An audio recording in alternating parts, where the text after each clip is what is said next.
Can Unions Survive? The Rejuvenation of the American Labor Movement. Charles B. Craver.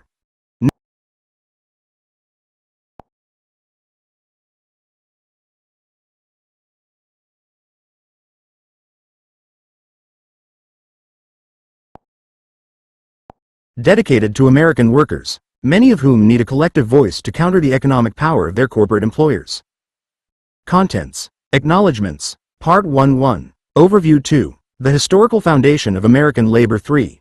The Extent and Causes of the Decline of the American Labor Movement. Part 2-4. The Need for Labor Unions to Organize Traditionally Non-Union Personnel 5. Enhancing Organized Labor's Economic and Political Power 6. The Need to Reform the National Labor Relations Act. Epilogue. Notes. Bibliography. Table of Cases. Index. Acknowledgements. The foundation for this project began to develop while I was a graduate student at the New York State School of Industrial and Labor Relations at Cornell University.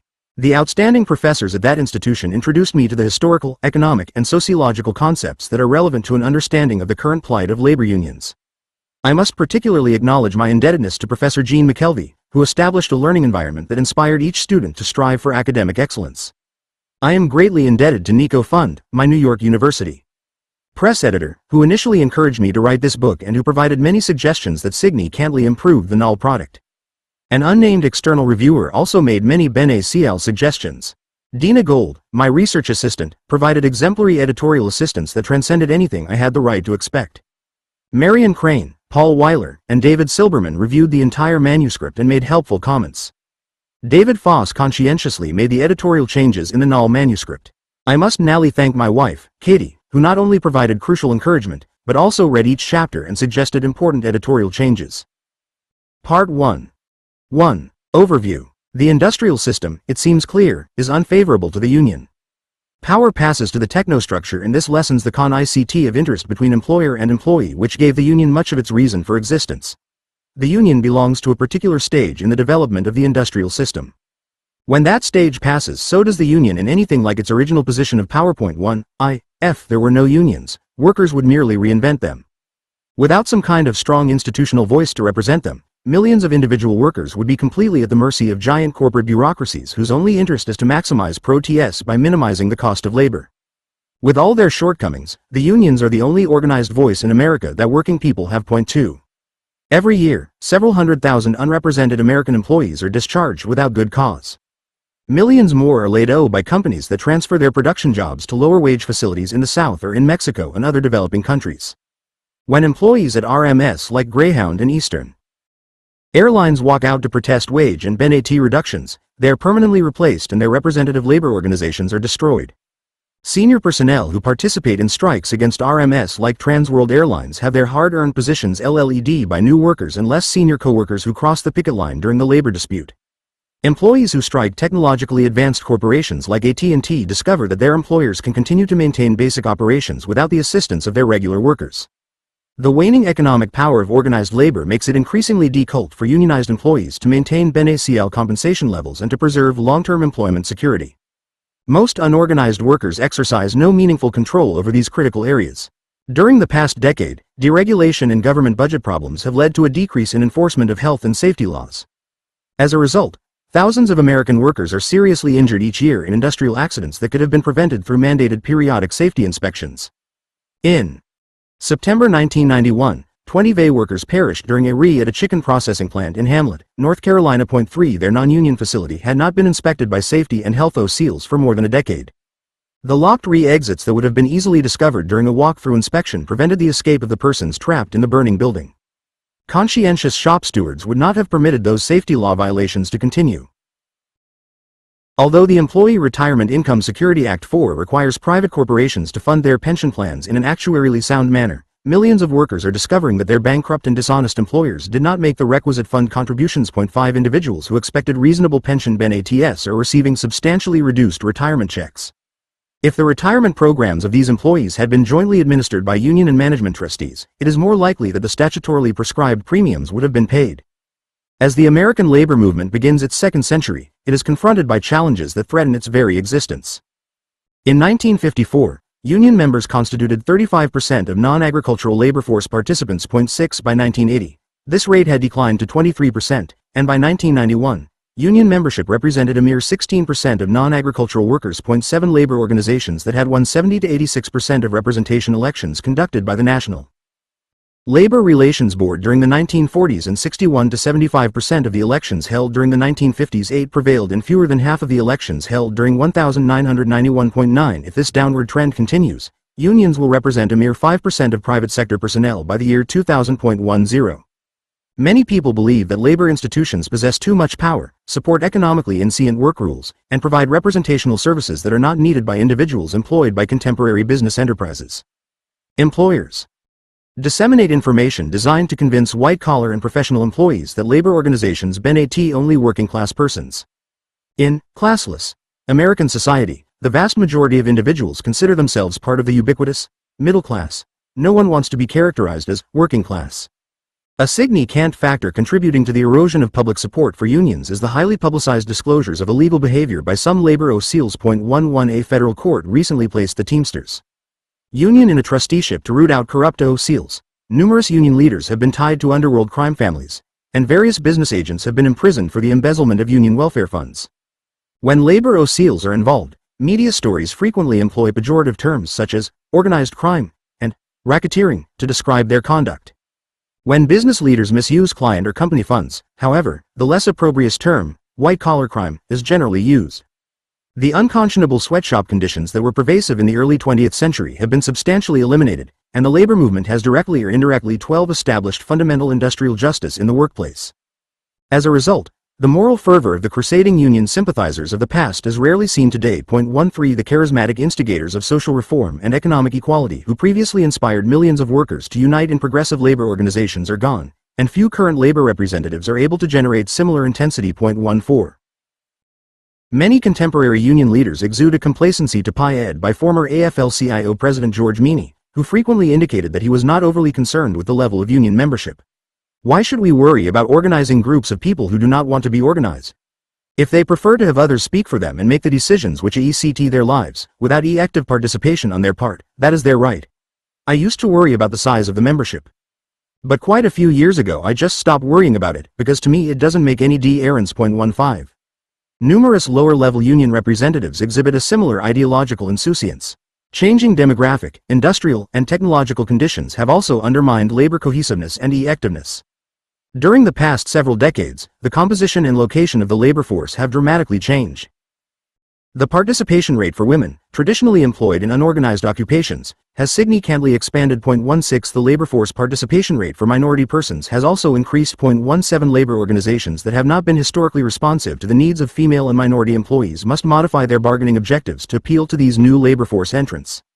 One of the most striking demographic trends over the past 2 decades has been the migration of employees and jobs from the northeast and north-central areas of the country to the south and southwest. The population and industrial migration from the Rust Belt to the Sun Belt is likely to continue. More than half of all union members presently reside in Rust Belt states. 18 Unions will have to recruit members in other regions if they are to retain their economic viability. The increased incorporation of new technologies in the workplace has significantly altered the structure of the American economy. The substitution of capital for labor in the manufacturing area has cost many organized blue-collar personnel their jobs and generated a concomitant increase in non-union white-collar positions. The employees performing unskilled production functions lack the capacity to exert substantial economic pressure against their automated and diverse employers, and labor organizations have difficulty using traditional bargaining techniques to enhance the employment rights of those individuals. 19 The technological developments that have significantly modified the structure of the American economy have contributed greatly to the internationalization of the global economic system. By the year 2000, several hundred multinational corporations will dominate world trade. The developed nations provide the capital-intensive technologies, the consumer markets, and the distribution systems, while the developing countries provide low-cost labor. The proliferation of low-cost, export platforms has caused the export of many blue-collar production jobs. If labor organizations want to meaningfully influence the employment policies of international businesses, they must coordinate their efforts with unions located in the other countries in which those enterprises operate. Demographic, industrial, and technological changes do not entirely explain the decline in labor union membership over the past 30 years in the United States. Many of the same industrial and technological phenomena have also occurred in Canada, yet the labor movement there has not suffered a similar fate.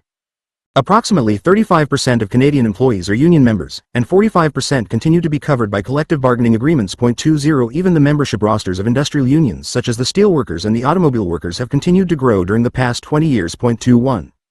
A major distinction between American and Canadian business entities is the great antipathy United States employers have exhibited toward the organizational rights of their employees. A recent survey found that 95% of private sector companies in the United States actively resist labor organizing. 22. Corporations have developed sophisticated election appeals designed to convince workers that labor organizations merely exact exorbitant dues in exchange for minimal benefits and diminish the professional image of those whom they represent.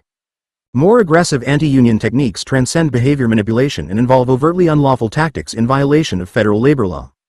Key union supporters are regularly discharged, and express or implied threats are made regarding the loss of employment security that would result from unionization. 23 It has been estimated that legal and unlawful management opposition to employee organization accounts for as much as 40% of the declining success rate of unions in National Labor Relations Board representation elections. 24. Is the decline of the American labor movement symptomatic of a terminal condition? Will the country continue its inexorable transition toward the end of the union era? As white-collar employees and technological innovations supplant blue-collar workers and industrial behaviorists humanize employment environments, some observers conclude that union representation will no longer be necessary. 25 Others, however, predict that labor organizations can be rejuvenated if they revolutionize their objectives and modernize their tactics. 26 Before examining the future viability of trade unions, it would be beneficial to acknowledge the impact unions have upon the employment conditions and rights of employees. When most people think of the benefits provided by labor organizations, they generally consider the economic gains achieved by unionized employees. Such a view is reinforced by empirical data demonstrating that organized workers earn more than their unorganized cohorts. 27 Not only do represented personnel usually receive higher wages, but they also tend to be covered by more generous benefit programs. They are more likely to have health coverage and pension plans. Many have dental and eye coverage, and some even receive limited legal care. The ability of labor organizations to increase labor costs above market levels is normally attributed to the monopoly (EECT) that enables unions to restrict the group of individuals who may be employed by a particular firm. Unorganized employees benefit indirectly from the successful bargaining activities of labor organizations. Their employers frequently provide compensation and fringe benefit packages that are competitive with those enjoyed by unionized employees to dissuade them from organizing. 28 These employers recognize that if the benefits they pay their workers fall too far below those earned by unionized personnel, their employees may contemplate organizational activity. The economic gains achieved directly and indirectly by labor organizations should not be overemphasized. Through the collective voice exerted by organized groups, workers are also able to advance non-monetary interests. 29 For example, collective bargaining agreement provisions generally preclude discipline except for just cause. In the absence of such a contractual restriction, private sector employers are free in the United States to terminate or otherwise discipline employees for good cause, bad cause, or no cause at all, unless such action contravenes a specific statutory prescription. 30 Because private corporations are not state actors, i.e., they do not function as governmental entities, they are not subject to the substantive and procedural limitations imposed on federal, state, and municipal employers under the United States Constitution. As a result, private sector employees enjoy no free speech or due process rights vis-a-vis their own employers. Contractual clauses typically establish orderly layout and recall procedures. Speci terms often require the application of objective promotional criteria. Seniority provisions normally determine shift, transfer, and vacation preferences. Other employment rights and benefits that would normally be left to employer discretion may similarly be denied in collective bargaining agreements. When unionized employees are not satisfied with the manner in which contractual terms are interpreted and applied, they may seek redress through grievance arbitration procedures. Business enterprises depend on the input of three fundamental groups: investors, managers, and workers. As each of these groups competes for a greater share of protests and for more control over corporate decision-making, individual employees are at a distinct disadvantage. Investment capital is a highly mobile commodity. For this reason, companies seeking investment capital provide prospective stock or bondholders with detailed information regarding the proposed venture. 31 Federal and state securities statutes also protect investors by mandating the disclosure of relevant financial data to anyone thinking of providing monetary support. When investors become disenchanted with the performance of a particular corporation, they can simply sell their shares and transfer the proceeds to errant ventures. Professional managers may similarly protect their own interests. Those with relatively unique skills can negotiate long-term contracts that provide golden parachutes in case the business relationship is terminated prematurely. High-level executives are normally acquainted with their counterparts at other business entities, and they can use those contacts to locate other employment opportunities if they decide to leave their current RMS. Rank and LA employees do not enjoy such privileges. They are fortunate to have 1 or 2 job opportunities at any given time. Prospective employers feel no need to give them detailed information regarding IRMA heirs. Once workers accept employment with a Specie C company, they enjoy minimal mobility. They have limited information about other job openings, and the transaction costs associated with relocation may be substantial. When workers change jobs, they may lose some or all of their pension rights, and they must forfeit seniority, thus significantly jeopardizing their future employment security. It is ironic that the individuals who possess the least mobility normally exercise only marginal control over their employment destiny. Unorganized workers are generally powerless to negotiate with employers over their wages, hours, and working conditions. They must accept the terms OERD or look for alternative employment. If they are directed to submit to drug testing or to engage in particularly arduous tasks, they have no real choice but to submit or forsake employment with that particular employer. This loss of personal freedom results directly from the considerable inequality of bargaining power that exists between the individual employee and corporate managers. The substantial decline in union strength over the past several decades has deprived most workers of meaningful collective representation. If labor organizations become wholly inactive, many employers will undoubtedly exploit their employees by retaining an excessive portion of pro-TS, maintaining substandard working conditions, and subjecting low-level personnel to arbitrary treatment. In the absence of a viable labor movement, federal and state legislators will be less inclined to support statutes protecting worker interests. Although industrial democracy restricts managerial freedom, it can also enhance economic efficiency. Non-unionized employees who are dissatisfied with their working conditions can only demonstrate their displeasure through resort to the exit voice.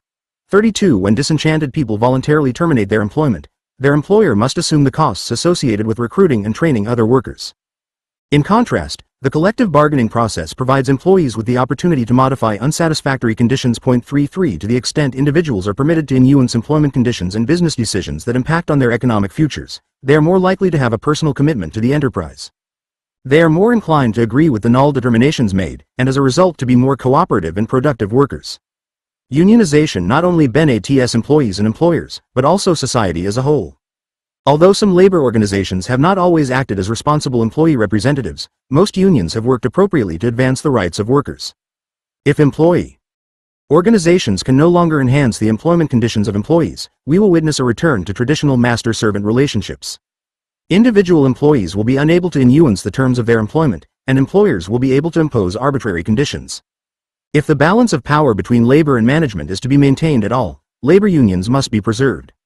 This book explores the actions required if labor organizations are to be rejuvenated. Chapter 2 traces the historical development of labor organizations in the United States from social and professional orders to business institutions. This background provides a broad perspective on the current plight of unions and an understanding of the measures labor unions must take if they are to function as vital forces in the 21st century. Chapter 3 focuses on the actual extent of union decline and examines the demographic, industrial, technological, sociological, and international trends contributing to that deterioration. Chapter 4 discusses the need for unions to improve their public image and to develop innovative techniques to organize occupations that have traditionally been unreceptive to unionization. Chapter 5 analyzes the means by which labor organizations may increase worker empowerment and advance their employment conditions. It also examines how international union cooperation must be developed to counterbalance the activities of transnational business enterprises. Finally, Chapter 6 focuses on the National Labor Relations Act. Specifically, it considers the need for congressional action to revitalize the NLRA by enhancing the organization and collective bargaining rights of employees, deterring unlawful employer conduct, and RMING the legislative objectives underlying the original 1935 enactment. 2. The historical foundation of American labor. During the colonial period, there were relatively few free workers. 1. The great majority of laborers were either slaves or indentured servants. As trade and commerce expanded, there was an increased demand for unconstrained workers. Skilled craftsmen who established small stores preferred to hire non-indentured individuals whom they could lay off when business slackened. As the terms of indentured servants expired and numerous craftsmen immigrated to the New World from Europe, lured by the comparatively high wages paid for skilled labor and the glowing accounts of life in America, the number of unencumbered wage earners steadily increased.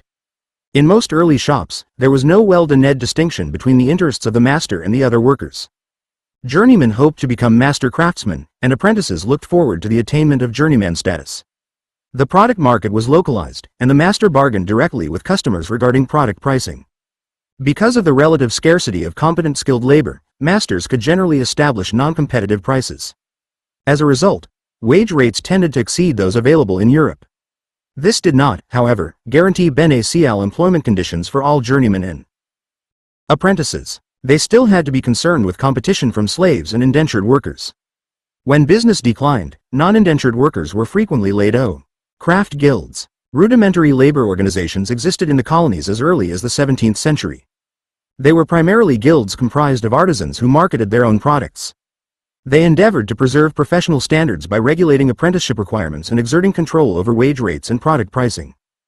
The few work stoppages that occurred during the colonial period did not involve strikes by workers seeking improved compensation and employment conditions from masters, but protests by master craftsmen against local government regulations that relaxed apprenticeship requirements or established price ceilings. The RST genuine labor strike occurred in 1786 when a group of Philadelphia printers turned out in favor of a minimum wage of $6 per week. Although the employers initially resisted their demand, the printers ultimately prevailed.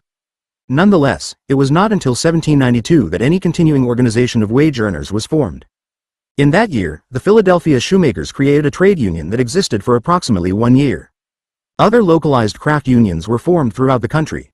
Although many functioned as fraternal social orders, they sought higher wages, shorter hours, the enforcement of strict apprenticeship regulations, and a closed shop precluding the employment of non-members.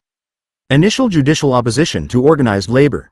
Early judicial decisions severely restricted the ability of workers to engage in concerted activity to further their economic interests. Judges found that collective action by journeymen constituted either restraints upon trade in violation of antitrust doctrines or criminal conspiracies against public welfare. Even sympathy strikes and peaceful consumer boycotts were considered illegal. The RST major decision to acknowledge the legitimacy of concerted worker action was Commonwealth v. Hunt. 2 Chief Justice Shaw of the Supreme Judicial Court of Massachusetts refused to permit application of the traditional criminal conspiracy doctrine to peaceful group conduct seeking enhanced employment terms. The court found that allegations that the defendants had agreed among themselves not to work for any master who employed non-union workers were not alone sufficient to establish criminal liability. The court further ruled that the mere fact that this association had caused a loss of work to non-union journeymen was not illegal, so long as inappropriate means were not utilized to injure such non-union individuals. Early labor involvement in the political arena. In 1834, the National Trades Union, NTU, the RST National Labor Organization in the United States, was formed. The delegates approved a platform in favor of manual schools, reduced working hours, and the maintenance of established wage rates, but they opposed the employment of women outside the home. Most of the early craft guilds feared that the employment of female workers would undermine guild wage rates, and they generally discouraged the employment of women. Although the NTU Constitution expressly excluded political action, it became apparent that many of the organization's basic objectives could not be achieved without direct political activity. As a result, members formed the Working Men's Party, the RST political party of working people in the world. The new Labor Party was not received warmly by established politicians who endeavored to divert the activist laborers into conventional party channels. The party sought to maintain its own worker identity, but became defunct by 1931. Despite judicial hostility toward worker collective action, strikes occurred repeatedly throughout the 1840s and 1850s. Some entailed spontaneous employee walkouts protesting unilateral changes in working conditions, while others were orchestrated by labor groups seeking improved employment terms. These work stoppages usually involved skilled personnel. Some achieved limited success, while others ended in failure. Egalitarian associations. In 1866, 77 delegates from various craft organizations met in Baltimore to establish the National Labor Union, NLU. The NLU was a loosely connected federation of national trade unions, city trades assemblies, local trade unions, and reform organizations of various kinds. The leaders of the new worker association opposed strikes, which they said were productive of great injury to laboring classes, have been injudicious and ill-advised, and the result of impulse rather than principle. 3. They alternatively recommended more frequent reliance upon arbitration committees to resolve labor management controversies. The NLU sought 8-hour statutes, equal pay for equal work regardless of the race or gender of those performing the work, and full employment and organizational rights for both women and blacks. Nonetheless, William Silvis, one of the NLU founders, indicated that while the NLU was obliged to advance the interests of female workers, he did not think that women belonged in the labor force. He also believed that women who were compelled to work outside the home should remain in traditional female occupations. Although many NLU leaders supported a national agenda, most members were primarily interested in local issues. Following the death of William Silvis in 1869, the organization began to decline. By 1872, it had virtually disappeared. The Knights of Labor. The Panic of 1873 ushered in a 6-year period of economic depression that significantly undermined worker organizing. Many existing craft unions experienced both membership declines and financial hardships. The railroad strikes during the summer of 1877, precipitated by wage reductions, were particularly violent. Federal troops and state militia were called out to restore order. These tumultuous work stoppages provided the public with graphic evidence of the dire consequences associated with deteriorating labor management relationships. Americans began to recognize that they could not escape the conflicts between labor and capital that had begun to challenge the governments of various European nations. One of the important labor organizations to survive the 1873-79 Depression was the Noble Order of the Knights of Labor, established by Philadelphia tailors in 1869. The leaders of this new union realized that the lack of strength that trade unions had exhibited during the Depression years was in large part attributable to the lack of real labor unity. They believed that power would come from a consolidation of all labor groups in a single organization that included both skilled and unskilled workers.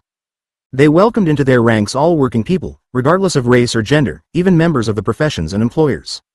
The Knights established expansive objectives. They sought to secure for workers a proper share of the wealth that they create, more leisure that belongs to them, more societary advantages, more of the benefits, privileges and emoluments of the world. For the organization called for the establishment of producer and consumer cooperatives, and the creation of cultural orders. It proposed that arbitration procedures be substituted for disruptive work stoppages and advocated 8-hour laws and regulations mandating equal pay for equal work regardless of gender. The Knights of Labor was a highly structured organization that sought to achieve an amalgam of local unions in a nationwide federation. Since the local union assemblies included both skilled and unskilled workers, they resembled hybrid combinations of craft unions and industrial unions. The sympathy strike became a particularly potent economic weapon, with the collective power of the skilled trades enhancing the clout of the unskilled personnel. The Knights also employed consumer boycotts to further their objectives. When concerted economic action could not achieve more expansive goals, the Knights resorted to political action. They created various labor parties, which ultimately ran political candidates in 34 of the nation's 30 states.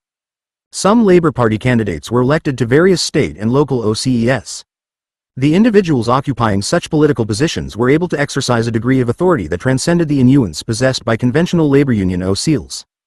Terence Powderly succeeded Uriah Stevens as Grand Master Workman in 1879. One of his early accomplishments was an agreement with Cardinal Gibbons that acknowledged that the Knights of Labor was a bona fide labor organization, and not a secret revolutionary society that contravened the teachings of the Catholic Church. This accord precluded a church ban that would have severely undermined organizational membership. Not only did Terence Powderly lead the Knights of Labor until 1893, but he also served 3 two-year terms as mayor of Scranton, Pennsylvania, from 1879 to 1884. After he stepped down as Grand Master Workman, he was appointed by President William McKinley to a post in the United States Department of Commerce.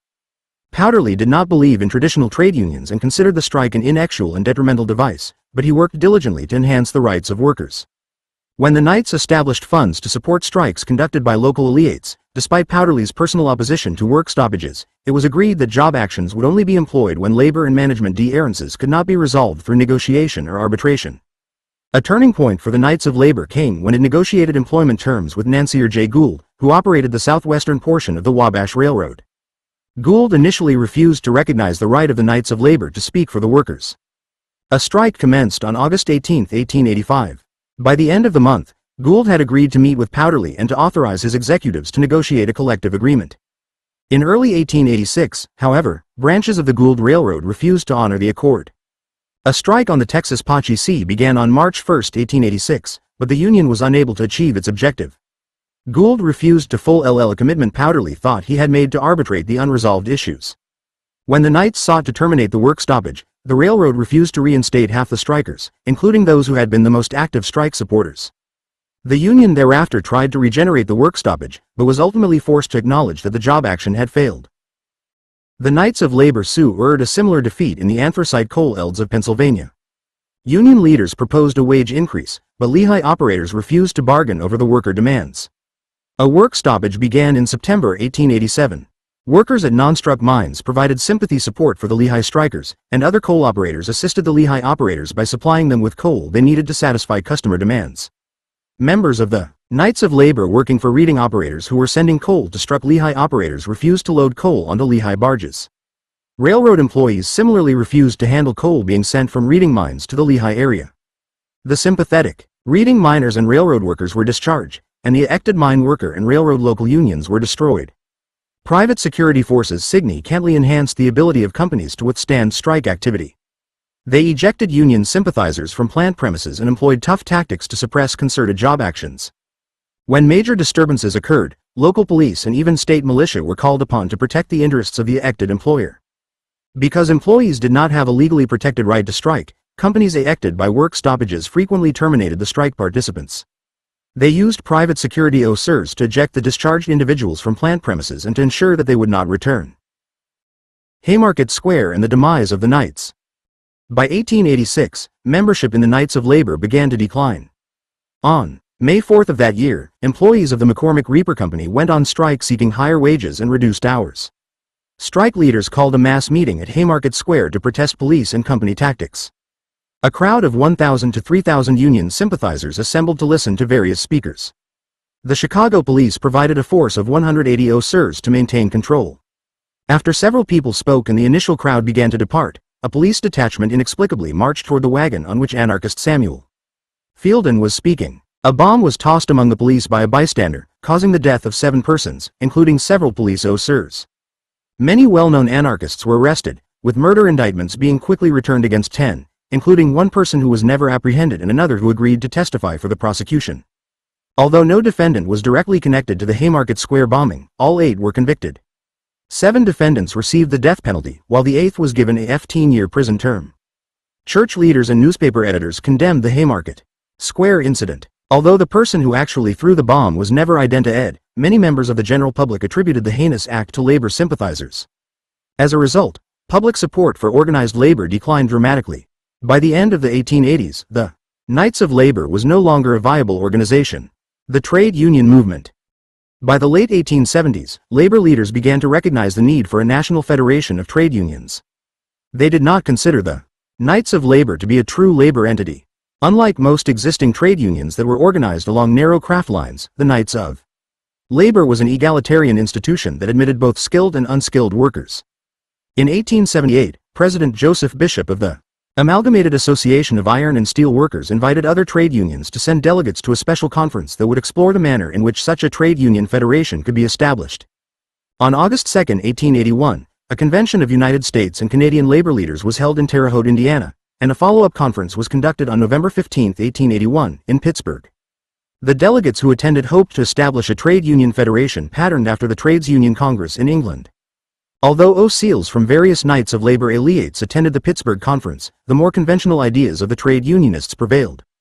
The Federation of Organized Trades and Labor Unions of the United States and Canada was born. The preamble for the new federation contained rhetoric typical of labor institutions of the 19th century, declaring that a struggle is going on in the nations of the civilized world between oppressors and oppressed of all countries, a struggle between capital and labor, which must grow in intensity from year to year and work disastrous results to the toiling millions of all nations if not combined for mutual protection and benefit. 5. The initial federation. Objectives were traditional. Restrictions on the use of child and immigrant labor. Prohibitions against the use of scrip instead of cash to compensate workers. Uniform apprentice regulations, 8-hour legislation, and endorsement of protective tariffs. The Federation initially experienced financial difficulties and minimal growth. The competition between the Federation and the Knights of Labor continued. In 1886, Federation leaders assembled a group of National Trade Union officials in Philadelphia to protect our respective organizations from the malicious work of an element who openly boast that trade unions must be destroyed. 6A committee drafted a treaty that was to be presented to the Knights of Labor. It would have severely restricted the labor activities that could be conducted by the Knights and would have effectively rendered that entity a social and educational order. The Knights did not take definitive action with respect to the Federation proposal. The American Federation of Labor. On November 10, 1886, the Federation convened a conference of trade unions in Columbus, Ohio. The delegates passed resolutions encouraging the American trade union movement and supporting the establishment of trade assemblies and councils. They also proposed transforming the Federation into an American Federation of Labor, AFL, with Samuel Gompers elected as RST president of the new organization. Despite their previous interorganizational rivalry, the AFL convention paid tribute to the past accomplishments of the Knights of Labor. Gompers had a significant impact upon the evolution of the AFL. With the exception of 1 year in the mid-1890s, he served as president from 1886 until 1924. Even though he never controlled any national trade union and faced constant opposition to his policies from other AFL OCLs and members, Gompers dramatically influenced the development of business unionism in the United States.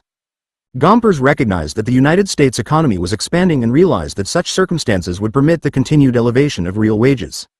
He acknowledged that American social and political conditions were not supportive of open-class hostility, and counseled reliance on political action and traditional trade union collective conduct. The early years of the AFL were not particularly auspicious. Some of the allegiated trade unions feared that the new federation might expand its power base at the expense of member union autonomy. Other unions complained about the financial cost of AFL affiliation. Gompers attempted to assuage these concerns by emphasizing the degree of organizational freedom retained by AFL affiliates.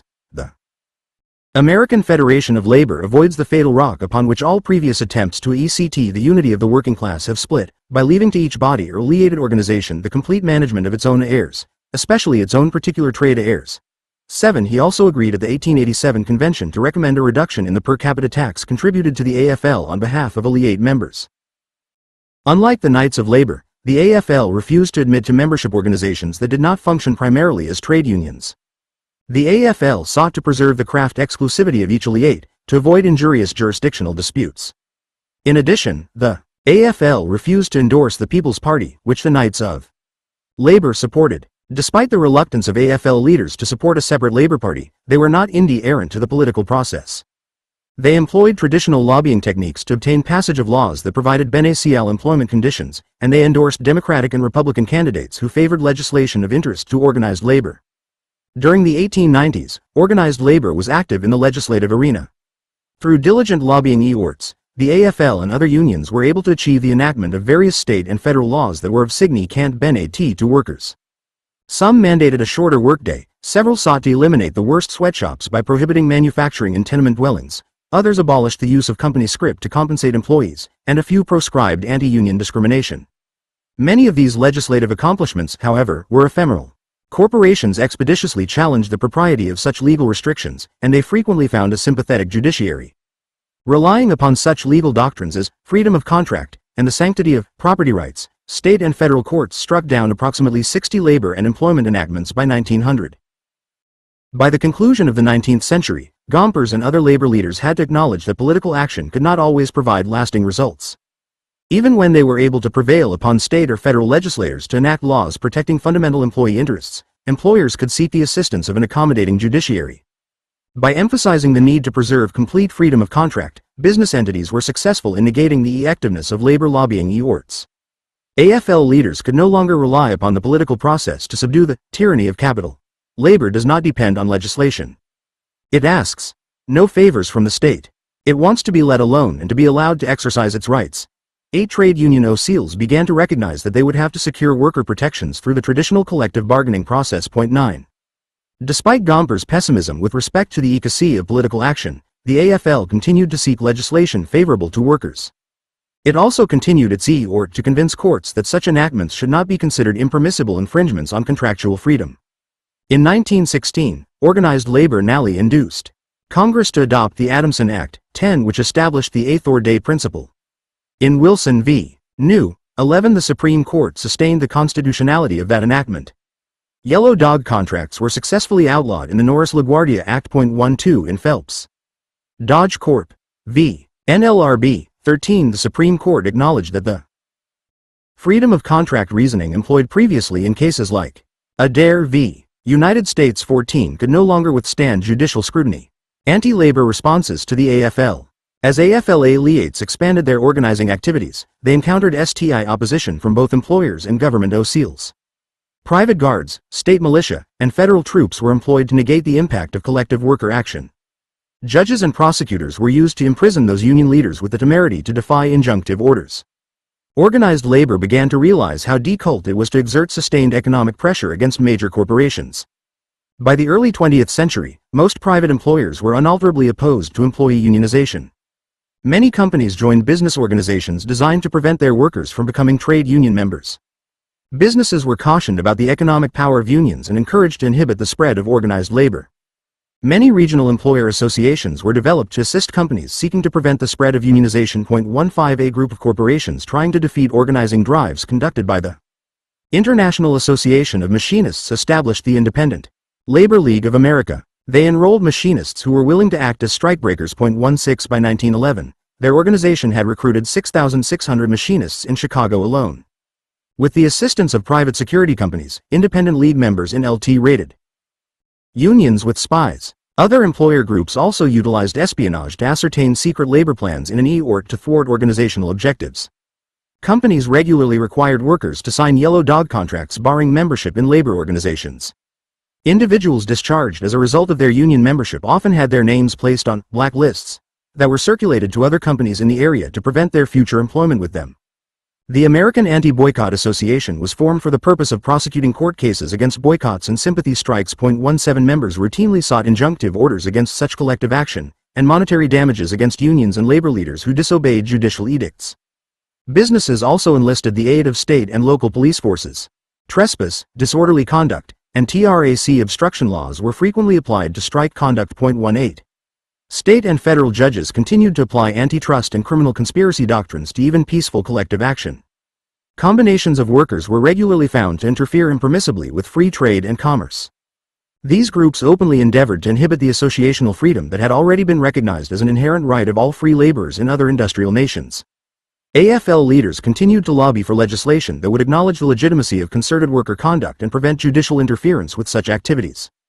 Organized labor thought it had nearly achieved this objective when Congress adopted the Clayton Act 19 in 1914. Section 6 of that enactment provided employees with what Samuel Gompers characterized as the industrial Magna Carta. 20. The labor of a human being is not a commodity or article of commerce. Nothing contained in the antitrust laws shall be construed to forbid the existence and operation of labor organizations instituted for the purposes of mutual help, or to forbid or restrain individual members of such organizations from lawfully carrying out the legitimate objects thereof. Nor shall such organizations, or the members thereof, be held or construed to be illegal combinations or conspiracies in restraint of trade, under the antitrust laws. 21. Section 20 of the Clayton Act further provided that no federal court could issue a restraining order or injunction in any case involving a peaceful labor dispute between an employer and employees. Although it appeared that Congress had nearly emancipated organized labor from the constraints of the federal antitrust laws, the United States Supreme Court did not entirely agree. In Duplex Printing Press Company v. Deering, 22, the court severely restricted application of the immunity provided by Section 20 of the Clayton Act. It ruled that the antitrust and injunctive exemptions only applied in situations in which the disputing parties had a direct employer-employee relationship. Because secondary boycott activity necessarily involved participation by persons employed by parties not involved in the immediate labor management dispute, such conduct was automatically beyond the scope of the Clayton Act exemption. The Wobblies challenged traditional trade unions. Despite virulent employer opposition and unfavorable judicial decisions, organized labor prospered. Between 1897 and 1904, union membership increased from 447,000 to over 2 million. At this point, the AFL craft union philosophy was challenged by a radically de-errant labor institution. In June 1905, a group of revolutionary activists, including Eugene Debs, William Haywood, Father Thomas Haggerty, and Mother Mary Jones, convened a Chicago conference attended by 203 delegates representing 43 associations. The convention voted to create the Industrial Workers of the World, IWW. The opening line of the newly drafted IWW preamble bluntly declared that the working class and the employing class have nothing in common. 23. The IWW endorsed both industrial and political action. During the initial years of its existence, the IWW abandoned the most anarchistic socialists in its ranks, such as the leaders of the Western Federation of Miners. It did not, however, entirely discard its left-wing political ideals. It supported Socialist Party candidates, including Debs, who received 900,000 votes in the 1912 presidential election. 24. The Wobblies also employed conventional labor tactics, such as strikes. Nonetheless, they found that their work stoppages were less effective than those conducted by AFL affiliates.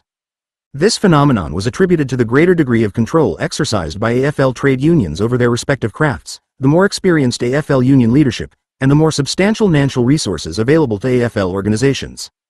By 1915, the IWW had become more conventional in its approach. It sought to organize agricultural laborers and other unskilled workers. It successfully unionized farm personnel in several states. During World War I, IWW work stoppages in the lumber and copper industries generated severe attacks from citizens groups and the federal government. Many persons accused the radical IWW leaders of deliberately sabotaging America's war effort. Criminal syndicalist statutes were enacted in various states prohibiting any doctrine which advocates crime, violence, sabotage or other unlawful methods as a means of industrial or political reform. 25. Several thousand Wobbly supporters were imprisoned, and several immigrant sympathizers were even deported. This relentless prosecution of IWW members and the concomitant loss of public support greatly diminished its organizational strength. By the later 1920s, the IWW had ceased to be a viable labor entity. Women, minorities, and the AFL. Although the IWW diligently sought to organize women workers, most AFL affiliates did not vigorously represent the interests of female employees. From 1890 until 1910, the number of female labor force participants grew from 4,005,532 to 8,075,772.26. Despite this dramatic increase in women workers, females remained an insignificant proportion of union membership. By 1910, only 73,000 women were trade union members. 27 in 1914, the AFL convention almost passed a resolution deploring the gainful employment of women. 28 AFL leaders began to realize that unorganized women workers posed a threat to the negotiated wages and employment conditions enjoyed by male union members. The 1918 AFL convention thus adopted a resolution exhorting affiliated trade unions to make every effort to bring women into the organizations of their respective crafts. 29 In spite of this more affirmative position, the AFL took no action against gender restrictions imposed by member unions. 30. The failure of AFL affiliates to unionize women workers was not based upon any apparent female reluctance to participate in labor organizations. In fact, when female leaders recognized that most male trade unions were unwilling to admit women, they got together and formed their own labor organization. In 1903, representatives from the clerks, garment workers, and meat cutters unions drafted a constitution at the AFL convention creating the separate Women's Trade Union League, WTUL. Over the next 15 years, WTUL affiliates, composed primarily of women workers, grew appreciably. Unions quickly found that women workers were not afraid of traditional labor management confrontation. In November of 1909, 150 female employees of the Triangle Shirtwaist Factory in New York City were locked out after they joined the International Ladies' Garment Workers Union. When the women established a picket line, private security personnel hired by Triangle Shirtwaist attacked them. After the striking employees were arrested, 20,000 unorganized employees responded by walking out of every shirtwaist factory in Manhattan and Brooklyn. When the Triangle Shirtwaist job action commenced, not a single New York garment shop was organized. By the time the strike ended 13 weeks later, 312 clothing factories had signed union contracts. The AFL union's treatment of minority workers was similar to their treatment of female employees. Despite efforts by Gompers to induce trade unions to eliminate constitutional provisions restricting membership to white males, many affiliates continued to exclude minority workers. In his report to the 1900 AFL convention, Gompers warned delegates that if blacks were not permitted to unionize, they will not only be forced down in the economic scale and used against any effort made by us for our economic and social advancement, but race prejudice will be made more bitter and result in the injury of all. 31 The following year, however, when a Street Lewis Trades and Labor Council OCL opposed the granting of an AFL organizers' commission to a black individual, Gompers acquiesced. After World War I, thousands of Southern black workers migrated to northern states. Because they were unable to obtain skilled jobs with employers that had closed shop agreements with trade unions that did not admit black members, many were forced to work as strikebreakers. AFL leaders now sought to achieve a compromise by issuing separate charters to black unions. In 1934, a proposal was made at the AFL convention to expel international unions that were guilty of racial discrimination. Many delegates argued that such action would contravene the principle of affiliate autonomy that had been a traditional aspect of AFL existence, and their view prevailed. Even though most AFL unions voluntarily eliminated restrictions against minority membership, it was not until passage of the Civil Rights Act of 1964 that the few remaining affiliates relented. Time study men and company unions. By the 1920s, American companies realized that yellow dog contracts, blacklists, private security forces, and accommodating judges could not always prevent labor organizing. They began to devise more sophisticated union avoidance techniques. The emerging professional middle class stepped into the fray in the role of peacemakers. Their message to the capitalists was that nonviolent social control would in the long run be more effective than bullets and billy clubs. 32 Acknowledging that a cadre of professionals was cheaper than an army of Pinkertons, And fearing that skilled workers had assumed control over the production process, many employers implemented the scientific management principles that had been developed by Frederick Taylor. 33 New technology was introduced and the production process was broken down into a series of repetitive tasks that could be assigned to narrowly skilled workers. Corporations were no longer dependent upon highly skilled artisans who could not be easily replaced during a labor dispute. They were now able to employ individuals who could promptly learn to perform limited job functions. Such semi-skilled operatives did not possess the economic influence of the artisans whom they replaced. If they contemplated unionization, they could be terminated and replaced. During World War I, the federal government encouraged employers to adopt shop committees that would provide employees with a greater sense of corporate involvement. 34 Although most companies initially opposed such worker participation schemes, some began to recognize that shop committees could be used to increase productivity and to convince production workers that they did not need labor representation. Employees could always raise issues of concern at shop committee meetings. Trade union OCs quickly realized that such worker participation programs were being employed by many companies not to provide rank and low production employees with meaningful influence over their daily job functions, but as a means of manipulating worker feelings and discouraging unionization. 35 The introduction of new technology and the adoption of scientific management programs greatly undermined union strength. Production companies no longer employed the numerous skilled artisans who had historically been members of AFL craft unions. Trade union membership declined, and the narrow craft jurisdictions of such labor unions made it virtually impossible for them to organize the semi-skilled employees operating the new production machinery. 36 As the Great Depression began, many skilled and unskilled workers lost their jobs. By the early 1930s, industrial relations observers predicted the rapid demise of the American labor movement. 37 The Railway Labor Act. Railroad workers were the RST segment of the American economy to be granted statutory labor relations protection. The rail industry had been extensively unionized during the 19th century. Work stoppages in the 1880s demonstrated the devastating impact of railroad strikes on the public welfare. Congress decided that legislation was needed to funnel rail disputes into less disruptive channels. The Arbitration Act of 188,838 established voluntary arbitration procedures, the Erdman Act of 189,839 provided government mediation, and the Newlands Act of 191,340 created a permanent board of mediation and conciliation. During World War I, the federal government assumed control of the railroads to guarantee the continued functioning of this vital transportation system. At the conclusion of the war, Congress enacted Title III of the Transportation Act of 1920.41. These provisions encouraged carriers and railroad brotherhoods to resolve their controversies voluntarily.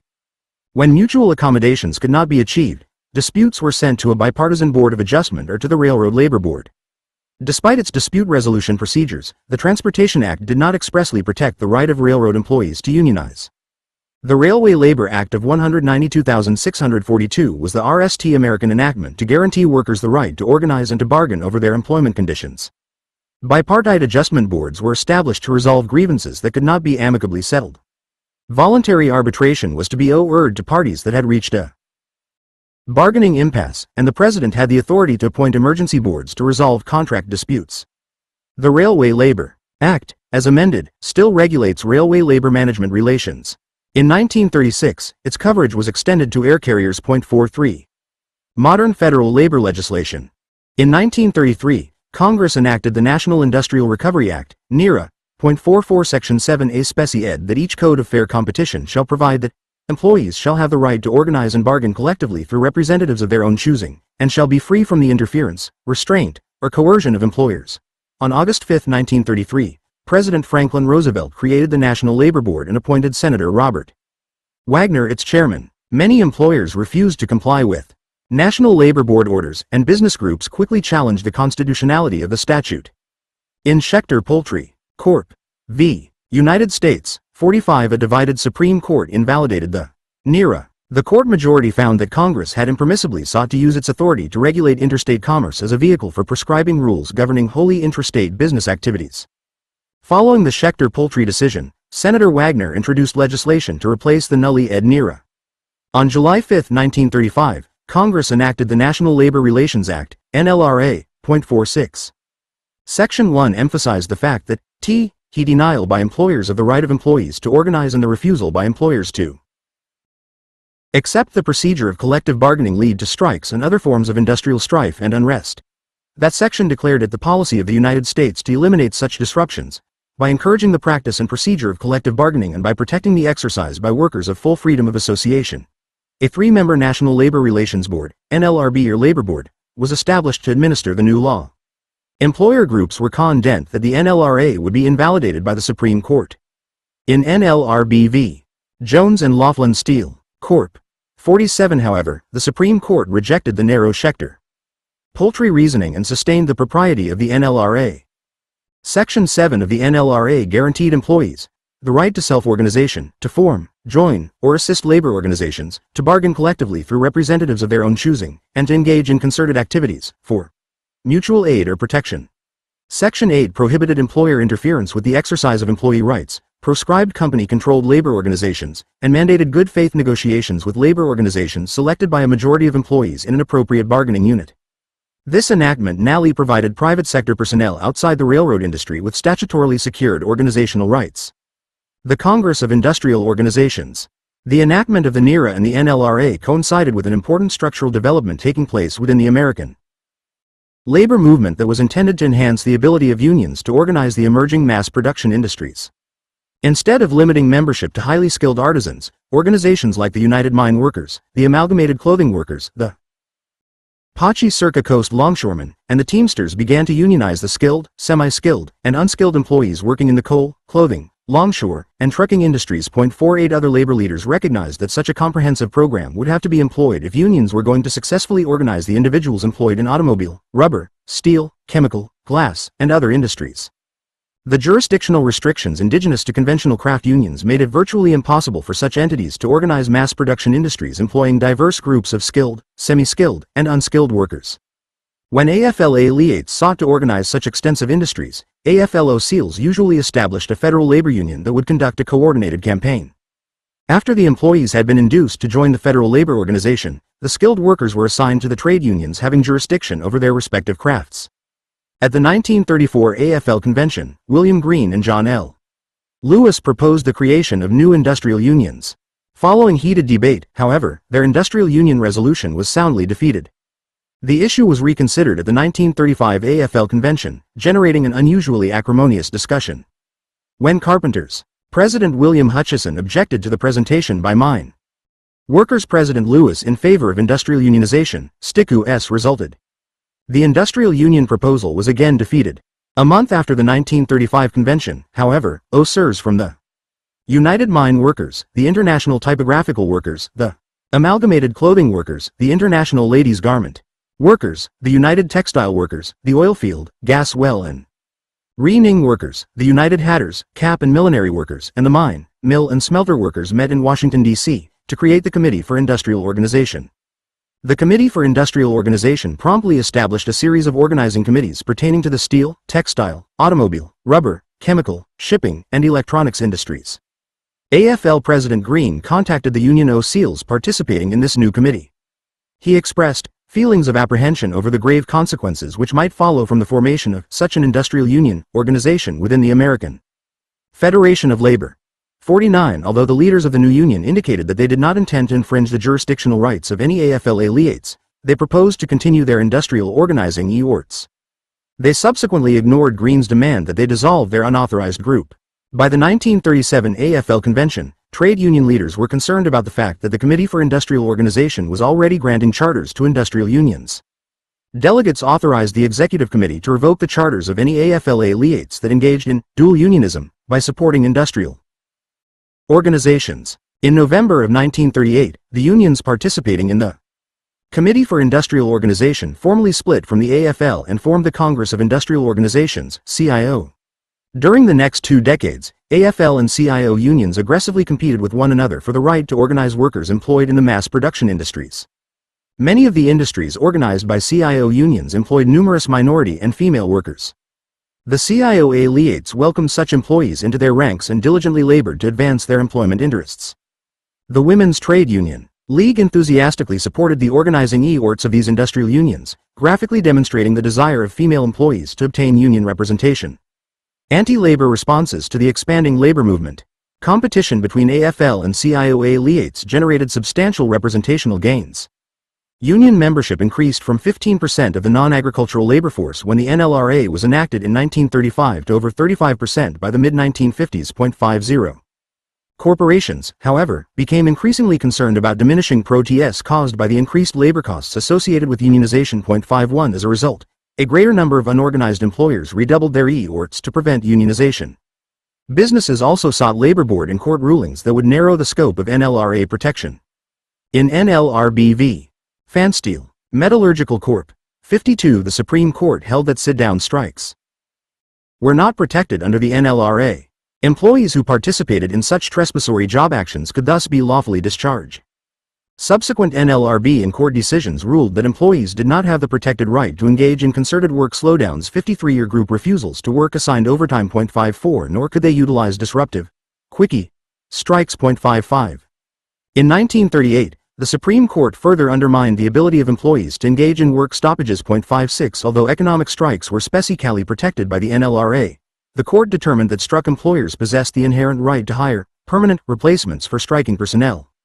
The justices found that companies had a legitimate desire to maintain operations, and they inexplicably concluded that the employment of such replacements had a relatively slight impact upon striking workers. In NLRB v.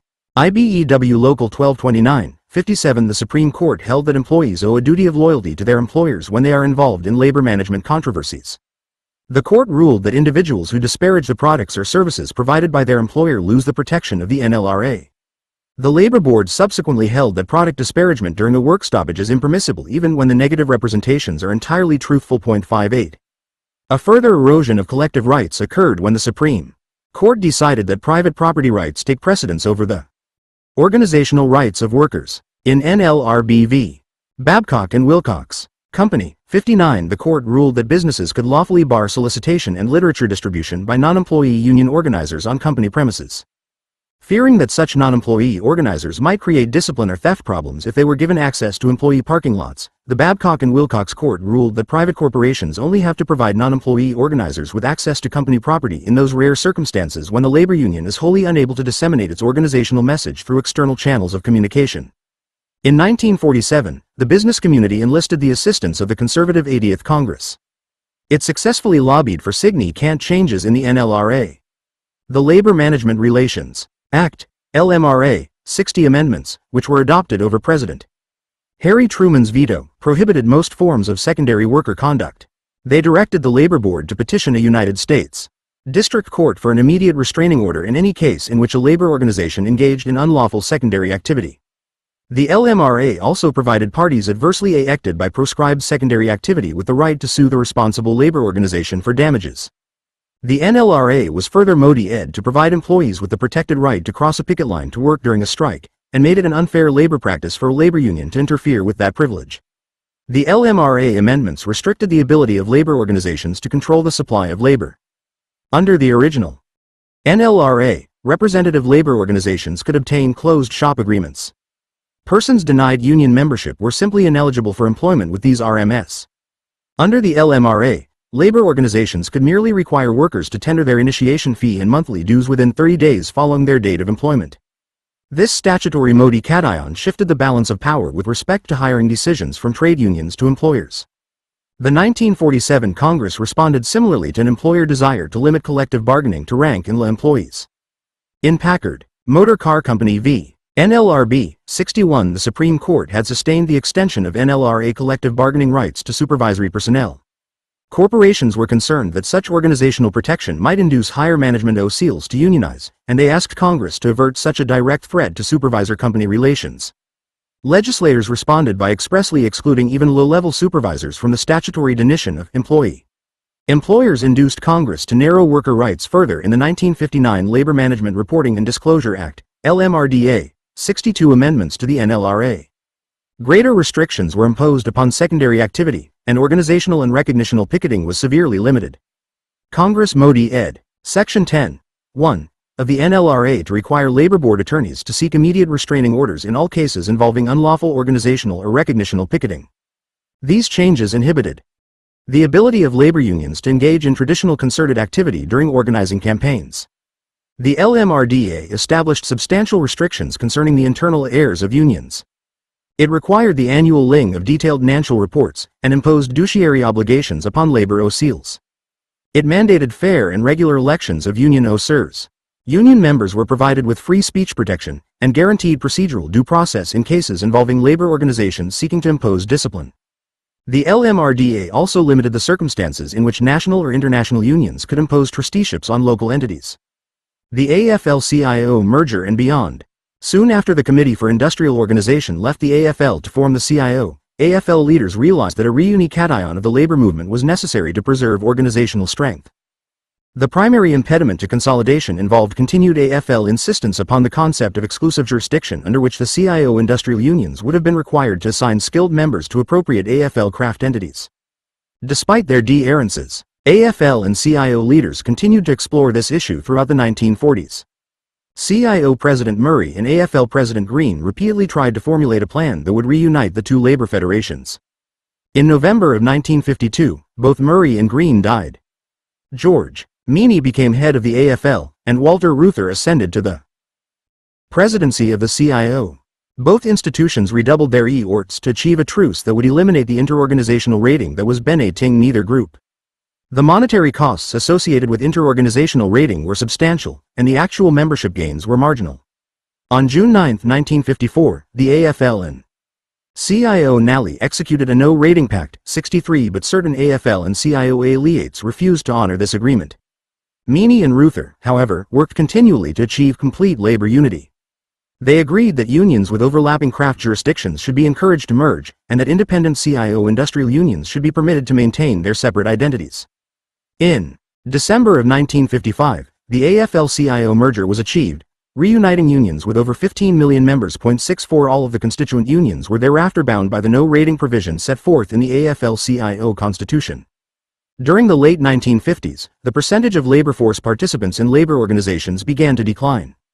Nonetheless, union political power expanded. Although the American labor movement had decided not to create an independent worker party, it did exert considerable political influence. Political action committees provided substantial financial support to Friends of Labor. Union OCLs personally campaigned in favor of pro-worker candidates. AFL-CIO affiliates lobbied for social legislation designed to protect employee interests. Some of the BNACL enactments that received labor support include the Equal Pay Act of 1963, 65 mandating equal compensation for people performing substantially identical work. Regardless of gender, Title VII of the Civil Rights Act of 1964, 66 proscribing employment discrimination based upon race, color, religion, gender, or national origin, the Age Discrimination in Employment Act of 1967, 67 prohibiting employment discrimination against employees 40 and older, the Occupational Safety and Health Act of 1970, 68 protecting the employment environments of American workers, the Employee Retirement Income Security Act of 1974, 69 safeguarding employee pension and welfare benefits, and the recently adopted Americans with Disabilities Act, 70 protecting the employment opportunities of disabled workers. Organized labor has also lobbied in favor of enhanced employee rights under worker and unemployment compensation statutes, and a myriad of other laws designed to enhance worker interests. Business organizations also expanded their political influence during the past 2 decades. By the 1970s, corporate lobbyists had regained the leverage they had enjoyed during the 1920s, and they developed the capacity to dominate the legislative process. 71 Labor leaders did not fully appreciate the awesome political strength possessed by corporate America until the mid-1970s. In 1977, the AFL-CIO sought changes in the NLRA that would have provided union organizers limited access to employer premises during unionization drives and enhanced the remedies available to rectify employers' unfair labor practice violations. 72 Labor leaders thought that business OCLs would not GHT these seemingly modest NLRA amendments. They were consequently shocked by the vehement opposition marshaled by business institutions to the proposed legislation. 73 The lobbying efforts of the business community precipitated a Senate filibuster that prevented a vote on the merits of this bill. During the inflationary years of the 1970s, cost of living adjustment clauses contained in many collective bargaining agreements caused labor costs to increase rapidly. Employers began to consider ways of reducing employee costs. Some transferred production to lower-wage areas of the United States or abroad, and some demanded compensation reductions. Others decided to follow the example set by President Ronald Reagan when he discharged thousands of striking air TRAC controllers in 1981, by converting their unionized facilities into unorganized plants. Simultaneously, labor organizations were being challenged by significant demographic, technological, industrial, and international changes, all of which hastened a decline in union strength in America. 3. The extent and causes of the decline of the American labor movement. Union membership GERs have generally fluctuated over time due to the impact of economic cycles, industrial changes, immigration patterns, and other relevant factors. Between 1897 and 1904, trade union membership increased from 447,000 to over 2 million. By 1920, labor organizations had over 5 million members, but over the next 3 years, membership declined substantially to 3,500,000. During the remainder of that decade, however, union membership decreased at a slower rate to 3,401,000, which constituted 11.6% of the 1930 non-agricultural workforce. 3. The initial years of the Great Depression generated significant unemployment and a corresponding decrease in union membership. By 1934, trade unions had just over 3,088,000 members. The membership decreases of the early 1930s induced some experts to predict the demise of the American labor movement by the end of that decade. 4. Nonetheless, by 1935, when the National Labor Relations Act, NLRA, extended organizational and collective bargaining rights to most private sector employees, trade union membership had rebounded to 3,584,000, which represented 13.2% of non-agricultural workforce participants. 5. Following the enactment of the NLRA, trade union membership grew steadily. By 1940, there were 8,717,000 members, comprising 26.9% of non-agricultural workers. 6. At the conclusion of World War II in 1945, labor organizations had 14,322,000 members, representing 35.5% of the non-agricultural workforce. By 1954, union membership exceeded 17 million. Labor organization members still constituted approximately 35% of all non-agricultural workforce participants.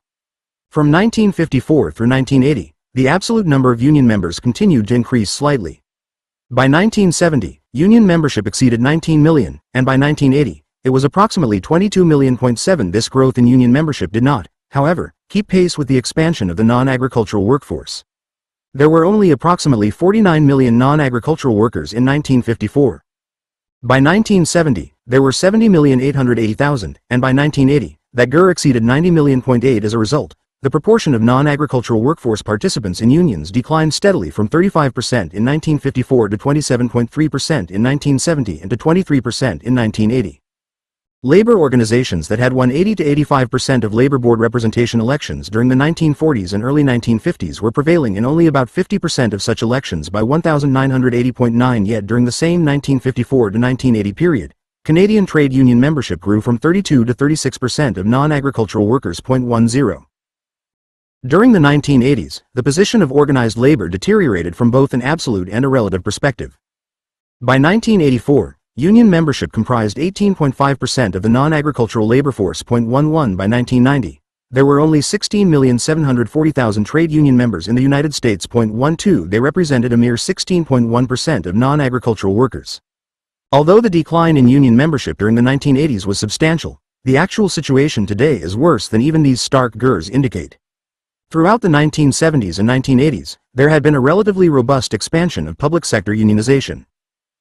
As of 1990, labor organizations representing federal, state, and local government employees had 6,480,000 members, constituting 36.5% of all government workers. 13. Private sector unions only had 10,260,000 members, comprising a meager 12.1% of non-agricultural private sector employees. 14. Even though labor organizations represent an additional 2,300,000 private sector workers who are not union members. 15. It is obvious that private sector unions are in a moribund state. During 1990, labor organizations won only 47.6% of the 3,423 representation elections conducted by the NLRB. 16. Although the 1990 percentage was slightly above the 46.7% GER for 1986, it is important to acknowledge that the number of labor board representation elections declined during that same period from 3,923 to 3,423.17. The union victory rate was inversely related to the size of the proposed units. While unions prevailed in 52% of 1990 representation elections in bargaining units containing from 2 to 49 employees, they won only 37.6% of elections in units of 100 to 499 workers and 19.3% of elections in units with 500 or more employees. 18. Recent NLRB election GERs, however, provide labor organizations with some positive information. The number of D-Certi cation elections declined from 923 in 1986 to 558 in 1990.19. The proportion of D-Certi cation elections won by labor organizations increased from 24.3% in 1986 to 27.2% in 1990. Declining union membership has contributed to two other distressing phenomena. The RST is the diminishing political influence possessed by organized labor. During the 1950s and 1960s, union leaders exerted significant political power, even though they were unable to prevent the enactment of the Labor Management Relations Act of 1947 and the Labor Management Reporting and Disclosure Act of 1959, both of which restricted labor's political and economic activities. Unions were able to lobby successfully for statutes prohibiting employment discrimination, enhancing employment health and safety, and protecting employee pension and welfare funds. By 1977, when Union OCLs sought modest changes in the NLRA through the proposed Labor Law Reform Act, they began to encounter the immense political strength possessed by corporate entities. 20 business organizations were able to prevent the enactment of those AFL-CIO-backed amendments to the NLRA. The second phenomenon associated with the decrease in unionized workers is the diminishing economic clout exercised by organized labor. As fewer RMS in basic industries are unionized, labor unions representing workers at the remaining RMS are no longer able to negotiate industry-wide pattern agreements. This is already apparent in such traditional labor strongholds as steel and trucking. In 1982, the number of companies covered by the Basic Steel Agreement declined from 8 to 6. The National Master Freight Agreement, which previously prescribed the employment conditions of most long-haul truck drivers, has been supplanted by regional and even ERM supplements. 21 The decentralization of collective bargaining makes it increasingly difficult for representative unions to compel unorganized businesses to maintain employment conditions commensurate with those set forth in bargaining agreements in an or to block unionization by their own employees. In fact, many organized companies have recently demanded compensation reductions and work rule changes designed to enable them to compete more effectively with non-union companies. 22. The ability of labor organizations to employ the strike weapon has also declined. With numerous non-union RMS operating in almost every industry, unions are no longer able to constrict production through a general work stoppage. This helps explain the substantial decrease in strike activity over the past 15 years. 23. As the economic power of labor unions has waned, the financial influence of corporate America has expanded geometrically. During the 1980s, business mergers and acquisitions caused a concentration of capital in a few major conglomerates. Centralization of power in the hands of capital owners has resulted in an unhealthy level of economic dependence of all employees on their employers. His concentration of employer power poses a serious threat to individual freedom. 24 Such large and diversified business enterprises are frequently able to withstand the pressures indigenous to work stoppages more easily than the employees. Not only do most striking workers lack the monetary resources to survive a prolonged lack of employment, but they face the prospect of permanent replacement. 25. By analyzing the factors that have contributed to the decline of the American labor movement, one can determine which trends are likely to continue and which will change in the coming years. In addition, this analysis should suggest ways that organized labor may modify its practices to retain current members and to attract new ones. If labor leaders simply regard these trends as insurmountable barriers to union growth, the American labor movement may indeed become defunct by the year 2000. If, however, they modify their conventional organizing techniques and develop innovative concepts that will appeal to the 90% of private sector employees who are not union members, there is no reason why they cannot increase the private sector union participation rate to the 35 to 40% range enjoyed by their public sector labor counterparts. Changing demographic characteristics of the labor force. The fluctuating composition and geographical distribution of the labor force will greatly affect union strength and organizational ability during the coming decades. As increased employment opportunities and changing personal expectations encourage greater female labor force involvement, the participation rate for women, who have traditionally remained unorganized, will continue to expand.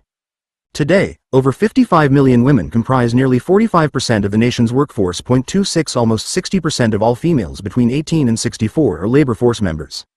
In 1950, only 24% of married women were labor force participants, but by the late 1970s, over 46% were. 27 The recent increase has been particularly notable among mothers with school-age children. While only 30% of women with children were labor force participants in 160, 63% were by the late 1980s. 29 These changes have generated an increased need for day care centers for preschool children and after-school programs for older children. Economic pressure encourages married couples to maintain their dual careers, and financial necessity compels most single women to work, resulting in a labor force containing an even higher proportion of female participants. Between now and the year 2000, experts estimate that 2/3 of new labor force entrants will be women. 30 By the end of the current decade, 61% of all adult females are expected to be gainfully employed. The momentous increase in female labor force participation has not appreciably alleviated gender-based job segregation. Today, 80% of women workers are employed in 4 lower wage categories: clerical, health and education, domestic service, and peripheral industries, including light manufacturing and retail trade. 31 Labor unions have not achieved substantial organizational success in these occupational categories. They will have to do so if they want to meaningfully expand female membership. Despite the increasing labor force participation rates of women, earnings obtained by females still lag behind those of their male counterparts. The average full-time female employee earns approximately 60 to 65% of the amount earned by her male equivalent. 32 Labor organizations must address this issue if they intend to attract women to their ranks. Another significant labor force trend is the rapid growth of minority participants. Minority participation rates are expected to increase from 13.6% in 1985 to 15.7% by the year 2033 due to the fact that approximately 30% of all labor force entrants over the next decade will be minorities. Minority employees have historically been segregated in low-wage occupations, and they have generally earned far less than their non-minority counterparts. 34 Although many minority workers have been organized by industrial unions representing employees in the mass production industries, such as automobile, steel, rubber, and electrical manufacturing, the record of most craft unions has not been very good. Over the next several decades, declining birth rates and the enhanced longevity of the post-World War II baby boom generation will result in a considerable increase in the average age of labor force participants.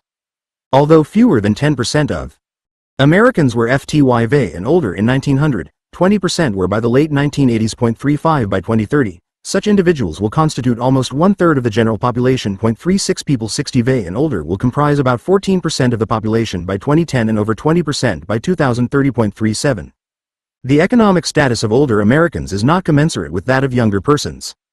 People 60 and older have a lower average income than do individuals under 60. In 1986, the median income for families headed by people 60 and older was $19,932, 61.6% of the $32,368 median income enjoyed by families headed by persons 20 to 64.38. The situation for unmarried senior citizens is even worse.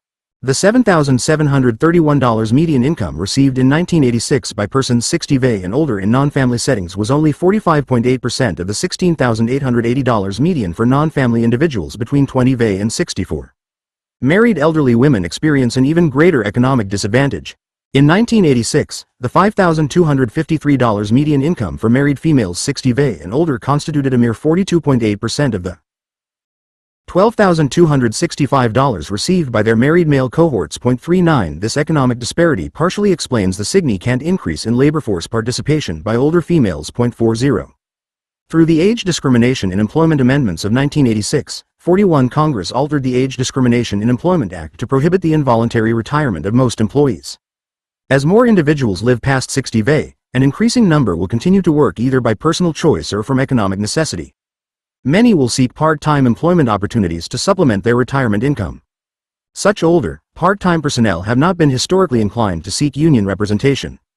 As a greater number of these workers view their positions as permanent, they may become more receptive to appropriate union organizing appeals. One of the most striking demographic trends over the past 2 decades has been the explosive growth of the Sunbelt region. The migration of workers and jobs from the northeast and north-central areas of the country to the south and southwest is likely to continue. 42 Businesses favor the Sunbelt states when making investment decisions concerning relocating and refurbishing facilities, due to lower labor costs and a less unionized labor force. 43 Over half of all union members currently reside in California, Illinois, Michigan, New York, Ohio, and Pennsylvania. 44 Of these traditional bastions of labor support, only California is expected to experience sustained future employment growth. Labor organizations will have to seek converts in the South and Southwest if they are to expand their membership rolls. Industrial and technological changes. Workers have historically exhibited resistance to technological advances. As early as 1663, employees in London attempted to destroy new mechanical sawmills that threatened their livelihoods. 45 Ribbon workers implemented similar tactics in 1676, and in 1710, rioters protested the introduction of novel stocking frame equipment.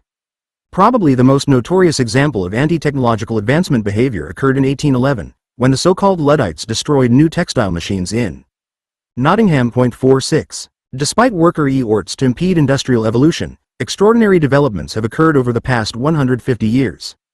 The most remarkable aspect of this technological progression has concerned the accelerating rate of change.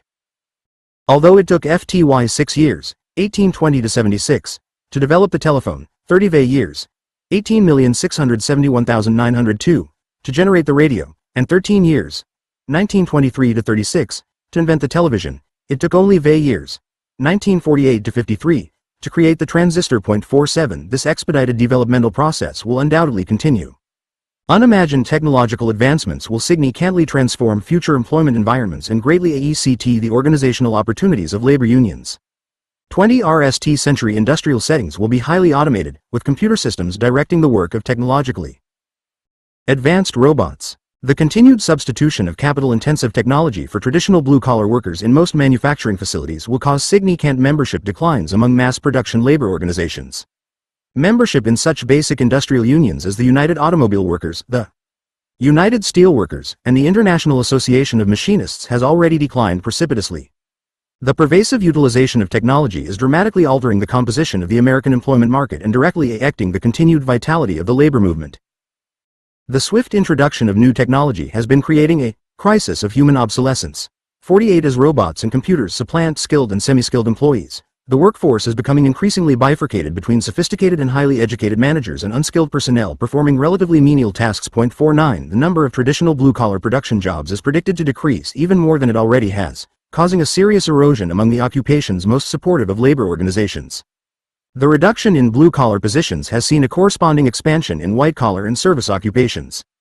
Between 1900 and today, the proportion of the labor force consisting of white-collar positions grew from 1/4 to 3/4. 50. By the beginning of the next century, approximately 90% of workforce participants will be employed in white-collar occupations. 51. Such white-collar personnel will probably continue to re-ECT the kind of management philosophy that has historically caused them to be unresponsive to union organizing appeals. Unless their employment environments become sufficiently onerous that they opt for collectivization, or labor organizations develop innovative programs to persuade such management-oriented employees to view unions as positive factors, the American labor movement will experience a continued decline.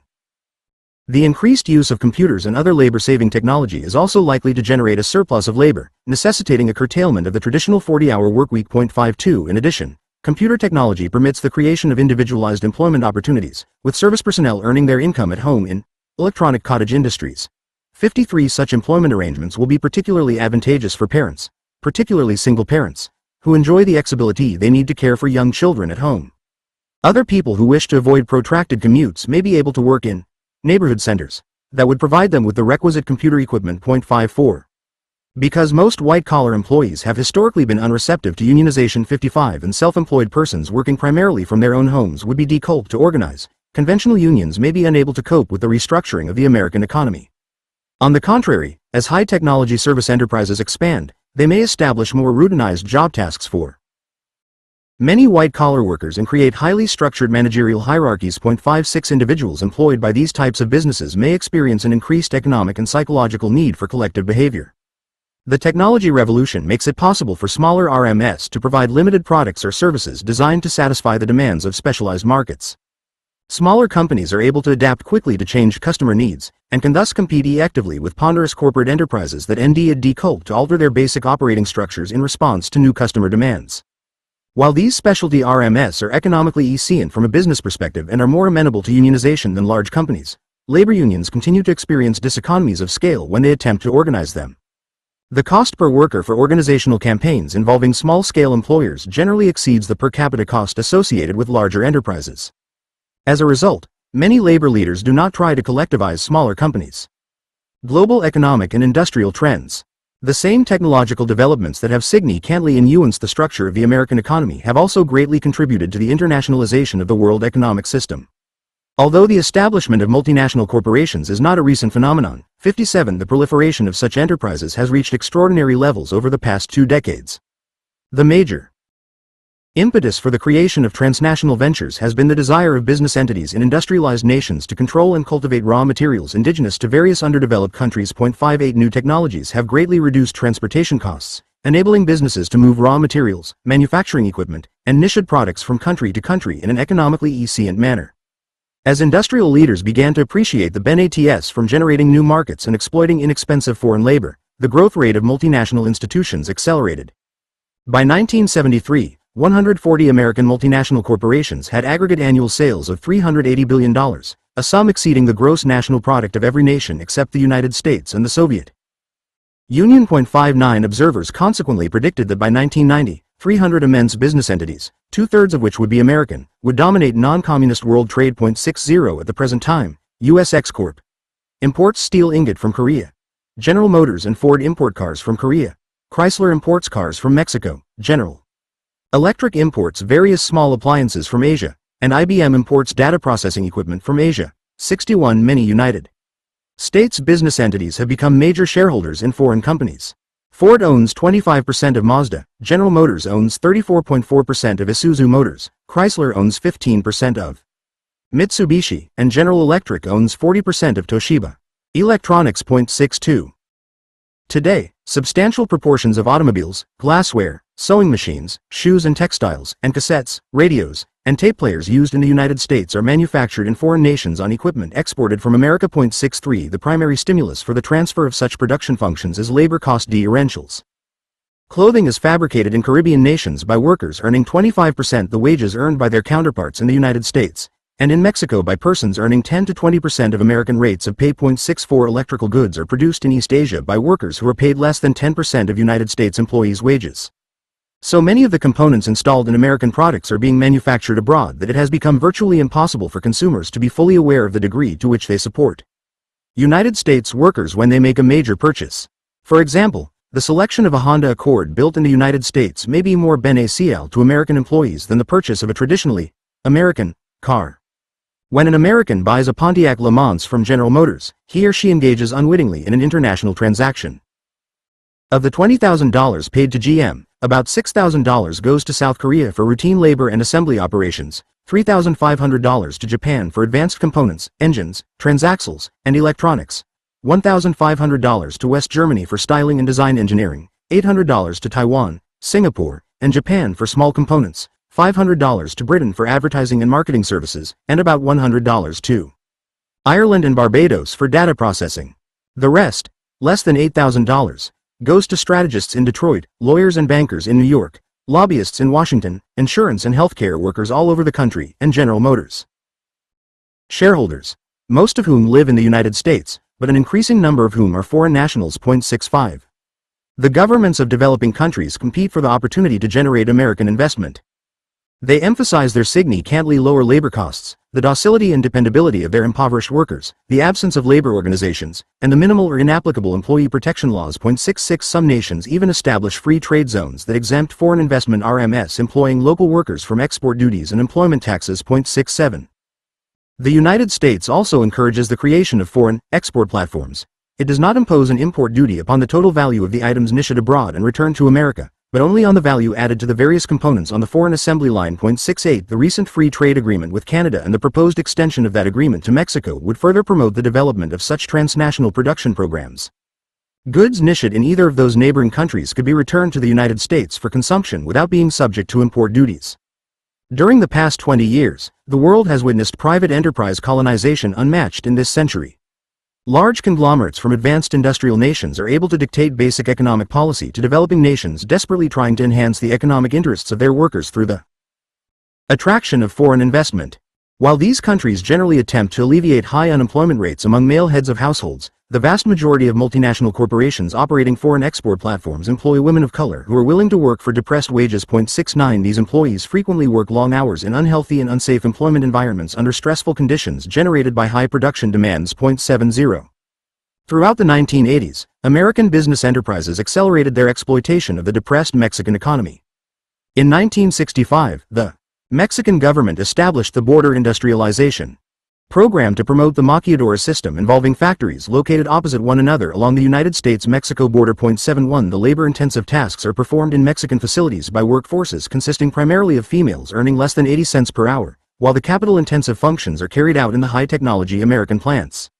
Multinational RMS, such as General Electric, Chrysler, RCA, Xerox, United Technologies, ITT, General Instrument, Eastman Kodak, and IBM use the maquiladora program to save billions of dollars each year in aggregate labor costs. 72 Such businesses take advantage of the fact that wage rates in Mexico are lower than they are in most other areas of the world, and benefit from the minimal transportation costs involved. At their Mexican production facilities, they do not have to comply with United States health and safety regulations, worker and unemployment compensation laws, minimum wage and overtime provisions, and the protections set forth in collective bargaining agreements. When a free trade agreement is negotiated with Mexico, the number of maquiladora arrangements will increase dramatically. The availability of foreign production platforms has already caused a substantial loss of American jobs.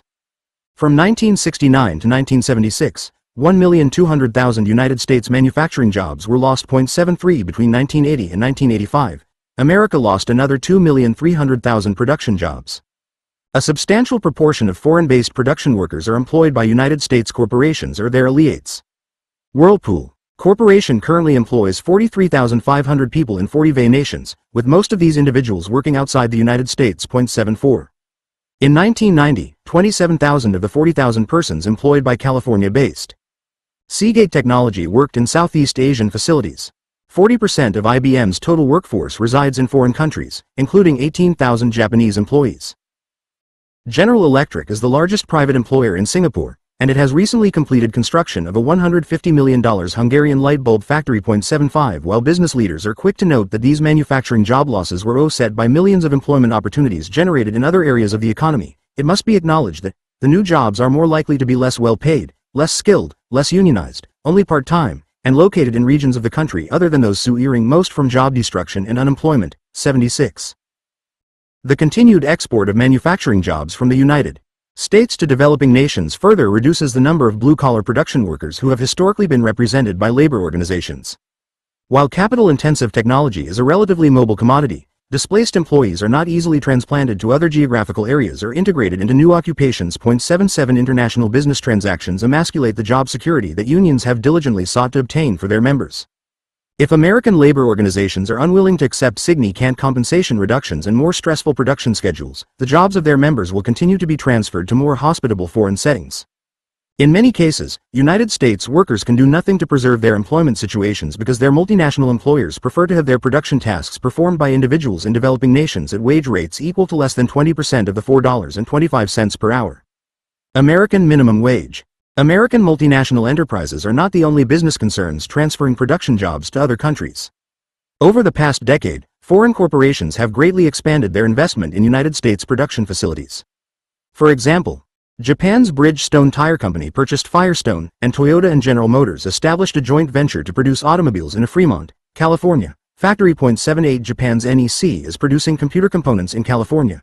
Sony employs 1,500 workers at its San Diego facility. Francis Thompson employs over 3,300 at its Indiana plants, and Dutch-owned Philips has 3,200 employees at its Greenville, Tennessee, factory. 0.79 These foreign-owned operations are subject to the NLRA because they are located in the United States. Nonetheless, their foreign managers may not view labor management relations the same way American managers do. The continued proliferation of transnational business enterprises is also challenging the efficacy and practicality of conventional nation-states. 0.80 United States statutes prescribing minimum employment standards and guaranteeing employees' organizational rights are becoming increasingly irrelevant to international RMS. These enactments do not apply to the overseas operations of American business enterprises. Although most American companies have traditionally exhibited ethnocentric behavior, expanding multinational RMS tend to function in a geocentric manner. The decision-making process of transnational entities is less likely to include factors of a local or even national nature. When Pro-TS can be meaningfully enhanced by closing a United States factory with 2,500 employees and exporting those production jobs to a low-wage facility in a developing country, corporate managers usually choose the Pro-T maximizing strategy. 0.81. The fundamental structure of the American industrial relations system has been undergoing an important transformation in recent years, with capital formations uniting in ever larger entities. As conglomerates of multi-product and even multi-industry RMS have proliferated, the loci of decision-making authority have frequently been transferred from the local to the corporate or conglomerate level. 0.82 This trend has been especially pronounced with multinational enterprises that have concentrated their managerial authority in centralized locations. These behemoth corporate institutions have thus garnered enormous economic superiority vis-a-vis decentralized labor unions. Representative labor organizations have found it increasingly difficult to confront such remote managerial centers. Most American bargaining relationships are conducted on a local or regional basis. Few employers and unions negotiate collective contracts that are national in scope, and almost no bargaining agreements have international applicability beyond the United States and Canada. As a result, local and even national labor unions find it impossible to deal effectively with multinational enterprises. They cannot regulate the employment standards followed by American business RMS at their production facilities in developing countries. When a work stoppage occurs at a United States facility of a multinational enterprise, the affected corporation is frequently able to make up the lost production at a foreign plant. 83 If a United States union negotiates a collective contract that provides bargaining unit employees with a fair proportion of earned pro TS, corporate managers can simply close the affected plants and permanently transfer the manufacturing functions to low-cost production platforms in developing nations. 84 The use of such runaway facilities greatly reduces employment costs. It also diminishes the need to deal with labor organizations because organizational and bargaining rights are denied in many developing countries. 85 This approach appeals to American corporations that do not wish to interact with workers on a collective basis. The radical reorganization of the production process in all Western countries is being orchestrated by enterprises with avowed anti-union sentiments. These corporations have evolved into highly centralized and planned entities, while unions continue to cling to the ideas of decentralization and exibility. The trade unions have not been able to reformulate their own decentralization and exibility strategies, economic and industrial democracy, aimed at countering the big corporate interests. 86 Virulent employer opposition to organizational rights. United States businesses have not been historically inclined to acknowledge the right of workers to organize and to nuance their employment terms through collective bargaining. In fact, most corporations have exhibited an overt hostility toward concerted employee behavior. During the 19th century, many employers required new personnel to sign yellow dog contracts that barred them from joining labor organizations. A number of business RMS employed private security forces to spy on their employees. Companies frequently enlisted the assistance of police and the judiciary to retain their non-union status. Courts were quick to enjoin concerted employee conduct, and they swiftly punished those who dared to disobey their prescriptive orders. When state or federal legislatures enacted laws providing minimal employment protections for workers, employer groups successfully challenged the constitutionality of those enactments. 87 In 1935, the federal government established organizational and negotiating rights for workers under the National Labor Relations Act. 88 After businesses failed in their attempt to have this law invalidated, 89 many companies resorted to unlawful tactics. For example, numerous RMS created their own labor organizations and installed pro-management persons as the OSERs of those company unions. 90 Although such employer-dominated institutions contravened the Specie C prohibition contained in Section 8(2) of the NLRA, those devices enabled many employers to prevent employee unionization by independent labor organizations for several years. As businesses became accustomed to the rights and obligations set forth in the NLRA, one might reasonably have anticipated a reduction in illegal behavior. On the contrary, the number of unfair labor practice charges led against companies under Section 8(a) 191, which proscribes employer restraint or coercion of employees with respect to their concerted activity, rose from about 4,500 in 1955 to over 31,000 in 1980.92, even though the number of Section 8(a) 1 charges declined to 22,500 in 1985. Much of this decrease may be attributed to the reduction in union organizing campaigns during the 1980s. In 1980, the Labor Board conducted 7,296 representation elections, but in 1985, it held only 3,749.93. While not all unfair labor practice charges are sustained in Labor Board adjudications, a seven-fold increase in alleged violations between 1955 and 1980 is remarkable. Many of those cases undoubtedly involved employer threats to take adverse action against workers who either engaged in informal collective action or contemplated actual unionization. The NLRB data with regard to retaliatory discharges in violation of Section 8(a) 394 are equally disturbing. Such discriminatory terminations, usually of the most vocal labor organization supporters, represent the most potent anti-union weapon available to employers. If a company is able to eliminate the key organizers during the early stages of a union campaign, the remaining employees generally become extremely hesitant to exhibit enthusiasm for the selection of a bargaining representative. In 1957, the Labor Board directed the reinstatement of 922 individuals found to have been discharged in violation of Section 8(a) 3.95. By 1970, the number of those discriminated against had risen to 3,779. In 1980, the number of such terminated workers exceeded 10,000, and in 1985, a year with only about half of the representation elections conducted during 1980, the Labor Board directed the reinstatement of 10,905 illegally read employees. 96 By the late 1980s, unlawful employee terminations occurred in one of every 3 Labor Board elections, with one of every 36 pro-union voters being illegally discharged. 97 Although it is certainly true that not all of the cited Section 8(a) 3 discharges occurred during union organizing drives, the NLRB GERS suggest that most did. 98 Furthermore, even when such unlawful dismissals take place while no labor organization is actively soliciting members, they do diminish the likelihood of future employee organizing efforts. Individuals who have witnessed the illegal termination of fellow workers based upon their exercise of protected rights tend to be afraid to provide open support for unionization. This would explain why illegal campaign tactics are a major, if not the major, determinant of NLRB election results. 99. Most American employers that do not employ unlawful tactics to prevent unionization clearly indicate their opposition to labor organizations. They disseminate literature and make captive audience speeches to massed assemblages of employees stating their unequivocal desire to remain non-union. They emphasize the fact that only they possess the power to determine wages, hours, and working conditions, and they frequently note that if representative labor organizations strike to enforce union bargaining demands, the striking individuals may be permanently replaced. A number of employers retain the services of labor relations consultants who specialize in orchestrating anti-union campaigns. Most consultants develop company programs that involve representations that border on the unlawful. While business RMS may lawfully misrepresent the salaries paid to union OCLs, the manner in which dues money is expended, and the compensation and benefits received by employees of other companies covered by collective bargaining agreements, 100 they may not promise workers special benefits if they oppose the union or threaten reprisals against those who support it. Nonetheless, some consultants recommend the use of overt threats, and a few propose the illegal discharge of primary union supporters. A number of business RMS that have had bargaining relationships for many years have recently decided that they would prefer to regain their former non-union status. They have taken increasingly tough stands at the bargaining table, and have, in many cases, openly encouraged employees dissatisfied with their present union representatives to conduct desertee-cation campaigns.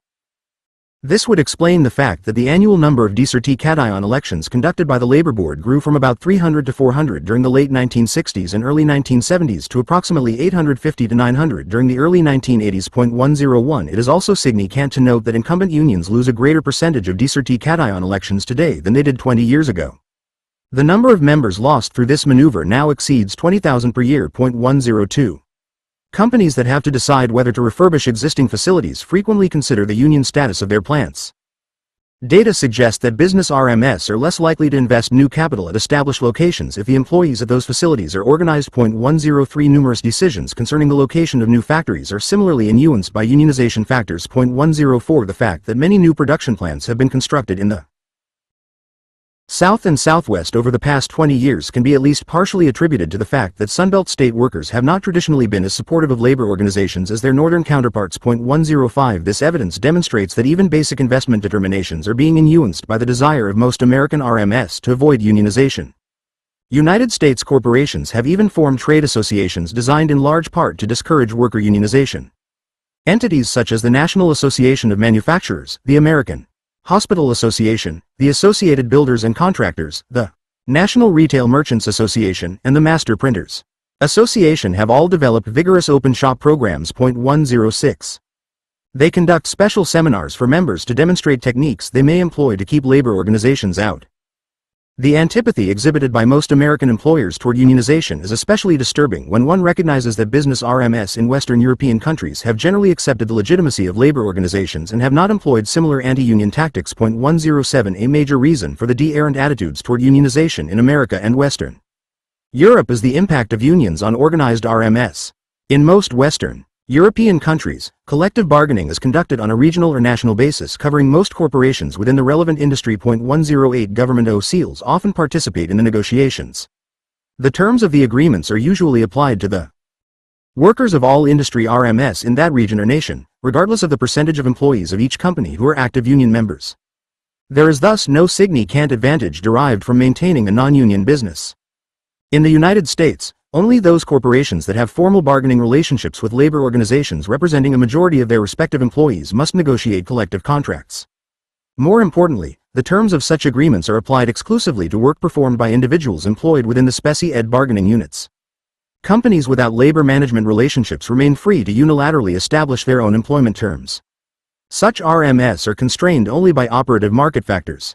If their wage rates or working conditions are unacceptably low, they will encounter difficulty attracting and retaining quali-ed employees. Their dissatisfied employees may even contemplate unionization. The cost of unionization in the United States can be quite high. Management OCLs must consult their representative labor organizations with respect to matters meaningfully affecting employee wages, hours, and working conditions. There is also a substantial probability that overall labor costs for union shops will exceed those of unorganized competitors. Labor economists estimate that unionized RMS have labor costs that are 10 to 30% higher than non-union employers. 109 In the late 1980s, the union-on-union wage differential exceeded 20% in most industries. 110 The fringe benefit costs in organized facilities were over 50% above those in unorganized settings. 111 Even though some of this union premium is offset by the greater worker productivity enjoyed by most unionized RMS, 112 an increasing proportion of the cost differential is not. This fact places unionized American businesses at a distinct disadvantage compared to their unorganized competitors. Sociological considerations. One of the great deceptions perpetrated on American workers over the past century is the allegedly classless nature of United States society. 113 Children are taught that people born in log cabins can grow up to be president. Horatio Alger stories are used to reinforce the belief that even those individuals raised in the most humble and disadvantaged settings can obtain higher education and rise to the top of American industry. Because most individuals can cite examples of immigrants and RST generation children who actually attain professional or entrepreneurial status, it is easy to understand why many persons readily accept the egalitarian legend.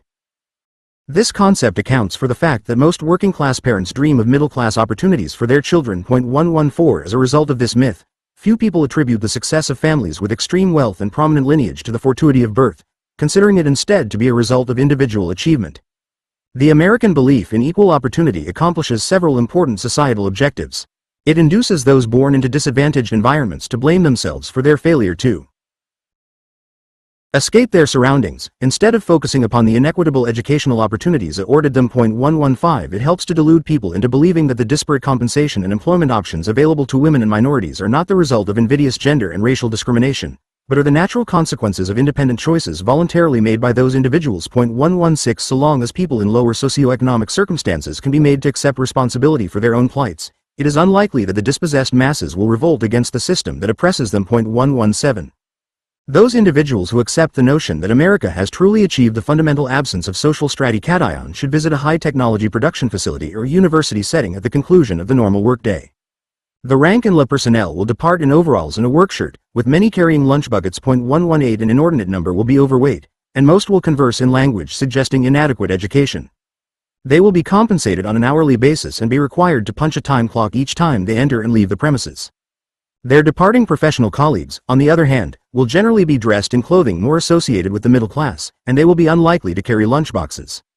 They will receive salaries and not be obliged to account formally for their work time. They will probably speak in a more erudite manner. The classless deception generates a docility among blue-collar production workers and lower-level white-collar personnel. Such individuals tend to accept their societal positions without questioning the reason for their relative inability to transcend their working-class situations. This decreases the likelihood that they will become frustrated by their lack of occupational mobility. It is thus improbable that they will become angry with the limitations imposed upon them by the general American economic system and by the hierarchical structure of their particular employers. As a result, few will conclude that collective action might provide them with a meaningful degree of worker empowerment. The media and the business community have consistently portrayed union members as working class, with the implication that such status is synonymous with lower class rank. They subtly create the impression that only the lower class opts for union representation. 119 Rarely do movies depict labor leaders or organized employees in a favorable light. Only a few LMS, such as Norma Ray and Madeline, have provided sympathetic portrayals. Far more movies, such as American Dream, FIST, Ho-A, and On the Waterfront, have characterized union OCs as corrupt and uncaring, and organized workers as uneducated and violent. Television shows have provided a similar negative image. Most middle and upper-class Americans consider Archie Bunker the archetypical union member. They view such people as bigoted and semi-literate. The depiction of union people in newspapers and magazines is no more favorable. Instead of noting the thousands of collective bargaining agreements achieved each year without resort to work stoppages, reporters focus on the relatively few controversies culminating in strikes involving some degree of violence. They usually give extensive coverage to instances of union corruption. Newspapers regularly publish photographs of the old, frequently overweight, cigar-smoking, white, male AFL-CIO leadership each time they gather for AFL-CIO conventions at Bal Harbour, Florida. Media news reports generally treat wrongdoing by labor and business leaders errantly. Union OCs who misappropriate money from member pension and welfare funds are described as embezzlers. They are equated with organized crime gurs, even when they act with no connection to any criminal syndicate. When bankers or brokerage agents divert client funds to their own use, they tend to be characterized as white-collar offenders. The prison terms imposed upon people like Ivan Boesky, Michael Milken, and Charles Keating, each of whom built society out of hundreds of millions of dollars, are usually much shorter than the terms given to union OCs who have embezzled much smaller sums. This type of distinction also fosters the public impression that more union OCs are corrupt than business executives. The actual data contradict this stereotypical belief. They demonstrate that union agents are actually less likely to be involved in criminal conduct than their entrepreneurial counterparts. 120. It is especially ironic that the movie and print media continue such stereotypes. Because the vast majority of skilled people employed in such information elds are affiliated with labor organizations that function in a professional and lawful manner. The degree to which the media and businesses have been successful in creating the impression that organized employees are lower class may be seen in the way in which American and Canadian citizens view themselves. Many Canadians respond to public opinion polls by acknowledging their working class membership. United States respondents, on the other hand, rarely acknowledge this status. They have been taught to equate such a characterization with lower class, and few are willing to accept the fact that they are not part of the ubiquitous middle class. Most corporations reinforce these class notions among their low-level employees. They try to convince blue-collar production workers that union membership is a clear indication of lower-class status. This image increases the likelihood that unorganized personnel will remain so, and it occasionally induces represented employees to decertify their incumbent unions. Over the past 2 decades, corporate OCs have learned that sophisticated appeals to class consciousness work more effectively than crude threats. Class-based propaganda has been particularly persuasive with respect to white-collar personnel. Collar compatriots. 121 They have been able to persuade most low-level management employees to ignore the fact that they and their production colleagues reside in similar dwellings and have comparable incomes. 122 Whenever labor unions begin to organize banking, insurance, healthcare, computer processing, and similar industries, the elected employers immediately disseminate anti-union literature disingenuously suggesting that persons employed in such white-collar occupations will lose their professional status if they succumb to unionization. One of the most striking developments over the past several decades has been the increased concentration of economic and political influence in the hands of a diminishing number of plutocrats. 123 In the early 19th century, approximately 80% of workers were self-employed entrepreneurs. By the mid-20th century, most individuals earned their livings by working for the 2 to 3% of the population who owned about half of all private property. 124 During the 1980s, wealth became even more concentrated. The relatively few members of the ruling class have been unwilling to share their power with their subordinates, and sociological circumstances have not favored the development of a united working class. Current labor OCs need decult to confront the inequities indigenous to the American capitalist system because most of them are unabashedly pro-capitalist. 125 They are willing to acknowledge the superior rights possessed by corporate owners and their managerial OCs. A somewhat errant sociological phenomenon has involved the historical effort of many companies to divide workers along racial and gender lines. Throughout the late 19th and early 20th centuries, companies regularly employed minority and female employees during work stoppages. Because such persons could not obtain membership in many AFL craft unions, they were receptive to strike-breaking overtures. 126 Corporate executives also used the lower compensation acceptable to minority and female workers as a means of moderating union demands for higher rates of pay for white male employees. 127 This attempt to exacerbate such intergroup divisions continues today. Many employers disingenuously blame race-conscious and gender-conscious affirmative action programs when they fail to offer employment opportunities to white males, and they conversely antagonize minority and female applicants when they select white males for vacant positions. Part 2. 4. The need for labor unions to organize traditionally non-union personnel. The American labor movement has historically derived its organizational strength from northern blue-collar workers. As demographic and structural changes continue to deplete the ranks of these workers and to expand the traditionally unorganized sectors of the workforce, labor unions will be compelled to modify their organizational focus if they wish to retain and broaden their economic vitality in the rapidly approaching post-industrial society. If labor leaders cannot develop programs that appeal to white-collar and service personnel, private sector unions will become increasingly unimportant outside of the shrinking manufacturing sector. It will not be easy for labor organizations to unionize unorganized occupations. Various factors have combined to discourage collective behavior by workers in these positions. Many non-union workers are satisfied with their employment circumstances because of the diligent efforts of their employers to avoid the types of employee disapprobation that frequently precipitate collective action. Corporations generally provide unorganized white-collar personnel with compensation and benefits. Increases as generous as those obtained for their production workers through the bargaining process. Point 1. Unorganized manufacturing enterprises similarly retain their unfettered managerial discretion by ensuring that their employees are as well as their unionized counterparts. Point 2. If labor organizations are to significantly enhance the employment interests of non-union individuals, they will have to provide more than conventional economic gains. They will have to establish goals that will increase employee participation in managerial decision-making and enhance worker dignity. Although labor organizations may be necessary to preserve previously achieved economic objectives, the critical function of unions in the future will be to prevent the non-economic exploitation of individuals that results from the inhumane proliferation of industrial technology. White-collar and service personnel will demand a greater degree of influence over their basic terms and conditions of employment, and unions will have to create programs to satisfy such worker expectations. Legislatively prescribed and union-negotiated worker participation plans may provide employees with a greater degree of control over management decisions affecting their employment. According to some observers, labor unions no longer control their own destiny, because most of the forces that normally increase union membership, such as industrial expansion and northern workforce growth, are now beyond the influence of labor organizations. Point 3. If unions accept this fatalistic prognosis, they need simply await their predicted demise with uncharacteristic tranquility. If labor leaders recognize, however, that they still exercise considerable control over their fate and exchange their outmoded methods and attitudes for sophisticated organizational techniques and far-sighted objectives, they may engender an organizational renaissance in the coming decades. Establishing a positive public image. Many members of the public think that union OCs are corrupt, that bargaining agreements establish inscient work rules that inhibit worker productivity, and that the wages and benefits received by organized employees exceed the value of their services. Although 72% of persons questioned by the Gallup organization in the late 1930s expressed their approval of labor organizations, less than 60% of the public approved of unions by the mid-1980s. 4. American business leaders and the news media reinforce the negative perception of labor organizations by emphasizing the criminal convictions of union OCs and depicting organized workers as unambitious and overpaid. Rarely do media stories indicate the continuing need for collective worker action.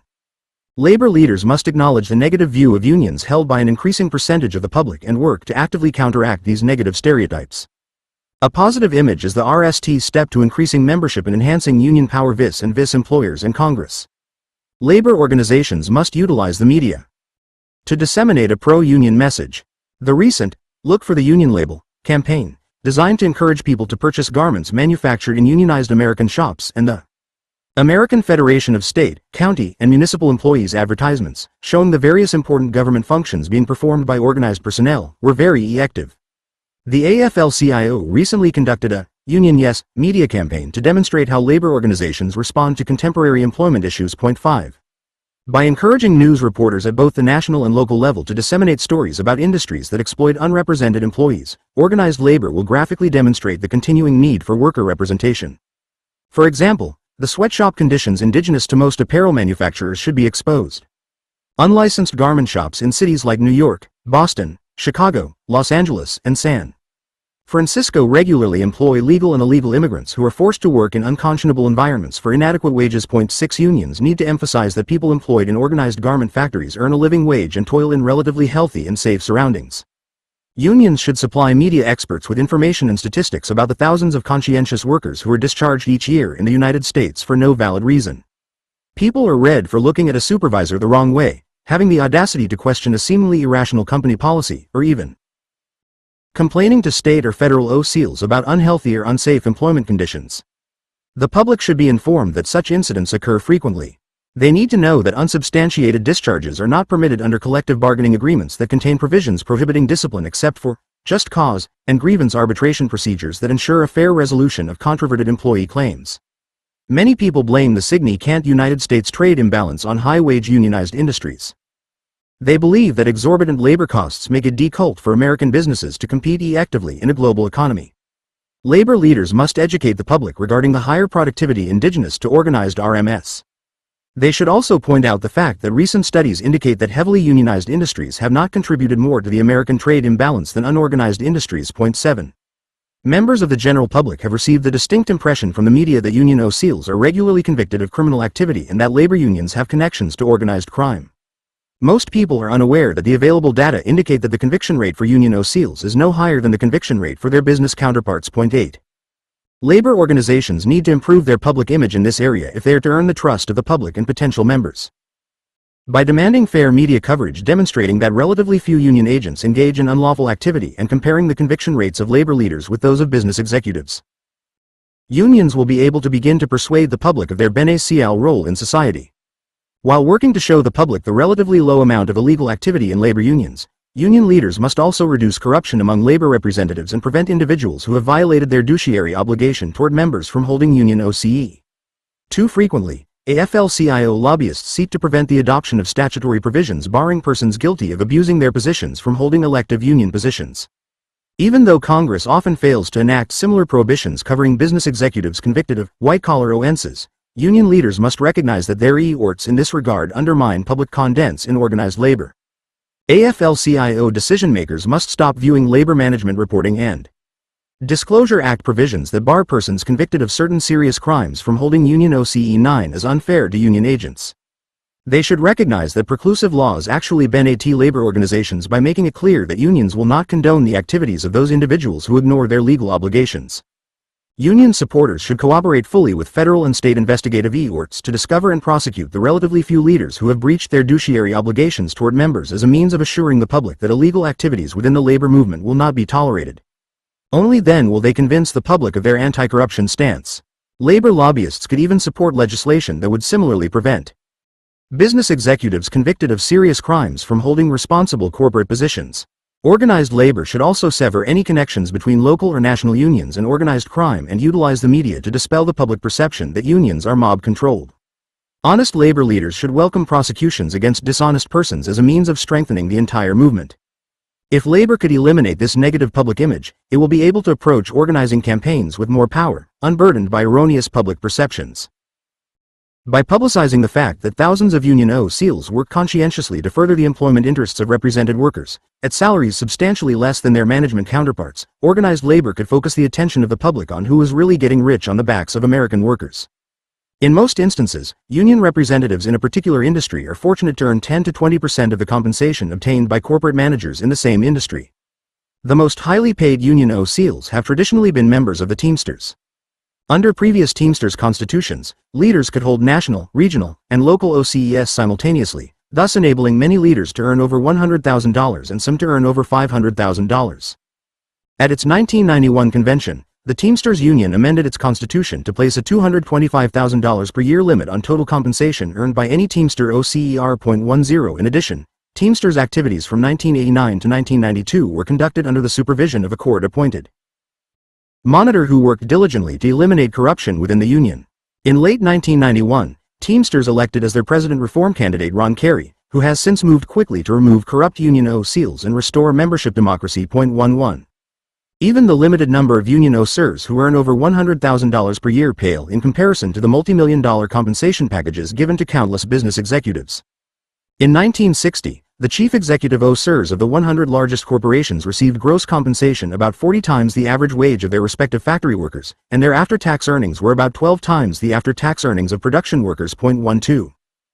By the late 1980s, however, the same CEOs received gross compensation that was 93 times the average wage earned by their factory personnel, and their after-tax earnings were an astonishing 70 times the after-tax earnings of production employees. 13. The dissemination of this information has already caused some people to shift the blame for the lack of competitiveness of American industry from unions to management.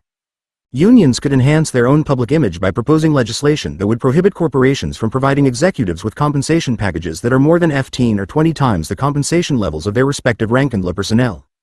In its effort to increase power, prestige, and membership, organized labor could sponsor television programs and movies that portray unions and union members in a positive light. Documentaries depicting the active efforts of union leaders or the beneficial work of particular labor organizations would simultaneously enhance labor's image and educate the public. Portraying the lives of people from diverse backgrounds whose jobs have been improved through the collective bargaining process would also help close the gap between the perceptions of organized and unorganized individuals. Surveys have found that more union members view labor organizations as positive factors than do their non-union cohorts. 14. And members have greater confidence in labor OCEs. 15. Once labor organizations educate non-members about the benefits available through representation, they will be better able to organize traditionally unorganized sectors of the workforce. Despite the recent decline in union membership, there is evidence to suggest that many unorganized employees would be receptive to appropriate unionization appeals. Even though the persistent efforts of business leaders to depict labor organizations as antiquated and unnecessary have had an impact on organization efforts, over 80% of Americans continue to believe that workers should have the right to join unions, and between 50 and 75% of the public still think that virtually all members of the workforce would be better off if they were unionized. Almost 70% of respondents in a 1984 Harris poll rejected the notion that labor organizations are only relevant to blue-collar workers. 17. Nonetheless, only about one-third of labor force participants expressed a willingness to vote in favor of unionization if offered the opportunity to do so. 18 Labor organizations must work to encourage the pro-union beliefs held by most Americans and counteract the negative perceptions emphasized by the business community. Enhancing the employment rights of all workers through the legislative process. The labor movement can greatly enhance its public image through legislative activity. AFL-CIO affiliates have generally been considered business unions that are primarily interested in enhancing member benefits and protections through collective bargaining. As a result, unorganized personnel often believe that labor unions are not concerned about their employment situations. AFL-CIO affiliates have lobbied in favor of civil rights laws, legislation establishing minimum wages, maximum hours, workplace health and safety standards, worker and unemployment compensation programs, family leave policies, and statutes protecting worker pension and benefit plans. Most, however, have not worked to provide unorganized employees with rights and protections commensurate with those enjoyed by union members under collective bargaining agreements. This provincial philosophy can be attributed to the belief that the legislative enhancement of employment conditions for all workers would diminish the need for traditional union representation. 19 Labor leaders who cater to this perspective fail to recognize that conventional bargaining procedures are no longer adequate to deal with many of the complex problems created by the inexorable transformation of the American economic system into a post-industrial society and the increasing internationalization of the business world. Corporations in highly competitive markets cannot agree to contractual obligations that would disadvantage them with respect to unconstrained companies. It should thus be apparent to labor leaders that they cannot rely exclusively on collective bargaining to further employee interests. Only legislation covering all workers can provide industry-wide protections. The economic plight of unorganized workers negatively affects unionized employees. The availability of non-union individuals, particularly during periods of unemployment, meaningfully threatens the employment standards and job security enjoyed by unionized personnel. 20. This threat is exacerbated by the ability of employers to permanently replace striking workers. Union leaders concerned that legislatively furthering the interests of all employees would undermine the popularity of labor organizations need only consider the fact that European trade unions, which have historically been substantially involved in the political process, have membership rates 3, 4, and even 8 times the moribund rate of their politically inactive American counterparts. Even within the United States, the most rapid union expansion in the past 3 decades has occurred in the public sector, where employees are provided with pervasive statutory protections. By pursuing legislation that would benefit all workers, whether or not they are unionized, labor organizations would further their objectives in 2 important ways. To the extent that modern unions demonstrate their dedication to the improvement of the rights of all employees, they will develop a positive public image and increase the likelihood that workers who have traditionally been unreceptive to unionization will reconsider.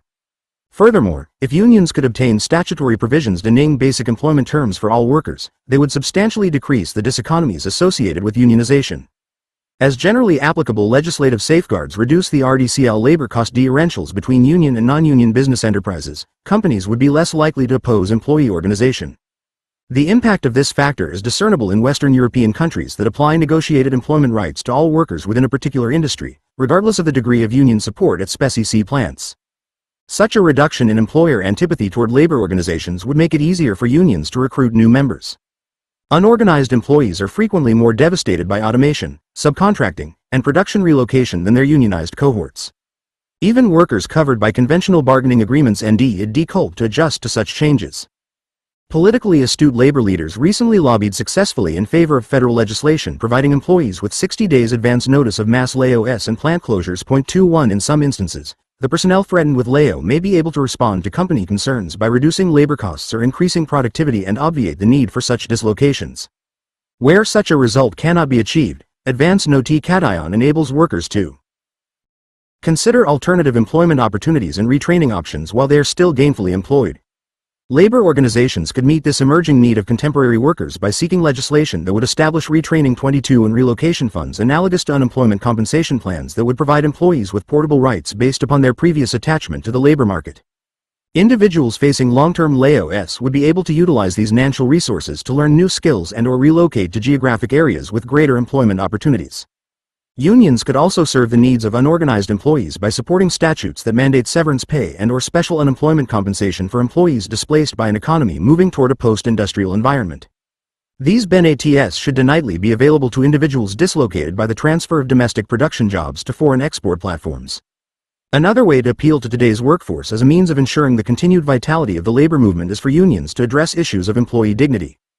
Legislation requiring parental leave, employer or government-sponsored childcare, job sharing, and X-time programs would benefit parents. Increasing numbers of single parents and dual-income households have made these options essential, and yet employers have failed to provide them unilaterally. Unions could enhance their popularity among traditionally unorganized workers by helping them attain these economic necessities. Job-sharing plans would obviate the need for layoffs during economic recessions and would permit unions to work for the benefit of employees instead of sacrificing the jobs of some to retain a semblance of power. Labor organizations should therefore promote legislation that would allow workers to reduce their weekly hours to 30 or 30 and enable a greater number of individuals to retain their jobs. Supporting this type of legislation would enhance labor's image with respect to the millions of workers who regularly fear that they are going to lose their jobs.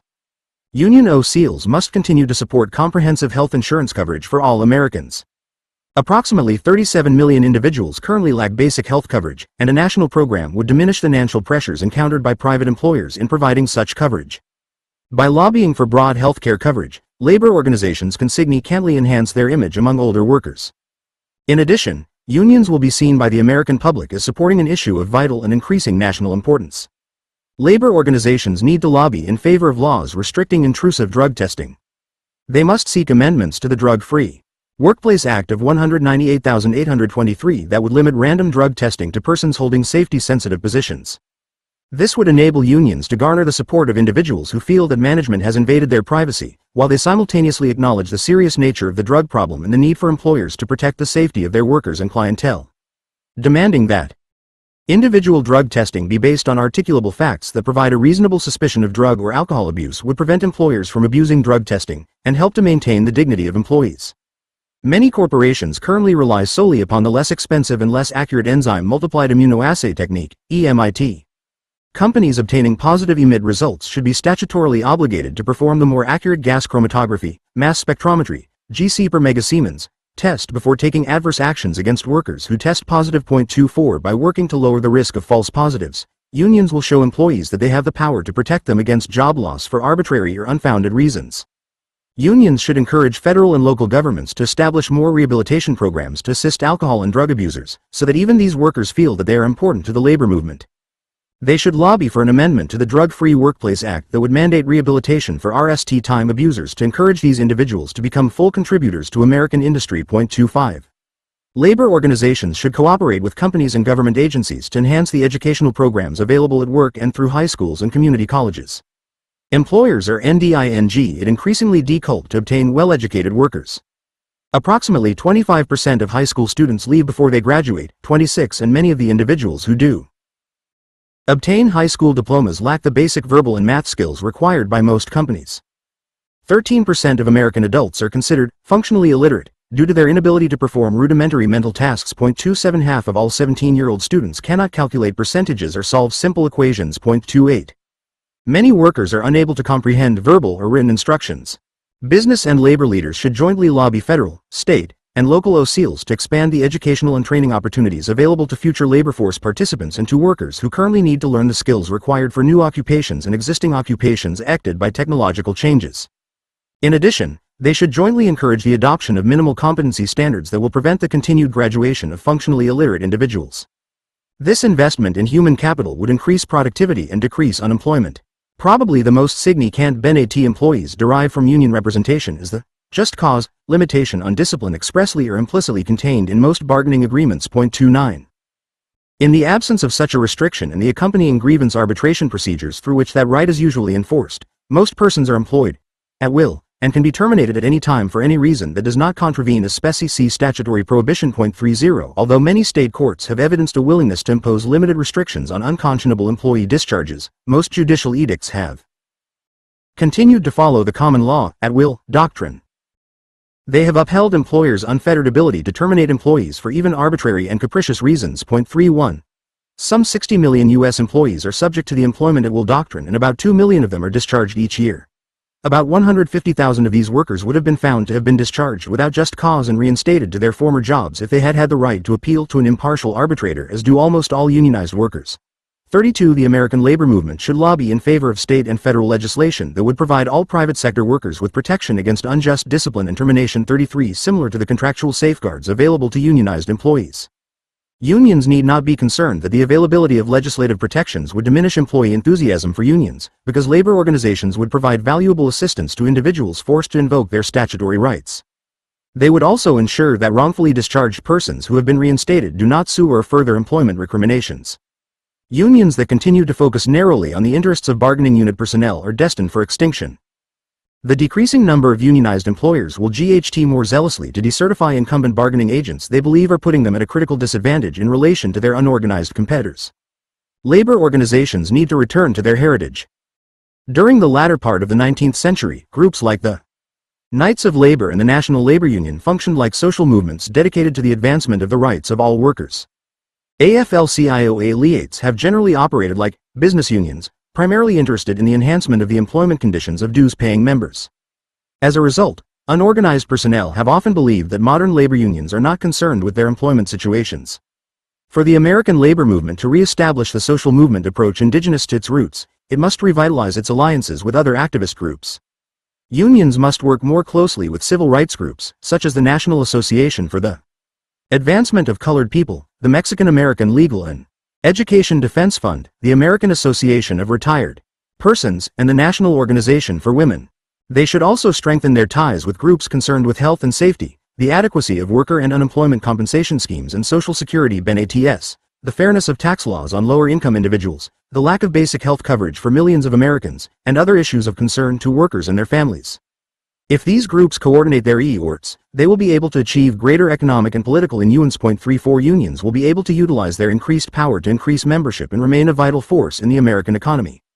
If labor organizations induce Congress and state legislatures to enact statutes providing all workers with pervasive employment protections, union strength will be enhanced, not diminished. 35 The role of labor organizations would shift to one of providing advice and assistance to individuals challenging discriminatory practices, improper layoffs, or unjust discipline, or to those seeking unpaid wages or overtime pay, the protection of their pension or fringe benefit rights, worker or unemployment compensation, or the enforcement of applicable health and safety regulations. 36 The active participation of union representatives would provide both organized and unorganized personnel with the influence that can only be achieved through collective action. Because most lower-level employees lack the financial resources to retain legal representation with respect to such basic employment issues, they would welcome the assistance of labor organization specialists. The costs associated with this representation would be offset by membership dues or service fees imposed upon non-members who request such assistance. Enhancing the public perception of unions through the collective bargaining process. Unions functioning as exclusive bargaining agents must continue to provide bargaining unit personnel with substantive rights that transcend the protections afforded by state and federal enactments or risk losing the support of their members. By providing represented employees with benefits not available to non-union workers, labor organizations will make themselves more attractive to unorganized personnel and increase their ranks. For example, negotiated wage rates continue to exceed the statutorily prescribed minimum wage. In addition, even if some form of universal health coverage is eventually provided by federal law, unions and employers will negotiate supplementary benefits and claims handling procedures. Prior to the availability of statutory coverage, private parties will discuss cost containment mechanisms that will enable business entities to provide affordable health insurance. Labor organizations should seek bargaining agreement provisions covering a myriad of employment-related topics to assist the employees they currently represent and to attract to collectivization those employees not yet organized. Fringe benefit plans could provide legal care, eye care, dental care, child care, care for the aging parents of employees, and parental leave for workers having or adopting children. These programs can be cost-efficient.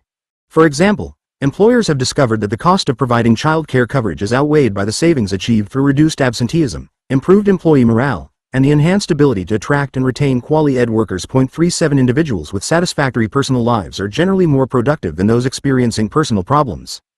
During the coming years, representative labor organizations should utilize collective bargaining to protect bargaining unit employees from the vicissitudes associated with the introduction of new technology, production transfers, and plant closures.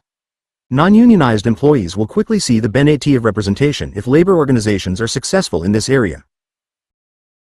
Labor leaders have recognized the need for modern production techniques, 38, and they have the right to demand that business RMS reciprocate with the establishment of educational programs that would prepare elected bargaining unit personnel for future occupational demands. 39 Individuals displaced by automation should be entitled to continued compensation during the period of their retraining. 40 The ongoing employment of such workers would be benevolent, would greatly increase employee loyalty to the firm, and would diminish costly employee turnover and guarantee a highly skilled future workforce. 41 Unions should demand contractual restrictions aimed at diminishing the likelihood of such business transactions.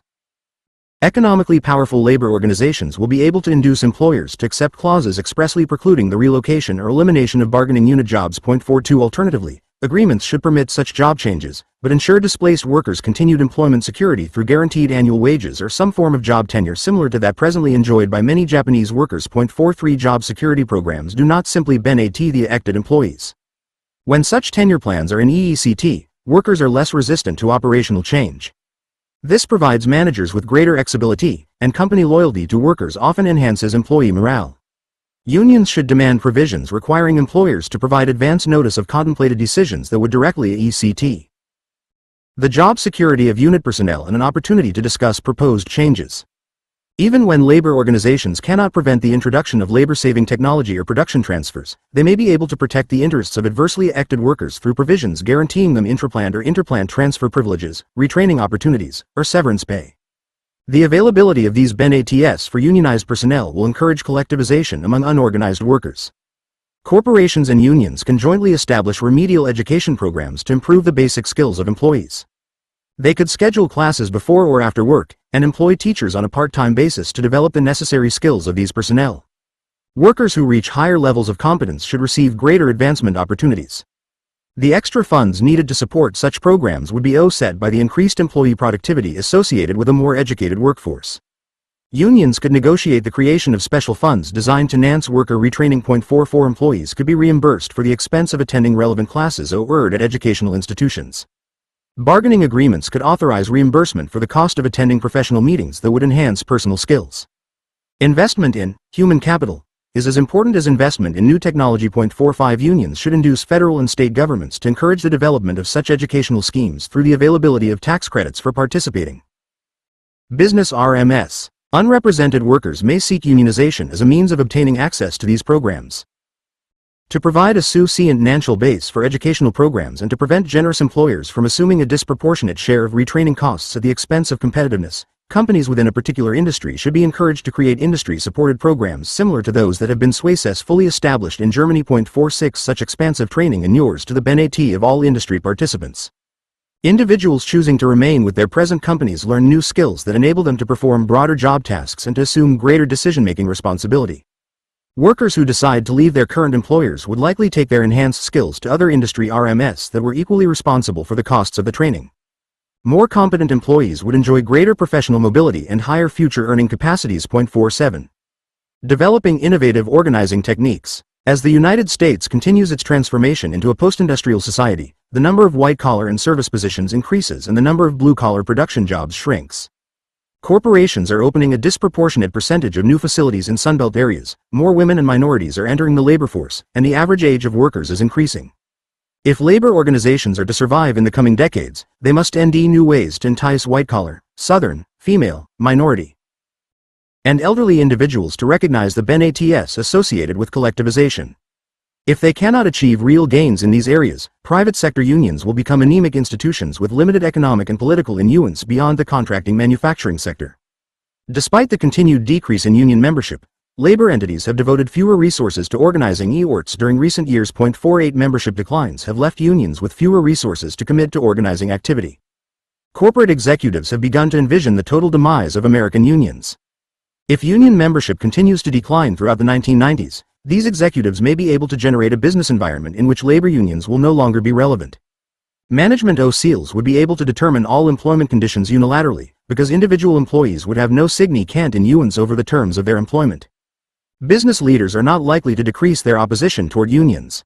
When the Supreme Court recently sustained the authority of the Labor Board to promulgate rules denying the bargaining units for healthcare institutions, 49 The American Hospital Association immediately pledged to GHT union organizing efforts on all fronts. 50 A prominent management attorney suggested that, employers should use every waking moment to assess their vulnerability to organizing and begin the process of hardening the target. 51 labor entities will have to devise novel methods of countering such management tactics and appealing to workers who might be contemplating collective action to retain their current strength and build a foundation from which to grow.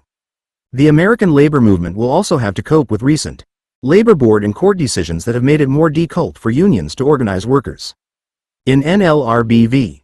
Yeshiva University, 52, the Supreme Court held that persons who meaningfully influence corporate policies constitute managerial employees, excluded from NLRA coverage.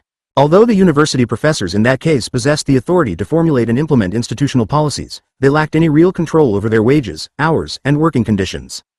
The court thus ignored the fact that unionization would have provided these managerial personnel with input regarding their fundamental employment conditions. Following Yeshiva, the Labor Board ruled that when a representative labor organization negotiates a bargaining agreement providing non-managerial workers with significant influence over management policies, the workers become managerial personnel and forfeit their statutory right to continued representation. 53 This type of decision will make it increasingly difficult for unions to organize non-supervisory persons. 54 In recent years, management labor relations specialists have significantly modified their methods of discouraging employee unionization. The overt threats and palpable economic intimidation of the past have been replaced with highly sophisticated techniques developed by professional behaviorists. 55 Corporations have combined more aesthetic employment environments with subtle appeals to workers' class consciousness to convince employees of the obsolescence and lower-class nature of union representation. Employers urge that wages and working conditions will not be improved through collective bargaining, because employees can only obtain what employers are willing to provide. 56 They emphasize that the NLRA does not oblige them to agree to any union proposals, and they note that employees who decide to engage in a work stoppage in support of bargaining demands may be permanently replaced. The success of these measures can be attributed, in large part, to the fact that many union organizers continue to utilize the provincial proselytizing techniques that were developed during the late 1930s and early 1940s to appeal to blue-collar production personnel. 57 While the traditional approaches may still appeal to unskilled and semi-skilled service sector workers, they are unlikely to appeal to more educated, white-collar personnel. Unions must modify their organizing techniques to successfully respond to the onslaught of management.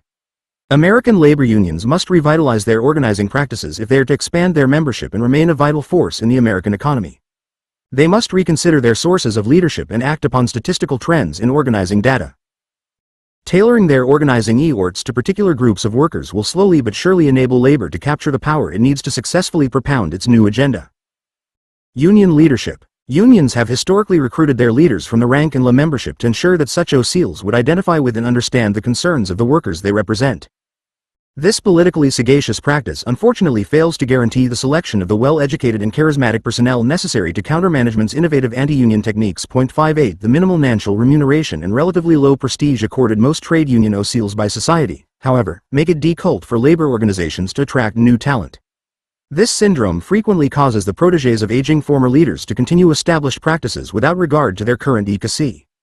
The established union leadership has not been adept at organizing recent labor force entrants. 59 Many labor OCLs have failed to comprehend the problems and aspirations of burgeoning white-collar occupations. 60 As labor OCLs encounter more fluent and better educated workers, they must be able to understand and re-ECT the concerns of those individuals.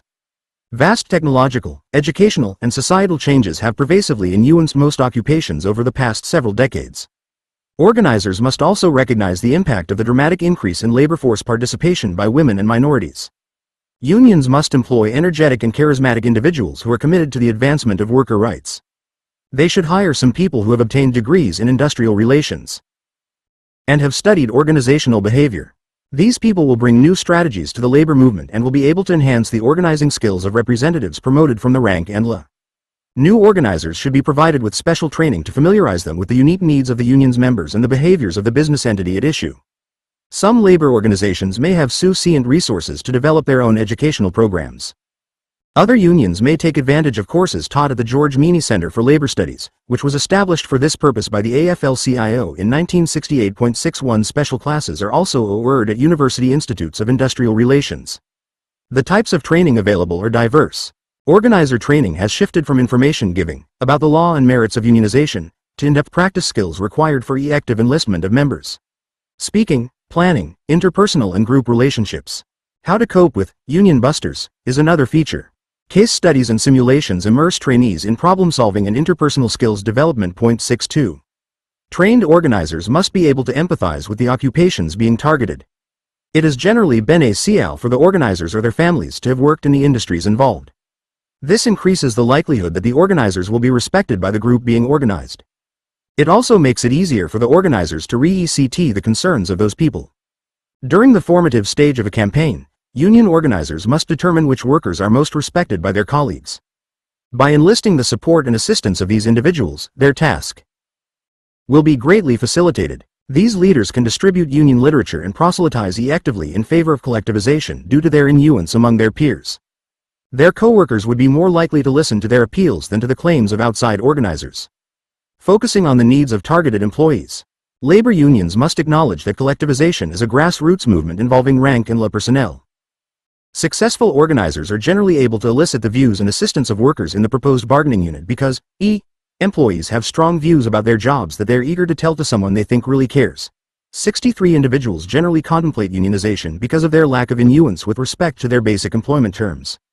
Organizers must understand these frustrations and indicate to all workers the degree to which they can gain empowerment through a collective voice. Organizers must also realize that many employees are more concerned today with issues pertaining to employment dignity than with traditional economic matters.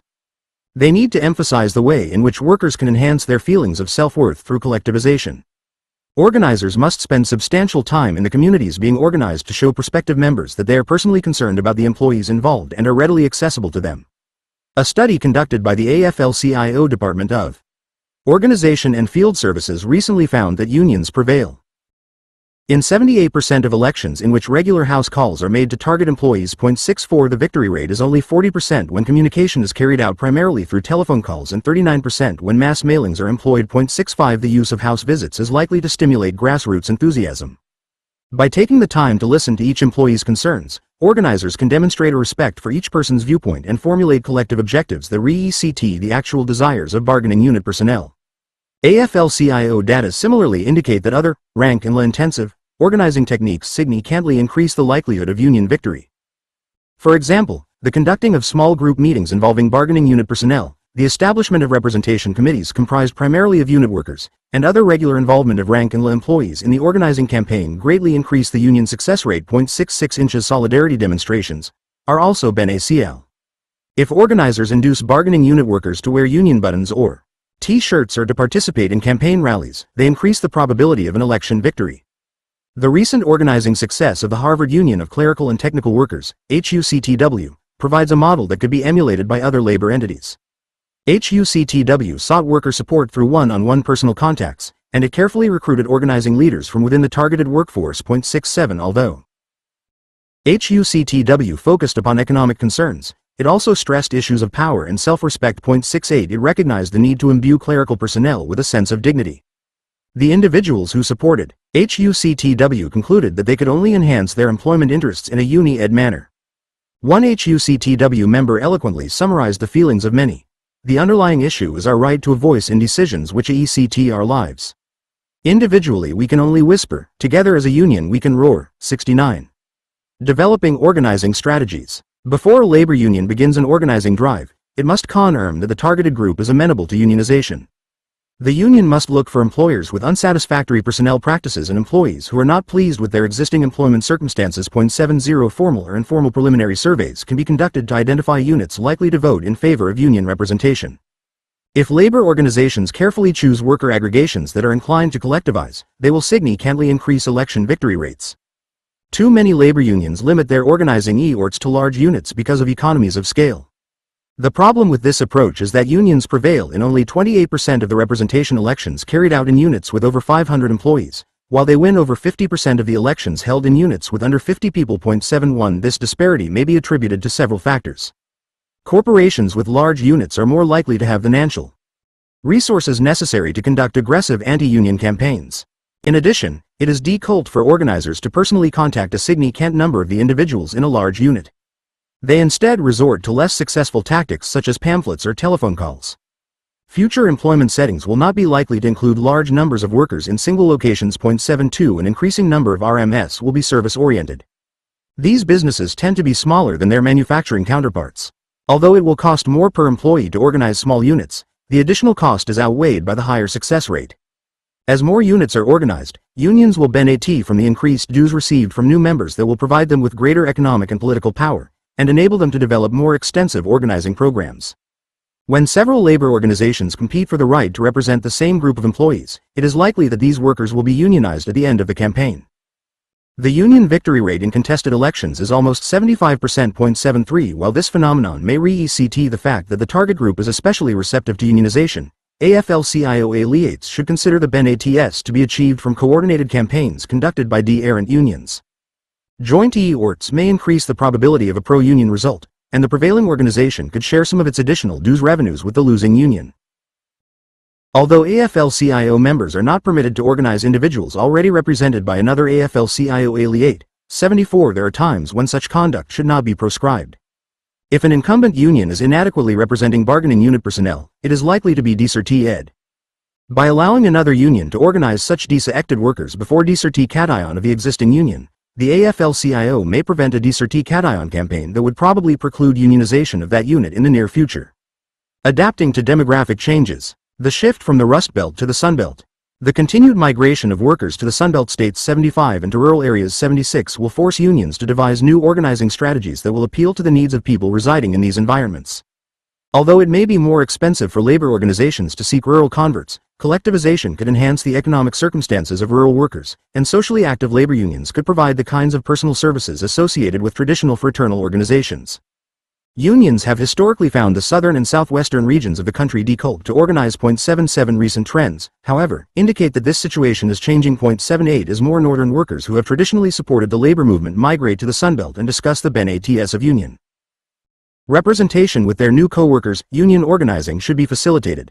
During the late 1980s, unions that had the assistance of the AFL-CIO Industrial Union Department achieved highly respectable certification results in southern states. Those labor organizations prevailed in a remarkable 63% of representation elections conducted in Alabama, North Carolina, South Carolina, Georgia, Mississippi, and Tennessee. 79. The unions assisted by the AFL-CIO committed substantial resources to the Southern Organizing Campaign. 80. They established employee committees within each targeted plant, and secured a substantial degree of worker participation. The greatest impediment to organization involved worker ignorance of their legal rights and fear of employer reprisals. Through carefully structured education programs, union organizers apprised individuals of their statutory prerogatives and dispelled their unfounded apprehensions. Labor organizations can develop similar programs that would enable them to unionize a greater proportion of Sunbelt employees. Changes in workforce composition. Approximately 2/3 of the labor force entrants during the next decade will be women, and almost 30% will be minorities. 81. By 2030, 1/3 of Americans will be FTYV and older. 82 Labor unions will have to expand their appeals to these individuals if they are to achieve sustained growth. Even though labor unions have not historically achieved significant organizational success with female and minority workers, there is reason for union OCs to be more optimistic today. Recent AFL-CIO statistics indicate that unions prevail in 60 to 66% of labor board elections involving bargaining units comprised primarily of female and/or minority employees. 83. Women workers. The record of organized labor with respect to female employees has certainly been undistinguished. Although 30% of organized workers are women, only 12% of national union leadership positions are held by females. 84 In 1980. Joyce Miller, president of the Coalition of Labor Union Women, became the RST woman to serve as a member of the AFL-CIO Executive Council. 85 Despite the dearth of female union OCs, the proportion of women union members has actually increased since the mid-1950s. 86 In addition, 41% of women workers have indicated that they would support a union if they had the chance to do so. 87 AFL-CIO elites must encourage the election and appointment of more female OCs, employ more women organizers, 88 and work more closely with the Coalition of Labor Union Women, 899-5, and other groups of working women to broaden their appeal to the increasing number of organizable women entering the labor force. 90. The labor movement needs to confront issues important to female workers to attract them to unions. Labor organizations must continue to seek legislation and bargaining agreement provisions designed to eliminate gender-based compensation differentials. 91 and challenge RDCL barriers to the advancement of quali-ed women. In addition, union OCs should support parental leave programs and flexible hour plans, and strive to obtain government and/or employer-sponsored daycare centers to facilitate the movement of women into the labor force. If unions are responsive to the needs of women, they will benefit from the membership dues of millions of new labor market participants. 92.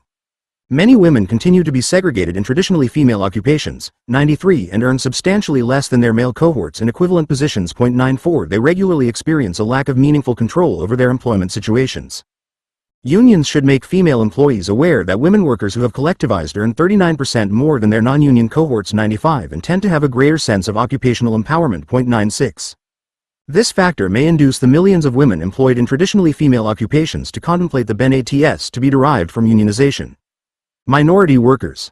Blacks and other minorities were responsive to organizing e-orts during the late 1930s, particularly in heavy industries being collectivized by industrial unions, but their enthusiasm subsequently waned due to the vestiges of discrimination in many craft unions. 97. The enactment of Title VII of the Civil Rights Act of 196,498 required the ending labor organizations to abandon their discriminatory practices and impelled recalcitrant union leaders to recognize their legal and moral obligations toward minority employees.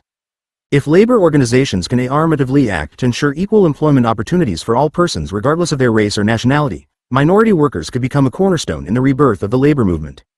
A recent survey disclosed that 69% of minority employees would support a union if they had the opportunity. 99. This propensity should facilitate organizing minority workers in all sectors of the economy. AFL-CIO affiliates should emphasize to potential minority union members that most labor organizations have historically supported equal rights for minority workers.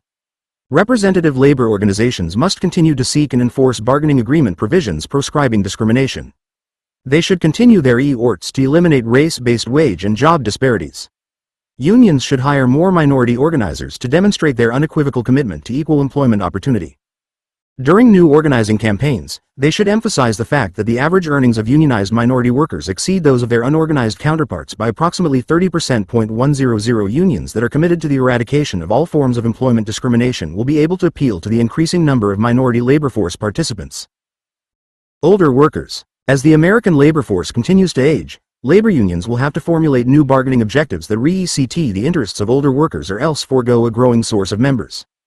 Labor organizations can attract these workers by strengthening pension plans and negotiating supplemental health insurance to protect retirees from expenses not covered by Medicare. Many individuals fear that their employment opportunities will be reduced as they age, but bargaining agents can win the support of these workers by seeking provisions guaranteeing quali-ed senior employees the advancement rights they deserve. 101. Some older workers want the chance to move toward retirement on a phased basis. Labor unions should negotiate contractual provisions with employers that permit senior personnel to opt for part-time employment on a two-thirds or half-time basis as they approach retirement. Unions can counsel management to develop work-sharing programs that would enable two older employees to share the same position. This arrangement would allow employers to benefit from experienced workers, and the individual employees would work the flexible schedules suited to their employment needs. Senior workers have generally been enthusiastic union supporters. If labor organizations continue to protect the employment interests of older persons, they will retain their support and even increase their power as this segment of the labor force increases. The ability to organize white-collar and service personnel. To enhance their economic and political vitality in the coming decades, labor organizations will have to develop programs designed to appeal to the burgeoning ranks of white-collar and service personnel. Only about 10% of service industry and OCE workers have been organized. 102. Union OCEs must concentrate their e-orts on the major white-collar and service industries: insurance, healthcare, banking and retail. To reach these workers, the labor movement will need to undergo an organizing revolution similar to the industrial union movement of the late 1930s and early 1940s. 103. In the public sector movement during the 1960s and 1970s. 104. Because many government unions have successfully organized white-collar and service employees. 105. They can provide a model for private sector unions. The AFL-CIO should establish a professional and service employee department that would include new organizations in each of the targeted industries. Existing unions, such as the Retail Clerks International Association, RCIA, the OCE and Professional Employees International Union, OPEIU, and the Service Employees International Union, SEIU, all of which have already demonstrated the ability to collectivize retail, OCE, and healthcare workers, should be charter members of the new department. Service employees are generally locked into low-paying and routinized jobs with minimal opportunities for personal advancement. Although worker turnover is usually high, thus negating a perceived need among employees for unionization, service personnel are optimal targets for collectivization because of the poor economic and environmental conditions associated with their positions. Union representation could enhance their economic circumstances and improve their employment surroundings. Labor organizations could be less concerned with significant foreign competition, because most service jobs are necessarily performed in the United States. AFL-CIO affiliates should learn from unions like the RCIA and the SEIU, and develop programs that will appeal to service personnel who wish to improve their employment circumstances regardless of whether they view their jobs as short-term or long-term. White-collar workers have not been inclined toward union membership primarily because of their perceptions of the labor movement in their own employment situations. These workers historically enjoyed an upward mobility that induced them to identify more with the interests of their employers than with those of their rank and la colleagues. 106 Their middle-class socioeconomic status caused many white-collar workers to question the benefits to be derived from membership in blue-collar trade unions. 107 Manipulative managers determined to convince their white-collar employees that labor union participation would be both unprofessional and personally demeaning. As the United States has moved toward a post-industrial society, white-collar positions have significantly changed. Businesses have become more bureaucratized. Global RMS control local operations through the concentration of managerial authority in centralized administrations that function on a strictly hierarchical basis. As a result of these changes, many lower-level management employees have had their discretionary authorities circumscribed. They receive directives from regional, national, or even international officers who tell them the exact manner in which they are to carry out their managerial tasks. 108. The employment situation for non-managerial professionals has similarly deteriorated. Restrictive corporate policies have reduced their autonomy and limited their exercise of professional discretion. 109 The computer revolution has also curtailed white-collar employee freedom. As the United States has evolved into an advanced information processing economy, the individuals performing the requisite computer functions have experienced less occupational autonomy. Supervisors can electronically monitor employee keystrokes, break periods, and error rates. 110 Even the work of problem-solving analysts has become routinized, and scientists and engineers themselves subjected to greater business constraints. 111 The economic circumstances of white-collar personnel have eroded during the past decade. Between 1977 and 1990, the remuneration received by upper executives rose by an astonishing 220%, while the compensation levels for mid-level managerial employees and hourly workers increased at a much more moderate rate. 112 Top corporate OCEs no longer pretend that they share a common bond with lower-level white-collar personnel. Business leaders believe that they deserve to receive financial rewards. Reacting the protests generated by their rewards. Because they no longer provide managerial employees at the plant and regional levels with full autonomy, upper management is no longer willing to attribute enterprise gains to the decision-making functions of those people. Corporate executives now regard lower-level white-collar employees as analogous to blue-collar production workers. When economic conditions deteriorate, such white-collar professionals become as disposable as their production colleagues. 113 This reduced job security makes it more difficult for companies to convince white-collar personnel to identify with long-term enterprise interests and weakens the belief of lower and middle management in their potential for upward corporate mobility. As white-collar employees increasingly envy their situations similar to their blue-collar compatriots, 114 they may contemplate the benefits of collectivization. Labor unions must recognize that these individuals are not concerned solely with economic issues. They want to participate in the decision-making process of the firm and to enhance their employment dignity. 115 Many no longer believe that corporate employers respond to their interests, exhibit concern about their job security, or provide employment environments as pleasant as those they previously experienced. 116 The baby boom generation has experienced an additional barrier to upward mobility. Although the number of well-educated professionals has increased dramatically, the number of desirable corporate positions has not. Individuals in their late 30s and early 40s thus have fewer opportunities for advancement. A study of technicians and engineers in the French electrical industry revealed that union militancy was directly related to diminished employee mobility. 117 As American professional workers react to similar barriers, they may begin to identify more closely with their blue-collar colleagues than with the corporate managers who have contributed to their declining employment status. This development may persuade growing numbers of white-collar employees to yield to unionization and treaties. 118 United States labor organizations should be encouraged by the fact that white-collar personnel in other industrial countries have been unionized for many years. 119 If labor unions want to successfully organize white-collar personnel, they must devise strategies that will specifically appeal to them. Their campaign materials must be drafted to interest highly educated people who are as concerned with self-actualization as with economic gain. Labor unions must employ erudite organizers who can relate effectively with professional employees. Organizers must emphasize issues pertaining to worker dignity. They should formulate bargaining objectives that involve employee autonomy, worker participation in managerial decision-making, and the opportunity for professional advancement. 120 Campaign literature might include demands for paid educational leave and greater opportunities to attend professional conferences. 121 The unionization rate for white-collar professionals now exceeds the rate for non-professional workers. 122. This indicates that many white-collar personnel want to enhance their employment in unions and view unionization as an appropriate vehicle to accomplish this objective. Even though a substantial share of organized white-collar people are government employees, labor organizations should be able to similarly advance the employment interests of private sector professionals.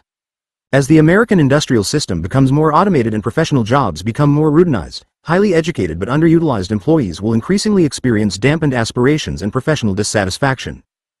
To counteract their loss of individual autonomy and regain the respect and dignity eroded by organizational changes and technological advances, many private sector white-collar workers may resort to collective action. As more professionals, such as physicians, lawyers, and accountants, experience a similar loss of control over their employment destinies, they too will contemplate unionization. 123. During the past several decades, the socio-economic situations of blue-collar and white-collar employees have become intertwined. Changing employment circumstances have caused the simultaneous embourgeoisement of blue-collar workers and the proletarianization of professionals. 124. White-collar workers who previously viewed themselves as upper middle class are more likely to consider themselves middle class today, while blue-collar employees who formerly saw themselves as working class now think of themselves as middle class. 125. Both groups share a feeling of powerlessness that may be alleviated through collective action. 126. If American labor organizations can demonstrate their capacity to preserve professional values while advancing joint employment interests, they will experience significant growth among white-collar personnel. The ASSOCIATIONL approach. One of the unique aspects of the American industrial relations system is the exclusivity doctrine. Under Section 9(a) of the NLRA 127, a labor organization may only become the statutory bargaining agent for the employees in a proposed unit if a majority of the individuals in that unit indicate their wish to be represented by that union. 128. The NLRA does not require employers to recognize labor entities that do not enjoy such majority support. As a result, millions of workers who support unions remain unrepresented because they are employed in settings in which a majority of their colleagues do not presently want a bargaining representative. If labor organizations can provide tangible benefits for union adherents who are employed in these environments, many of these sympathizers will formalize their relationship with unions and expand their economic and political strength. As the fellow workers of such individuals notice and appreciate the services provided by labor organizations, they may ultimately decide to support unionization.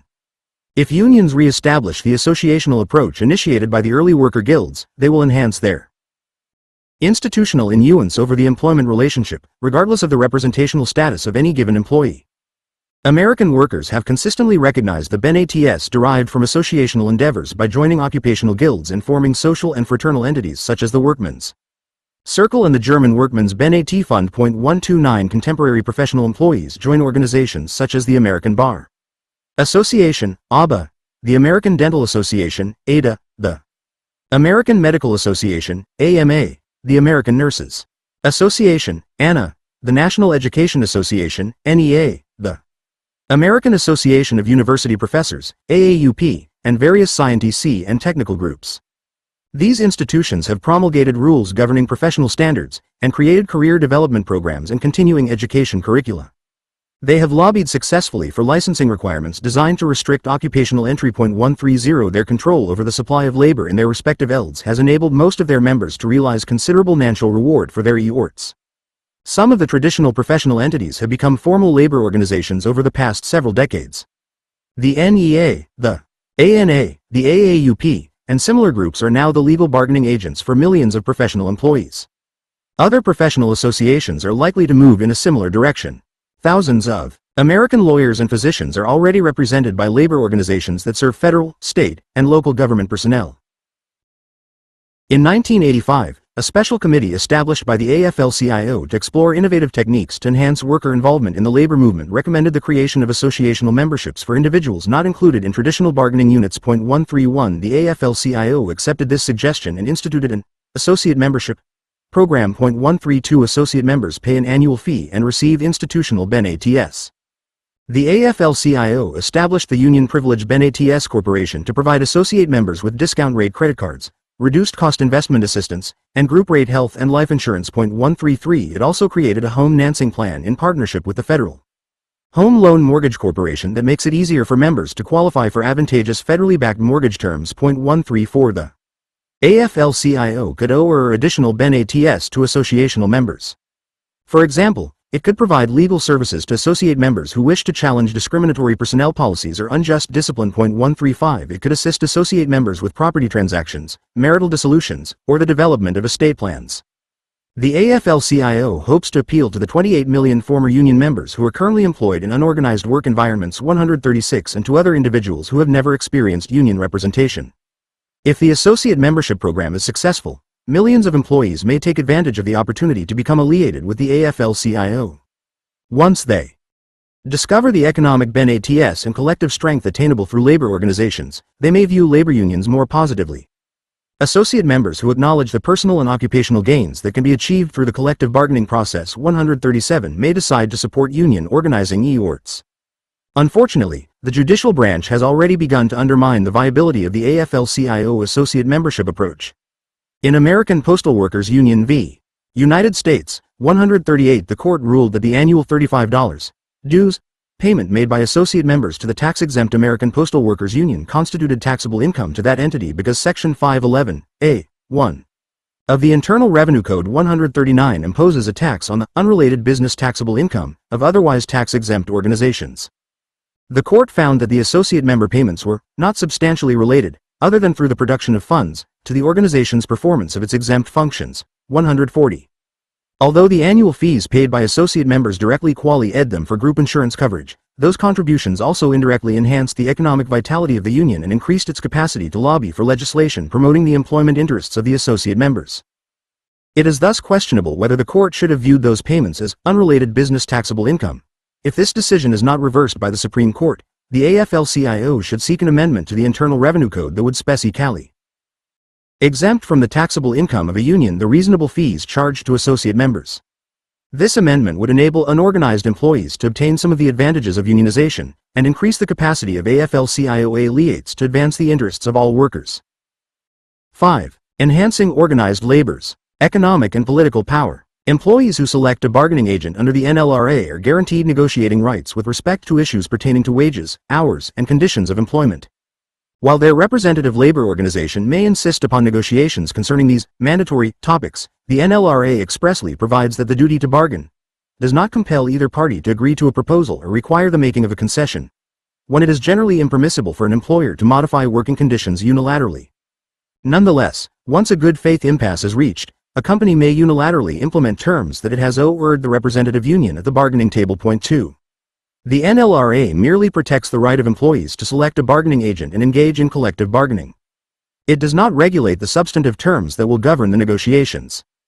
The Labor Board is only empowered to regulate the bargaining process.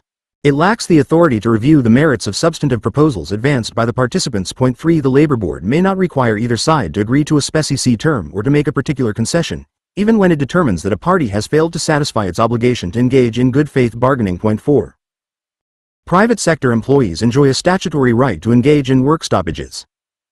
Nonetheless, while individuals may not be discharged by their employer as a result of their protected concerted conduct, 5 economic strikers may be permanently replaced by other workers. 6. Replaced strikers are not entitled to automatic reinstatement once the work stoppage concludes, but only receive preferential recall as vacancies occur. 7. An increasing number of employers are willing to hire permanent replacements for striking workers. A recent AFL-CIO study found that 11% of the 243,300 American employees who participated in major work stoppages during 1990 were permanently replaced. 8. Such corporate action significantly undermines the willingness of workers to support strikes. Even if employers did not have the right to hire permanent replacements for economic strikers, increasingly diverse and technologically advanced business enterprises are now finding it easier to withstand the impact of work stoppages. Managerial personnel can frequently maintain minimal levels of output by keeping automated equipment functioning. For example, when the Communications Workers Union strikes American Telephone and Telegraph, most telephone users hardly notice any attenuation in service. Computerized equipment handles most local and long-distance calls. Only those few individuals who require operator assistance or technical STA services suffer an inconvenience, and managerial personnel are able to satisfy most of their needs. When one facility of a complex business is shut down, operations can often be transferred to another location. Even if all of RM's employees located in the United States decide to participate in a work stoppage, a growing number of multinational enterprises are able to recover lost production at foreign plants. 9. When service workers decide to strike, their functions can be performed either by temporary replacements or by temporary employment agency personnel who are retained during the work stoppage. Revenues lost through a partial or total shutdown at one location or division can frequently be offset by pro-TS earned by other corporations. The hierarchical structures of variegated business organizations also ECT the bargaining process. Although representative labor unions can generally obtain relevant information regarding local operations, they are frequently unable to procure pertinent information concerning overall enterprise profitability. 10 Decisions acting local employment conditions are frequently made at corporate headquarters by managers with no personal knowledge of the operative circumstances. Furthermore, labor organizations ND cult engage in meaningful negotiations regarding bargaining unit terms of employment when the participating company representatives lack the authority to make agreements that ICT with overall corporate employment policies. As the efficacy of the conventional strike weapon continues to decline, organized labor will have to develop new techniques that will enhance its economic and political power. Labor unions must resort to corporate and community campaigns to exert pressure against target RMS. Employee unions may be greatly enhanced through negotiated and legislated worker participation programs that provide rank and low personnel with the right to be meaningfully involved in the management decision-making process. Labor organizations can also use the billions of dollars in pension funds to reward employers with beneficent employment conditions and penalize companies that do not treat their workers decently. American labor organizations must increase their political activity, in recognition of the fact that statutory protections are generally more lasting than negotiated benefits. Because national unions can no longer regulate the global operations of transnational business enterprises, they must form international federations that can counterbalance the increased power of multinational RMS. Corporate and community campaigns. Most companies are concerned about the dissemination of adverse information regarding their business activities. They fear that prospective customers may decide to do business with their competitors, and are afraid that creditors will hesitate to provide them with additional financial support. Consequently, tactics that generate negative publicity about a target business can often be quite effective in accomplishing bargaining goals. 11. Unions should enlist the assistance of local media representatives at the onset of a labor dispute. The labor organization needs to prepare press releases and make spokespersons available to forcefully and succinctly explain the underlying issues. Union representatives who are fortunate to receive 60 seconds on an evening news program must be able to summarize their position and demonstrate that their demands are reasonable and easily satisfied by the recalcitrant employer. A union on strike should convey its message through newspaper, radio, and television advertisements. By placing the company on the defensive, labor representatives will enhance their bargaining situation. During a strike, unions can use publicity picketing and consumer handbilling to inform the public about their cause. Striking employees should picket their employer with placards concisely explaining the circumstances of the controversy. Letters describing the employment dispute should be distributed to all persons entering or leaving the employer's premises. Picketers may lawfully ask truck drivers, delivery persons, and service personnel to honor the picket line. 12. And they may generally request prospective customers to refrain from dealings with the ending employer during the labor dispute. 13. The disruption of deliveries or loss of customers to competitors will put economic pressure on the struck employer. Publicity picketing can be employed to generate public sympathy even if the union does not go so far as to strike the employer. Placards and letters should clearly indicate the basis of the dispute and encourage people to compel the affected business entity to accept the labor organization's demands. Labor organizations should not hesitate to utilize tactics that harass incooperative employers. For example, recalcitrant corporations should be charged with failing to bargain in good faith. Union OCs should lodge complaints with state and federal authorities regarding possible Health and Safety Act violations. Employment discrimination claims should be referred to state fair employment practice agencies or the Federal Equal Employment Opportunity Commission. Businesses that might be violating state or federal pollution regulations should be cited. The cost to the employer of defending such claims is high, and the monetary sanctions and adverse publicity that result from established violations can be significant. These legal means can be effectively utilized by employees to penalize employers that treat their employees unfairly. Labor organizations dissatisfied with particular companies should isolate those RMS from the business community by asking corporate leaders to resign from the boards of directors of the ending enterprises, and inducing financial institutions to sever their ties with those companies. Regional AFL-CIO affiliates can threaten to withdraw health and pension fund money from banks that continue to support the targeted businesses. Union OCs could purchase stock in the ending corporations and put the relevant issues before the shareholders at stockholder meetings. A public relations campaign of this type was successfully conducted by the AFL-CIO against Litton Industries during the early 1980s when Litton refused to honor its obligations under the NLRA. 14. Labor unions need to re-establish their ties with other community organizations to enhance their power in the community. By working closely with civil rights entities, environmental groups, religious bodies, and other similar institutions, Unions will be able to engender crucial public support during employment controversies and produce active consumer boycotts. 15 The threat of a community boycott during the 1980s motivated General Motors to retain a Van Nuys, California plant it had planned to close. 16 If these community coalitions can enlist the assistance of media representatives, they can increase the pressure exerted against target companies. Increased employee participation in corporate management. In a technologically advanced society in which employees exercise little discretion in their jobs, employers can easily regulate the employment environment to discourage worker initiative and autonomy. 17 Highly trained and educated employees, however, desire to participate in managerial decision-making. Sophisticated personnel are reluctant to accept supervisory directives without question, and are not satisfied with mere financial remuneration. 18 As real wages rise and workers feel relatively secure, the marginal utility of additional income declines and employees become more concerned with personal job satisfaction. 19 Workers want meaningful occupational challenges and the opportunity to exercise control over their employment destinies. Workers have historically participated in American industry indirectly through the collective bargaining process, but employees attempting to accept their employment circumstances in this way have never been considered managerial partners. 20 Some observers have noted that bargaining can be a mere facade that only provides workers with pseudo-participation, because null determinations regarding fundamental matters continue to be made unilaterally by corporate officials. 21 Others have noted that collective bargaining has become overburdened by a myriad of issues constantly addressed on a confrontational basis. 22 Labor organizations and employers in the United States have traditionally regarded collective bargaining as a confrontational, rather than cooperative, process. 23 Each considers a victory for the other a loss for their own cause. 24 Through resort to such antediluvian economic weapons as strikes and lockouts, unions and corporations have fought to achieve bargaining supremacy over each other.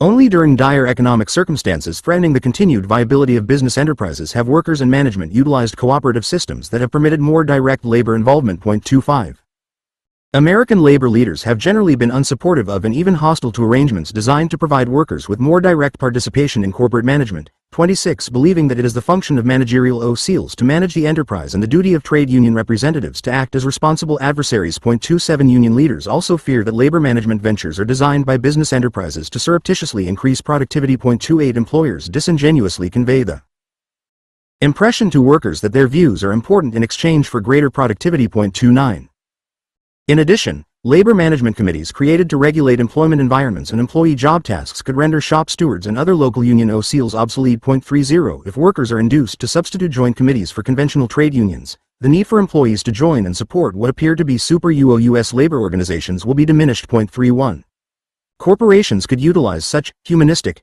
devices to convince workers that management is concerned about their employment circumstances to the extent that labor representation is no longer necessary. 32 Many managers are equally unenthusiastic about employer-employee cooperative programs, believing that such ventures permit workers to encroach inappropriately upon management prerogatives.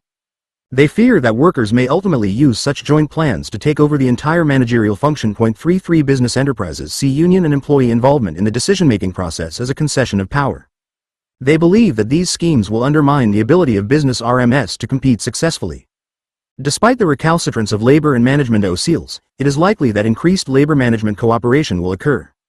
American business RMS must maximize productivity and efficiency to compete successfully in a global economic system. Corporate executives have begun to recognize that innovative ideas can be provided by shop-level employees who are intimately familiar with basic operations. 34 Businesses can enhance productivity in two critical ways: by developing formal programs encouraging worker participation in the decision-making process. First, they can increase the likelihood that operations are being conducted in the most efficient fashion. Second, they can improve employee morale by demonstrating their respect for the mental capabilities of rank and low personnel, thereby increasing worker effort and reducing turnover and absenteeism. 35 To be truly effective, employee involvement programs must establish a genuine intent to redistribute managerial authority. 36 Companies that create illusory employee participation committees will at best see no change in the efficacy of their operations and at worst will undermine what positive morale had previously existed among their employees. There is no evidence that agreements by labor organizations and corporations to establish cooperative worker participation programs will lead to the eventual demise of employee associations as feared by union leaders. Although the relationship between representative unions and management is certainly altered when the parties progress from the antiquated era of direct confrontation to the enlightened era of cooperation, the need for traditional employee representation will not disappear. The trade union is not super-US in a factory with a system of workers' management, because the two bodies, though both representing the worker, represent de-errant functions and de-errant interests of the workers. The function of the trade union is to protect the worker as employee, The function of the Worker Self-Management Council is to protect the worker as producer. Insofar as these functions are distinct, two organizations are just ed and neither is redundant, insofar as these functions ICT with one another. As they must at times, there is room for negotiations, for labor management negotiations. 37. Labor and management seals at companies including AT&T, Honeywell, Xerox, and Helena Curtis have found that cooperative programs have enhanced, rather than detracted from, collective bargaining relationships. 38 Similar experiences have occurred at automobile plants. 39 Direct labor management confrontation has been replaced by mutual problem-solving systems that provide a more efficient and harmonious method for resolving industrial disputes. 40 Worker-manager communication has greatly improved, and employees have the opportunity to participate directly in the structuring of their daily job functions. 41. Conventional collective bargaining has primarily been a reactive process, with representative labor organizations reacting to employer initiatives. 42 If workers are to influence management decisions before they are formulated, direct input is necessary. Increased worker participation in corporate management may begin with shop-level committees, extend to semi-autonomous work groups, and culminate with labor representation on boards of directors. 43 These systems should provide employees with complete information concerning corporate affairs, the ability to influence the manner in which jobs are structured, and even the right to vote on fundamental business decisions. 44. Shop-level cooperation. Contemporary American workers are better educated, more efficient, and more mobile than their predecessors. 45 These factors have induced modern employees to become increasingly independent and individualistic. They are less tolerant of job boredom and uncomfortable employment environments. 46 The majority of today's white-collar personnel believe that they should have the right to participate directly in management deliberations that will ECT their daily working conditions. 47 Employees in most Japanese companies have long enjoyed the opportunity to participate in corporate decision-making. Workers and supervisory personnel have eschewed the adversarial labor management relationship indigenous to United States employment settings in favor of a cooperative system of consensus management that permits employees to directly influence shop-level decisions. 48. Japanese managers work diligently to maintain harmonious employer-employee relations based upon joint respect. 49 Both labor and management representatives strive for mutually beneficial results in recognition of their symbiotic circumstances. Business enterprises in many Western European nations provide their employees with similar forms of participatory management, either voluntarily or pursuant to statutory obligations. 50 In 1891, Germany enacted the Arbeiterschutzgesetz, which provided company owners with the right to unilaterally establish work rules. If a permanent workers' committee existed, however, the owners had to conduct a hearing on proposed rules before that committee. 51.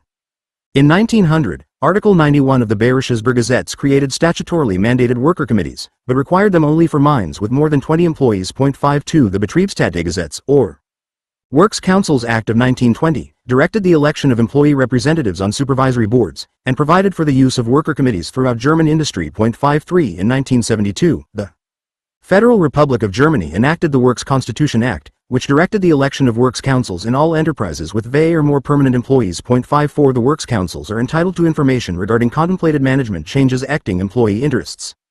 Company OCs are encouraged to achieve mutual accords with respect to worker terminations and the consequences of reorganizations, partial or total plant closures, and the introduction of new technology. Impasses are resolved through mediation by a tripartite conciliation board or the labor court. 55. Corporate laws in the Netherlands mandate employee participation in work-related deliberations through both lower-level works councils and higher-level management boards. 56 Before making decisions that could meaningfully AECT the work environment, job security, or other areas of employee concern, Dutch managers must consult with the relevant works councils. 57.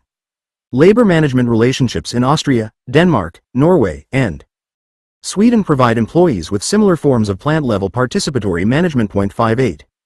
Some European companies have gone beyond the formal cooperative systems mandated by statutory provisions and have voluntarily established shop or production groups that determine how day-to-day operations are to be managed. In various Saab and Volvo manufacturing facilities, for example, conventional assembly lines have been replaced by workstations where individual employees decide how the requisite job tasks are to be accomplished. 59 Saab and Volvo workers exercise significant control over their fundamental employment circumstances, minimizing their boredom and enhancing their feelings of self-worth. An increasing number of American corporations have begun to acknowledge the benefits of cooperative management schemes. Although shop or labor management committees were established in some United States industries in the 1930s, 60 most of the American developments in this regard have occurred more recently. 61 General Foods, 62 Harman Industries, 63 Rushton Mining, 64 and AT&T, 65 as examples, have humanized their production facilities by providing workers with a considerable degree of job autonomy. They have also created systems that enable individual employees to nuance directly the manner in which their work is structured through committees in which workers participate in managerial deliberations. Such cooperative ventures should eventually replace many of the traditional confrontational methods of labor management relations still used in other business enterprises. The reorganization of work environments through the establishment of joint employee management committees can evoke substantial anxiety among supervisory personnel who are accustomed to conventional superior-subordinate relationships between themselves and rank and low workers. 66 Managers must develop a new style that will motivate employees to accept their leadership out of respect for their professional expertise rather than out of fear of their disciplinary authority. 67 Cooperative job enrichment or quality of work life programs are beneficial for both workers and employers because they open new channels of communication between employees and managerial personnel, and enable labor representatives to expand the scope of issues over which they can exercise meaningful influence. 68 These plans ensure that the human aspects of the work process will be considered during management deliberations, and they provide employees with the enhanced sense of dignity associated with industrial democracy and the satisfaction of having nuanced decisions directly bearing upon their existence. 69 United States corporations that have instituted labor management codetermination programs have generally experienced positive results. 70 Job satisfaction usually improves, and employee absenteeism and turnover decline. 71 Cooperative systems also make it easier for businesses to respond optimally to economic crises. Because worker input frequently provides managers with ideas they might not otherwise consider. 72 Employee participation in decision-making increases worker support for null decisions. If a business enterprise wants a harmonious and productive employment atmosphere, it should adopt policies that provide for employee involvement in decision-making. Labor organizations should support employer-employee programs, understanding that they continue to perform important functions for members who work in settings with such cooperative arrangements. Unions can provide workers with the information and expertise they need to participate meaningfully in cooperative labor management schemes. In addition, unions must continue to utilize collective bargaining to enhance employee interests with respect to matters not subject to resolution through employer-employee committees. 73 Labor OCLs must realize that cooperative industrial relation plans can beneficially supplant many of the incient practices associated with conventional adversarial labor management relationships. Representation on corporate boards. Fundamental corporate policies have traditionally been determined in American business enterprises by professional managers who are directly responsible to the shareholder, owners, but not to the rank-and-file employees. Some contemporary observers have appropriately suggested that corporate managers should have a responsibility toward workers similar to that owed to stockholders. 74 inches, N.O. company can function without workers any more than it can operate without capital. Capitalists contribute money to the company. Workers contribute half their waking lives. 75 rank-and-file employees are less able to protect themselves against business vicissitudes than are shareholders, who can diversify their investment portfolios. 76 If employees are to participate meaningfully in decisions that affect their employment destinies, they must alter the conventional labor management relationship. Representative unions can no longer simply respond to the employment raw cations of business determinations that have already been formulated, as they do through the collective bargaining process. 77 Workers who are inextricably involved with the generation of business protests deserve the opportunity to have their interests understood and considered prior to the development of crucial corporate policies. 78 Joint sovereignty, if it is to mean anything at all, must mean a recognition of the incidence of ownership, which entails both an attack on private property and a rejection of technological determinism. It must involve a relinquishment by management of what it has heretofore regarded as its exclusive decision-making prerogatives, even in such vital areas as investment decisions. Giving unions a voice in matters like wages and hours is of limited value if they have no say in matters that affect the competitive position of the firm, for that is what ensures the RM's ability to pay any wage at all. For the union to participate meaningfully in any matter that concerns workers, it must address issues that lie at the core of entrepreneurial control. 79 Many Western European nations have already acknowledged the right of workers to participate on corporate boards. In Germany, business enterprises are controlled by a management board, the Vorstand, and a supervisory board, the Aufsichtsrat. 80 Daily managerial functions are performed by the management board. The supervisory board is responsible for overseeing the management board, and it directly appoints and may remove members of that body. Under the Mitbestimmung, Codetermination Act of 1976, 1/2 of the supervisory board members in a large corporation, Aktiengesellschaft, must be elected by the employees of the enterprise. Each class of personnel is entitled to at least one representative on the supervisory board, with seats reserved for separate blue-collar, white-collar, and middle management delegates. The codetermination systems found in most Western European corporations guarantee worker representatives the opportunity to participate in managerial deliberations affecting not only wages and working conditions, but also fundamental business matters that could affect their job functions and future employment security. 82 Employees could achieve participation on corporate boards in the United States in 3 ways. 83 First, a worker representative can be elected to a board of directors on an ad hoc basis. Second, a representative labor organization might accomplish a similar result through the collective bargaining process, as recently occurred with respect to the appointment of UAW President Douglas Fraser to the board of the Chrysler Corporation. 84 Finally, state or federal legislation could provide for employee delegates on corporate boards. Employee representation on managerial boards provides workers with vital information not traditionally available to them, and permits them to discuss their interests directly with shareholders. 85. Management OCEs receive greater input than they would otherwise with respect to employee concerns and ideas. Communication channels are enhanced throughout the corporate hierarchy due to employee participation in decision-making. 86. Direct worker participation may alter the conventional role performed by labor organizations. If unions have members on company operational boards of directors and the management and worker directors jointly decide on a policy, how can the unions then object to the policy and with whom do they negotiate? 87. Representative labor organizations can minimize such problems by either electing union-sponsored persons to corporate boards or coordinating their EORTs with worker delegates serving on corporate boards. Union OCEs and employee delegates can share information and ideas before critical issues are debated and decided by management boards. Both approaches enable union leaders to include managerial board deliberations in the bargaining process.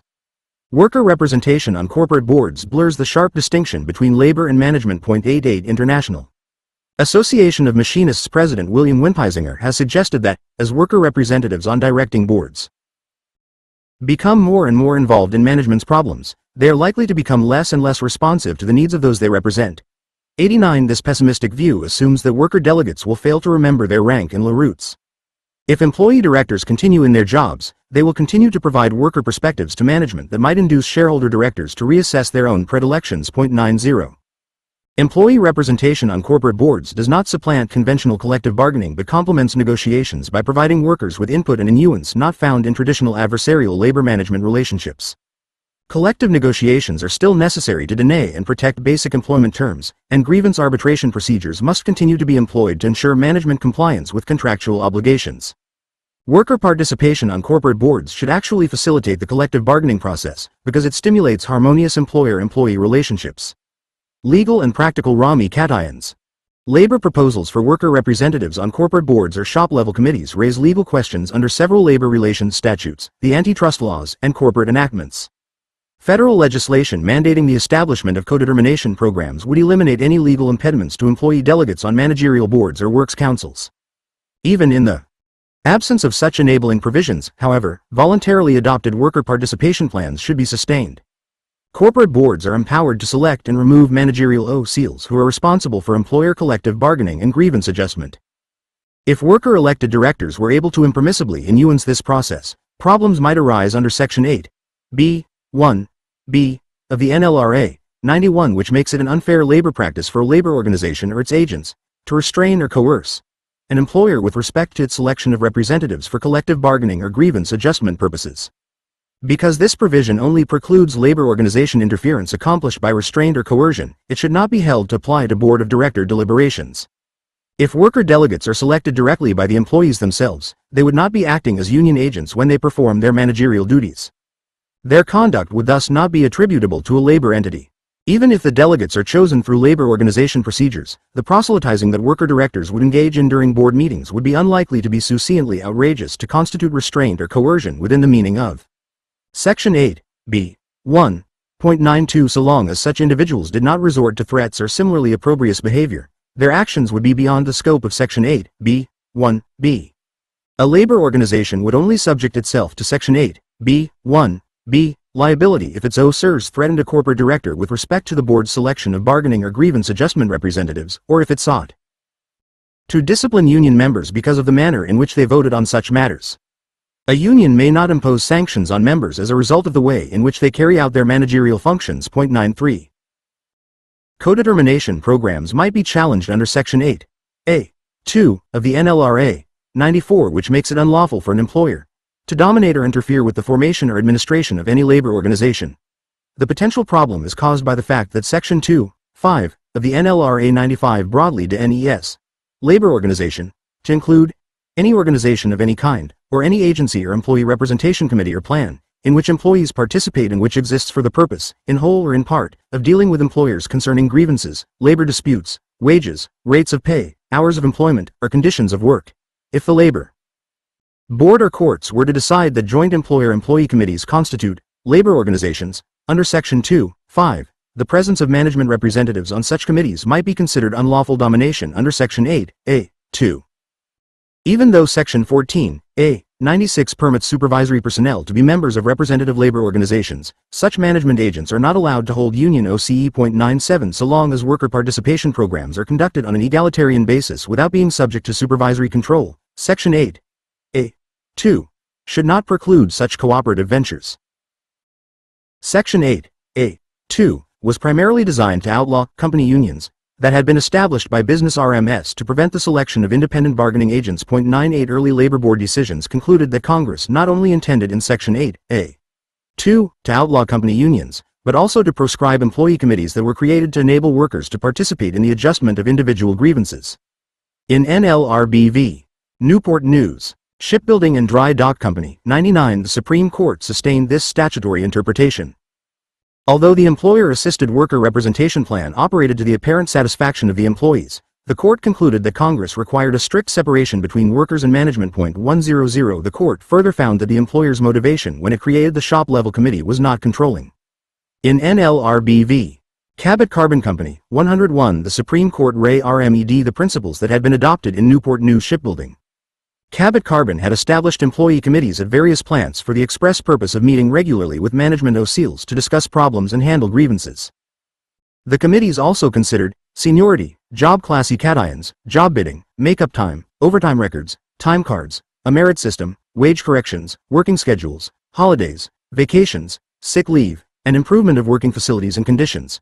102. Even though the employee committees did not bargain with Cabot Carbon with respect to these basic employment issues, the Supreme Court found that they existed for the purpose of dealing with the company regarding such matters and that this factor was sufficient to render the plans, labor organizations, within the meaning of Section 2(5)(103). Because the committees had been created by management personnel, they were employer-dominated entities that contravened Section 8(a)(2). If the Newport News Shipbuilding and Cabot Carbon rationales are applied to contemporary worker participation programs, even egalitarian shop-level committees would be rendered unlawful. Fortunately, more recent labor board and court decisions have appropriately recognized that Congress could not have intended to preclude enlightened forms of employer-employee cooperation that are not designed to discourage worker unionization. For example, in Hertzka and Knowles v. NLRB 104, the Ninth Circuit decided that a Section 8(a)(2) violation must rest on a showing that the employee's free choice is STI'd by the degree of employer involvement at issue. 105. The court went on to observe that the condemnation of innovative forms of codetermination involving worker participation would mark approval of a purely adversarial model of labor relations. Where a cooperative arrangement re-ECTS a choice freely arrived at and where the organization is capable of being a meaningful avenue for the expression of employee wishes, it is unobjectionable under the Act.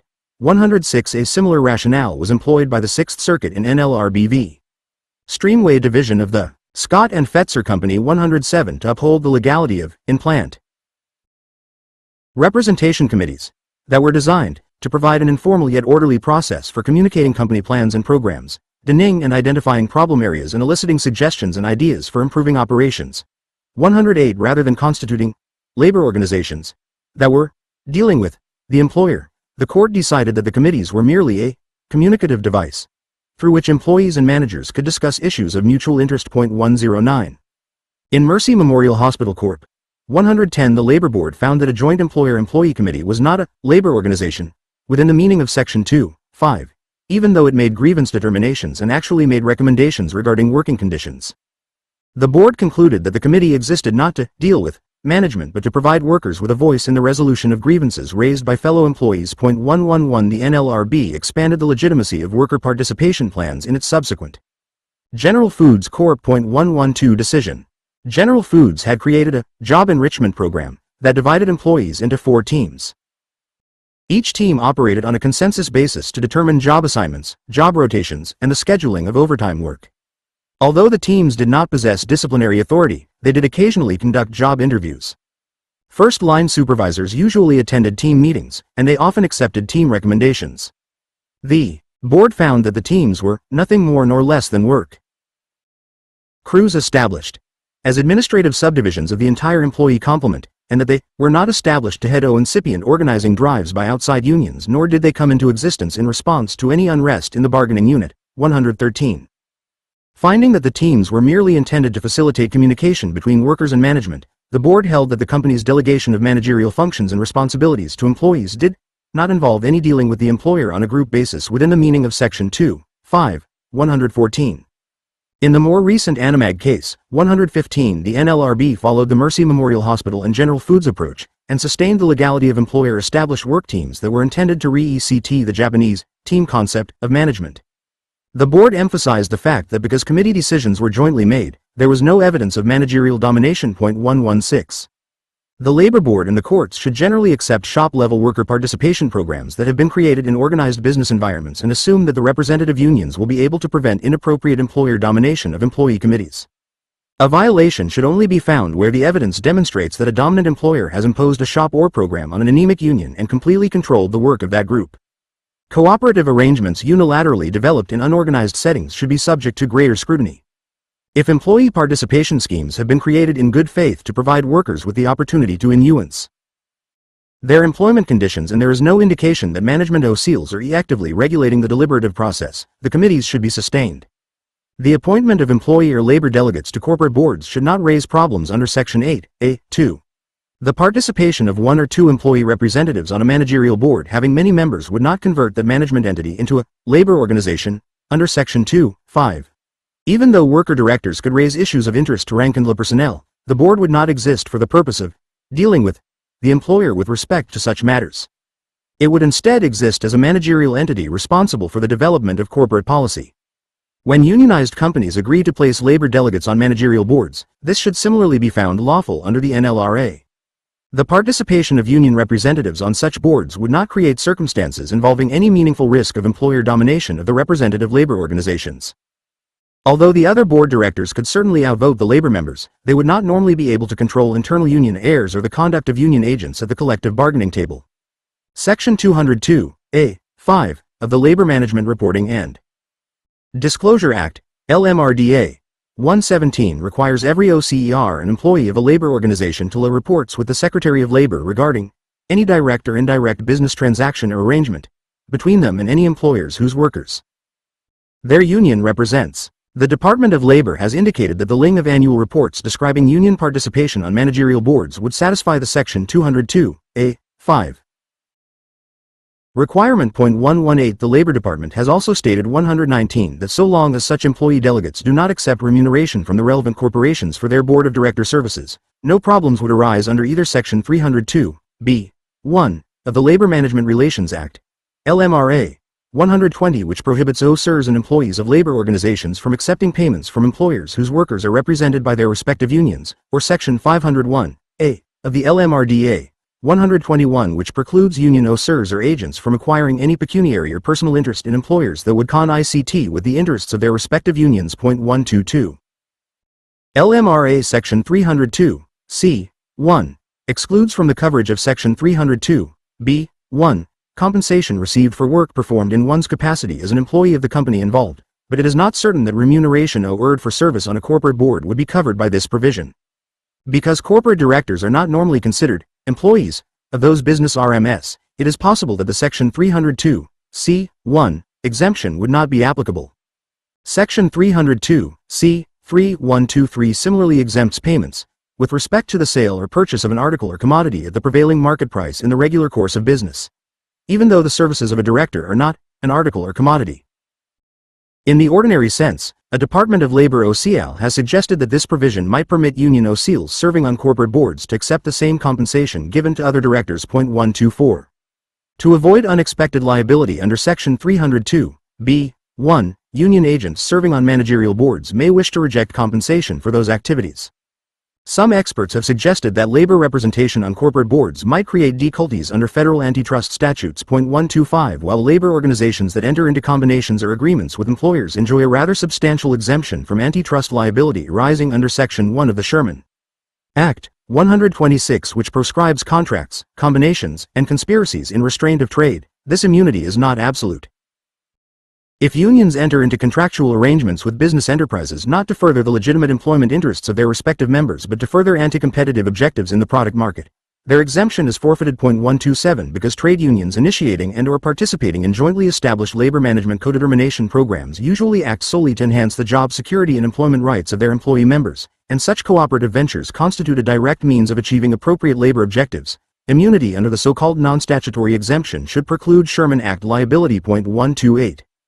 Another potential legal impediment to board-level worker participation is Section 8 of the Clayton Act, 129, which provides that N.O. person at the same time shall be a director in any two or more corporations, if such corporations are or shall have been theretofore competitors.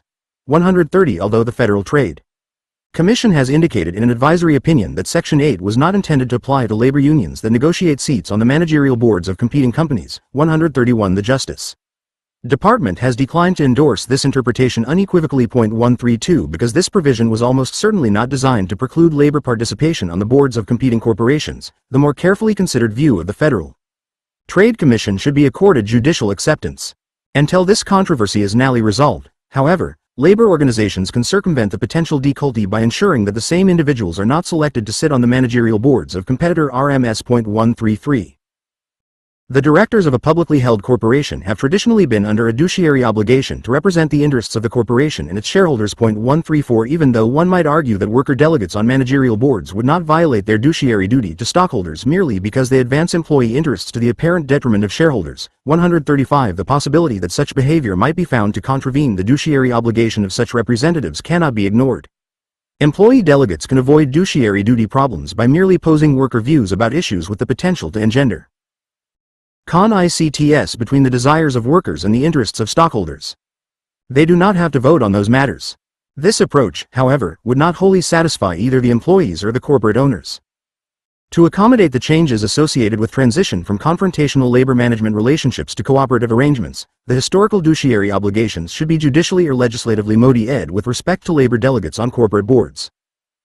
They need to acknowledge that these representatives are appointed to managerial bodies with the expectation that they will advance the interests of the employees being served. 136 This approach would provide workers with the opportunity to achieve meaningful codetermination, and shareholder concerns would continue to be adequately protected through the remaining directors who would still have a fiduciary obligation to the stockholders. As state corporate law doctrines are altered to permit labor representatives on managerial boards to be responsive to worker interests, new principles should be developed recognizing that such delegates owe a fiduciary duty to the employees for whom they speak. 137 If labor directors breach this obligation, injured employees should be able to obtain redress against them similar to that available to shareholders aggrieved by fiduciary violations by ordinary board members under existing corporate legal rules. Unionized workers could also argue that managerial board members selected by their representative labor organization owe them a duty of fair representation under the NLRA with respect to the actions they take as corporate directors. 138 Courts should recognize, however, that a wide range of reasonableness must be allowed a statutory bargaining representative in serving the unit it represents, subject always to complete good faith and honesty of purpose in the exercise of its discretion. 139 The inclusion of worker representatives on corporate boards will create some practical problems because of the inherent con-ICTS of interest that exist between labor and management. When collective bargaining procedures supplement codetermination systems, employee directors should certainly not participate in managerial board deliberations pertaining to the formulation of company bargaining strategy. 140 This dilemma can be easily resolved, as it has been by Chrysler Corporation and the UAW, by excluding the labor delegates from meetings at which such matters are to be discussed. 141 Furthermore, because the collective bargaining process will probably remain confrontational, and participatory management arrangements are adopted to achieve cooperative results, expediency militates in favor of a rule barring the appointment to managerial boards of any individual who is directly involved in the negotiation of collective contracts. 142 This practice would minimize the risk that someone would attempt to act as both a cooperative director and an adversarial negotiator. Worker appointees on corporate boards must be denied access to information that would compromise management bargaining positions, even though union negotiators are entitled to review company financial records in those rare situations when management bargainers rely upon an inability to pay theory to support their low OERs. 143 Labor representatives generally do not have the right to inspect such business records. If employee-selected directors were denied access to confidential information, the integrity of the conventional bargaining process would be preserved, and labor representatives would not be deprived of financial data to which they would otherwise have a legitimate claim. Worker delegates on managerial boards should be entitled to review material of substantial interest to business competitors. Because the same labor organization might be the bargaining agent for the employees of competing RMS, management OCLs might initially fear the improper disclosure of trade secrets to other enterprises. 144 Experiences in Western European countries that have codetermination systems indicate that this employer concern is unfounded. Employee board members, recognizing the fiduciary obligation owed to their immediate corporation and their concomitant duty to avoid behavior that might disadvantage the workers they represent on the board, have maintained the confidentiality of secret business data. 145. People who are skeptical regarding the benefits of worker participation on managerial boards note that such representatives might not support the acquisition and retention of efficient managers or the introduction of labor-saving technology. Evidence obtained from business enterprises that have adopted participatory management programs indicates that these trepidations are unsubstantiated. German observers have discovered that labor representatives are as eager as shareholder directors to retain highly qualified supervisory personnel, and researchers have found that codetermination systems do not necessarily impede technological progress. 146 Worker-selected directors must recognize the need to maintain corporate competitiveness if job security and beneficial compensation levels are to be preserved. Expanding the influence of worker capital. Employment relationships have traditionally involved employees working for corporate enterprises owned by outside shareholders who select the managerial personnel. Although working-class people historically have not possessed economic power vis-a-vis their employers, employees are beginning to recognize that they are able to wield financial influence. Through pension fund leverage and employee stock ownership plans, workers may eventually be able to seize control over the business enterprises that employ them. Pension fund leverage. During the past 30 years, worker pension programs have grown geometrically. Employee pension funds currently constitute the largest single source of investment capital in the American economy and represent the greatest source of private wealth in the world. 147. There are presently over 500,000 private pension plans in the United States, with aggregate assets of approximately $2 trillion. This sum is expected to exceed $3 trillion by the mid-1990s. 148. Pension funds currently own 20 to 25% of the stock of the corporations listed on the New York and American Stock Exchanges. 149. The money available in American pension funds already exceeds the combined gross national product of the United Kingdom and France. 150. Most employees covered by retirement programs have no idea where their pension funds are invested, and have evidenced little interest in the management of such assets. 151. In actuality, substantial portions of retirement investments are used to finance anti-union companies and transnational business enterprises that use such capital to expand their foreign operations to the detriment of their American employees. Of the 20 VA corporations in which pension funds have been most extensively invested, 16 are primarily non-union entities. 152. It is therefore apparent that if employees and representative labor organizations became directly involved with the management of their pension funds and the manner in which such economic leverage is being used, they could significantly influence the policies of many corporate employers. The 1977 AFL-CIO Convention adopted a resolution urging that the substantial financial power of union-negotiated pension funds be entrusted to financial institutions whose investment policies are not inimical to the welfare of working men and women. 153. Pension fund managers have begun to acknowledge the propriety of considering the social benefits to be derived from prospective investments. In Hawaii, public employee pension money is partially used to finance low-interest mortgages for state workers. 154. The Building and Construction Trades Department of the AFL-CIO has approved a new pension fund investment strategy aimed at the creation of construction jobs for unemployed union workers. 155. In 1987, Carpenters Union Local 33 became the RST labor organization in the United States to use its pension fund dollars to open a full-service, federally chartered bank providing financial services to members as well as the general public. 156. Through the exercise of pension fund power, unions and their members can influence the election of corporate management boards to ensure the selection of benevolent business leaders.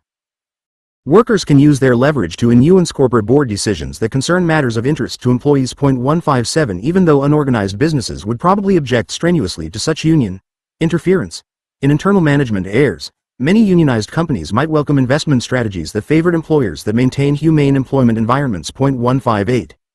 Only 40% of negotiated retirement programs have jointly administered trust funds under Section 302, c. 5, of the LMRA. 159. The remaining 60% involve funds that are managed solely by the employers of the covered workers. 160. If labor organizations are to meaningfully expand their influence in this area, they must use the collective bargaining process to obtain control over the assets currently managed by the companies. Unions should also encourage unorganized employees covered by pension plans to demand that their employers appoint fund trustees who will make socially responsible investments that will reward corporations maintaining beneficial employment situations. Labor organizations attempting to influence the investments being made by pension fund managers must be careful not to violate the fiduciary obligations imposed upon fund trustees by the Employee Retirement Income Security Act of 1974, ERISA, .161. Section 404(a)(1) of ERISA mandates that 1. Pension fund assets be utilized for the exclusive benefit of Plan Ben A series, and 2. Investments be made in a prudent manner. .162 If pension fund trustees make investment decisions in a manner intended to enhance the rights of workers generally, they arguably are no longer acting solely to further the interests of the Plan Ben A series. .163 Such conduct might similarly be viewed as contravening the fiduciary duty imposed upon fund managers. Nonetheless, as long as the principles of maximum return and prudent investment are faithfully followed, there is nothing to preclude the trustees from exercising other considerations in their investment strategies. 164 When fund managers consider several investment options involving relatively equal risks and financial returns, they can select the alternative that would optimally advance the interests of working people without concern that they are contravening the mandates of ERISA. The NLRA restricts the ability of labor organizations to negotiate agreements that preclude the use of pension funds to enhance non-union business RMS. Such an accord would constitute a hot cargo agreement in violation of Section 8(e) 165, which makes it an unfair labor practice for a union and an employer to enter into any contract or agreement, express or implied, whereby such employer agrees to cease doing business with any other person, so long as unions merely seek to prevent the use of pension fund money to support business entities that have ignored the statutory rights of their employees or maintain substandard employment conditions, and do not merely try to preclude all investment in non-union companies. They will not violate Section 8(e) of the NLRA. Union leaders must recognize the substantial power associated with the control of pension fund resources and anticipate the increased importance of this strategy in the coming decades. Union OCs can significantly advance the rights of organized workers by inducing fund trustees to make investment decisions that do not unnecessarily assist anti-union corporations to obtain competitive advantages at the expense of their members. Obtaining corporate control. In 1847, following an unsuccessful work stoppage, 20 members of a Cincinnati iron molders union established one of the RST industrial cooperatives in the United States. .166 Since that early experiment with worker ownership, other groups of employees have decided that it is preferable to work for establishments that are owned and operated by the people who perform the requisite production or service tasks than for traditional employers. During the 1920s and 1930s, cooperatives were created in Oregon and Washington by plywood workers, and many of those enterprises still are today. .167 Similar ventures have been launched by the Vermont Asbestos Group, 168 the Saratoga Knitting Mill, 169 South Bend Lathe, 170 Rath Packing, 171 and the Chicago and Northwestern Railway. .172 Although the primary motivation for early industrial cooperatives was the desire of individuals to work for themselves, other factors have provided the impetus for more recent employee ownership developments.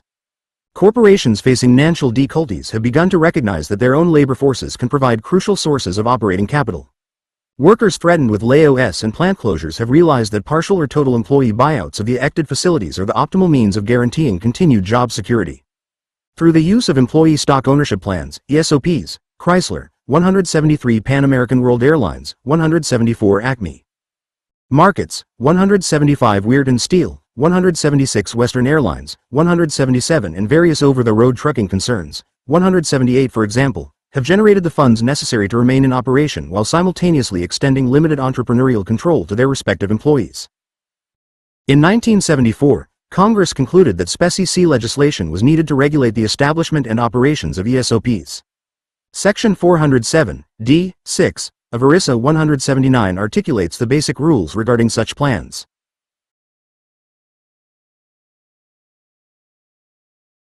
Congress realized that the Section 404(8)(1)(b) Prudent Investment Requirement 180 and the Section 404(8)(1)(c) Diversity Ed Portfolio mandate of ERISA would substantially impede ESOP development. 181 As a result, Congress designed Section 404(8)(2)(1)(a)(2) to expressly exempt investments in ESOPs from the prudent fiduciary and diversity cation requirements of ERISA. 183 The enactment of this provision and the tax benefits associated with the creation and enhancing of ESOPs have provided the impetus for the establishment of greater numbers of worker stock ownership programs. ESOPs may encounter legal impediments under labor statutes. The Labor Board has recognized that the decision to create an ESOP constitutes a mandatory subject for collective bargaining under the NLRA. 184 Employers and representative labor organizations are thus obliged to negotiate the creation of such programs. Once parties agree to establish some form of worker ownership, however, other NLRA issues are raised. Should individuals who own part of their employer be entitled to the rights of employees and be included in bargaining units with employees who are not stockholders?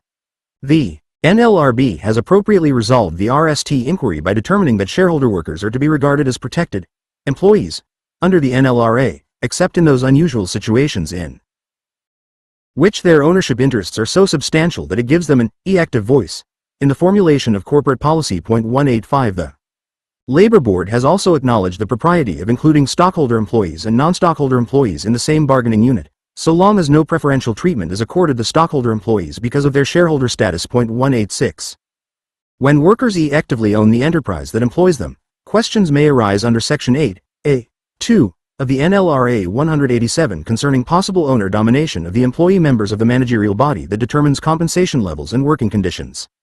ESOPs could be considered labor organizations within the meaning of Section 2(5)(188). Section 8(a)(2), however, was enacted for the purpose of precluding external management interference with worker representational organizations and not to inhibit the right of employees to participate in industrial cooperatives that permit them to influence their employment circumstances. Based on this purpose, bona fide worker ownership programs should not constitute a violation of Section 8(a)(2)(189). If the Labor Board or a court decision were to reject this analysis, Congress should amend Section 8(a)(2) to clarify that it does not apply to ESOPs. Section 501(a) of the LMRDA 190 imposes certain fiduciary obligations upon union officers and agents and provides that such individuals must neither hold nor acquire any pecuniary or personal interest which conflicts with the interests of their labor organization. It further requires such people to account for any proceeds they receive from transactions conducted by them or under their direction on behalf of their union. So long as such individuals carefully transact business with the managers of employee cooperatives in a professional manner and appropriately report any proceeds they might personally derive from stock owned by them as worker participants in the cooperative that employs them, these OCs should not be hindered by Section 501(a)(191). Worker control over industrial cooperatives has often diminished or eliminated the hierarchies and inequalities that separate rank-and-file employees and managerial personnel in conventional employment environments. 192 These ventures have frequently enhanced job security through the institution of cost-saving measures implemented without layoffs. 193 Most individuals working in cooperative businesses have evidenced increased job satisfaction, better communication between managers and workers, and enhanced enthusiasm for their tasks. 194 As a result of these factors, employee turnover has declined and productivity has increased. 195 Some observers have questioned the actual degree of control exercised by rank-and-file personnel in corporations that are partially or even wholly owned by the employees themselves, suggesting that professional managers continue to operate such businesses. 196 Empirical research, however, refutes this notion. One study found that 36% of ESOP enterprises have employee representatives on their managerial boards, while 77% of worker cooperatives have such direct employee participation. 197 Although workers support employee ownership schemes, most labor leaders lack enthusiasm towards such ventures, fearing that these programs will ultimately be detrimental to employee interests. Sooner or later the workers will become managers themselves, and they'll start acting like managers. It will pit worker against worker. 198 This pessimistic perspective has not been borne out in actuality. For example, the plywood cooperative personnel have not found such worker transformations to be a problem. In those rare instances when selected directors do not fulfill constituent expectations, they simply are not re-elected. 199 Some union OCs have equated ESOPs and worker cooperatives with anti-labor environments, and maintain that these systems are instituted by employers in an e-org to reduce employee support for union representation. 200 Commentators have also pointed out that most of the plywood cooperative workers are not union members. 201 But this condition is probably attributable to the fact that those enterprises were established prior to the enactment of the NLRA in 1935. The Vermont Asbestos Group employees, who did not form their cooperative until 1975, have maintained their union solidarity and become more involved with their representative labor organization since their company's metamorphosis. 202 Even where workers possess the right to participate directly in the selection of management OCs, they continue to require supplemental union representation. Many crucial business decisions must be made from among competing alternatives. Employees are not monolithic. They have diverse needs and aspirations that cannot always be simultaneously satisfied. Through their representative bargaining agents, competing worker groups can express their concerns to management and endeavor to obtain beneficial results. 203 Labor organizations can also improve employee attitudes by teaching them to understand the difference between worker and manager functions, and by educating supervisory personnel about humanistic management techniques. 204 Thus, instead of being rendered obsolete by employee ownership programs, labor unions will continue to perform an important role. This fact explains why it is highly unlikely that workers at employee-owned RMS will vote to decertify their representative labor organizations. 205. Increased political activity. The American labor movement must recognize the need to expand its political influence if it is to retain its vitality in the coming decades. During the 1980s, the business community seized control of two of the three branches of the federal government. Business expends substantial sums of money through direct contributions, political action committees, and indirect support to ensure the election of pro-business presidents. By controlling the White House, the business community is also able to influence the development of a judicial branch favorably disposed toward business interests. By the end of the Bush administration, approximately 3/4 of all federal judges will have been appointed by conservative Republican presidents. The Supreme Court may no longer have a single justice who could reasonably be characterized as liberal. By controlling the executive branch, entrepreneurs prevent the enactment of legislation that would benefit rank-and-file employees at cost to employers. The president can be depended upon to veto any laws that are unacceptable to business executives, and it has been rare for Democrats to obtain the votes needed in the House and Senate to override such presidential action. Even if a pro-worker statute were enacted, the business community can be confident that an ultra-conservative judiciary will narrowly interpret the legislation, negating the impact of such a law. For example, during the 1988 term, the Supreme Court eviscerated Title VII of the Civil Rights Act of 1,964,206 and Section 1981 of the Reconstruction-era Civil Rights Act. 207. The court made it significantly more difficult for plaintiffs challenging discriminatory personnel practices to prevail under Title VII than it had been before its decisions. 208 and effectively rendered Section 1981 irrelevant except for cases involving intentional hiring discrimination. 209. Organized labor must show workers that they have been harmed by the pro-business environment that has prevailed in the United States since 1981, when Ronald Reagan became president. Unions must demonstrate that neither workers' collective employment situations nor their individual economic interests have been advanced by conservative politicians who are primarily beholden to wealthy corporate contributors. During the past decade, the effective tax rate for the UNT has declined appreciably, while the overall rate for most lower and middle-income people has either remained constant or grown due to increases in regressive sales, gasoline, and Social Security taxes.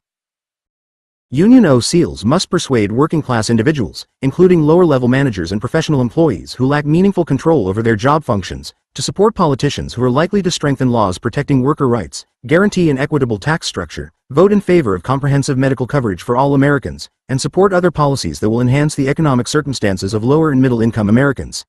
If unions take the lead in articulating these new interests, and do so in a fashion that presents a clear vision and a role for workers in the governance of the American corporation and in the future economic strategies of the nation, employees may see new and compelling reasons to join unions. 210.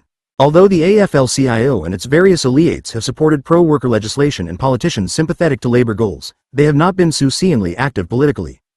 Labor OCs must acknowledge that conservative, pro-business representatives are not going to vote for laws that would truly enhance the interests of working-class people and campaign for the election of more liberal, pro-employee candidates. Unions should contemplate forming or supporting a third party, perhaps a workers' party, that would nominate individuals to run in elections in which neither the Republican nor the Democratic candidate has shown any respect for the rights of the working class. The more than 16 million union members in America today, 211, and the millions of unorganized employees are likely to support political candidates inclined to advance their employment and economic interests. The AFL-CIO and its affiliates must mobilize these people to proselytize in favor of pro-employee nominees. While workers most likely do not possess the economic wealth of corporate executives, they clearly outnumber them. By providing personal services, these campaigners can offset the financial advantage enjoyed by pro-business candidates. 212 Union members can become campaign workers, operate telephone banks, run copy machines, and conduct get-out-the-vote drives. 213 Labor organizations can maintain computer lists on a district-by-district basis of members willing to work for appropriate candidates, so that people in relevant geographical areas can be mobilized easily. 214 They should also encourage employees to vote in all elections, because high worker turnouts can counterbalance the economic advantage possessed by business-backed candidates. Union leaders must raise funds to support and reward the politicians whom they support. Only those groups providing meaningful financial support to political candidates can obtain effective access to elected OCs, because in elections in the United States, votes are not as important in campaigns as money. 215 The fact that labor political action committees, PACs, have existed for almost 50 years. 216 attests to the fact that organized labor has already been aware of this reality. Despite the declining membership GERS over the past 30 years, labor political action committees have succeeded in raising significant amounts of money in recent years. Actual contributions from union members rose from $1.43 million in 1960 to $11.82 million in 1987.217 even after inflation is taken into account. Real political contributions rose approximately 2.5 times over that same period. 218 To accomplish this objective, labor organizations were forced to raise membership dues, assessments, and fees. Even though this measure enabled labor unions to increase their political expenditures during a period of declining enrollment, it caused them to become less attractive to prospective members and provided employers with another negative factor to be utilized during anti-union campaigns. If labor organizations double their membership ranks over the next 10 to 20 years through more diligent and innovative organizing techniques, they will be able to double the amount of political contributions received from members without increasing dues, assessments, and fees. If unions simultaneously convince unorganized employees to provide monetary support for pro-worker political candidates, the economic power of working individuals will be greatly enhanced. Labor leaders should not be afraid of ending incumbent OC holders by supporting their opponents. Ultra-conservative, pro-business incumbents are unlikely to support pro-labor or pro-worker legislation that is opposed by corporate executives. By organizing grassroots support for the opponents of such politicians, unions can intimidate incumbents into moderating their views or succeed in getting their choice of candidates into OCE. Counteracting the power of multinational business enterprises. During the past several decades, hundreds of transnational business entities have been created. This economic phenomenon has challenged the ability of domestic labor organizations to protect the rights of individuals employed by such corporate institutions and the capacity of traditional nation-states to regulate the global operations of such RMS. American union leaders consider many multinational manufacturers to be runaway businesses that are ceaselessly seeking inexpensive labor in developing countries. 219. These global enterprises maintain that their activities have not caused a diminution in employment in the United States, because their technological developments and market planning have generated new white-collar jobs to replace the manufacturing positions being exported to foreign nations. 220 Multinational businesses also contend that if they did not establish foreign production facilities, business RMS from other countries would fill the void and prevent American institutions and workers from benefiting from expanding foreign markets. 221 To the extent that American RMS develop production facilities abroad to supply markets that would probably not be served through the exportation of goods produced in the United States, due to import barriers or other cost factors, such endeavors do not decrease employment opportunities for American workers. However, where products that would otherwise be manufactured in the United States for domestic consumption are produced in low-wage foreign countries by American subsidiaries for importation back to the United States, such business activities generally reduce the number of American production jobs. To counteract these economic developments, some myopic unionists may attempt to limit transnational expansion through legislation designed to prevent such global institutions from reaping the benefits of their foreign operations. Although protectionist legislation might generate short-term benefits for American workers, the long-term ramifications would likely be negative. International trade conflicts among historically interdependent nations could easily precipitate a nationalistic world environment that would culminate in a Pyrrhic victory for organized labor. The United States would have difficulty obtaining needed raw materials, including petroleum, from abroad, and conventional American export markets could be eliminated. Union OCs should consider remedial measures that would have less devastating international, and ultimately domestic, consequences.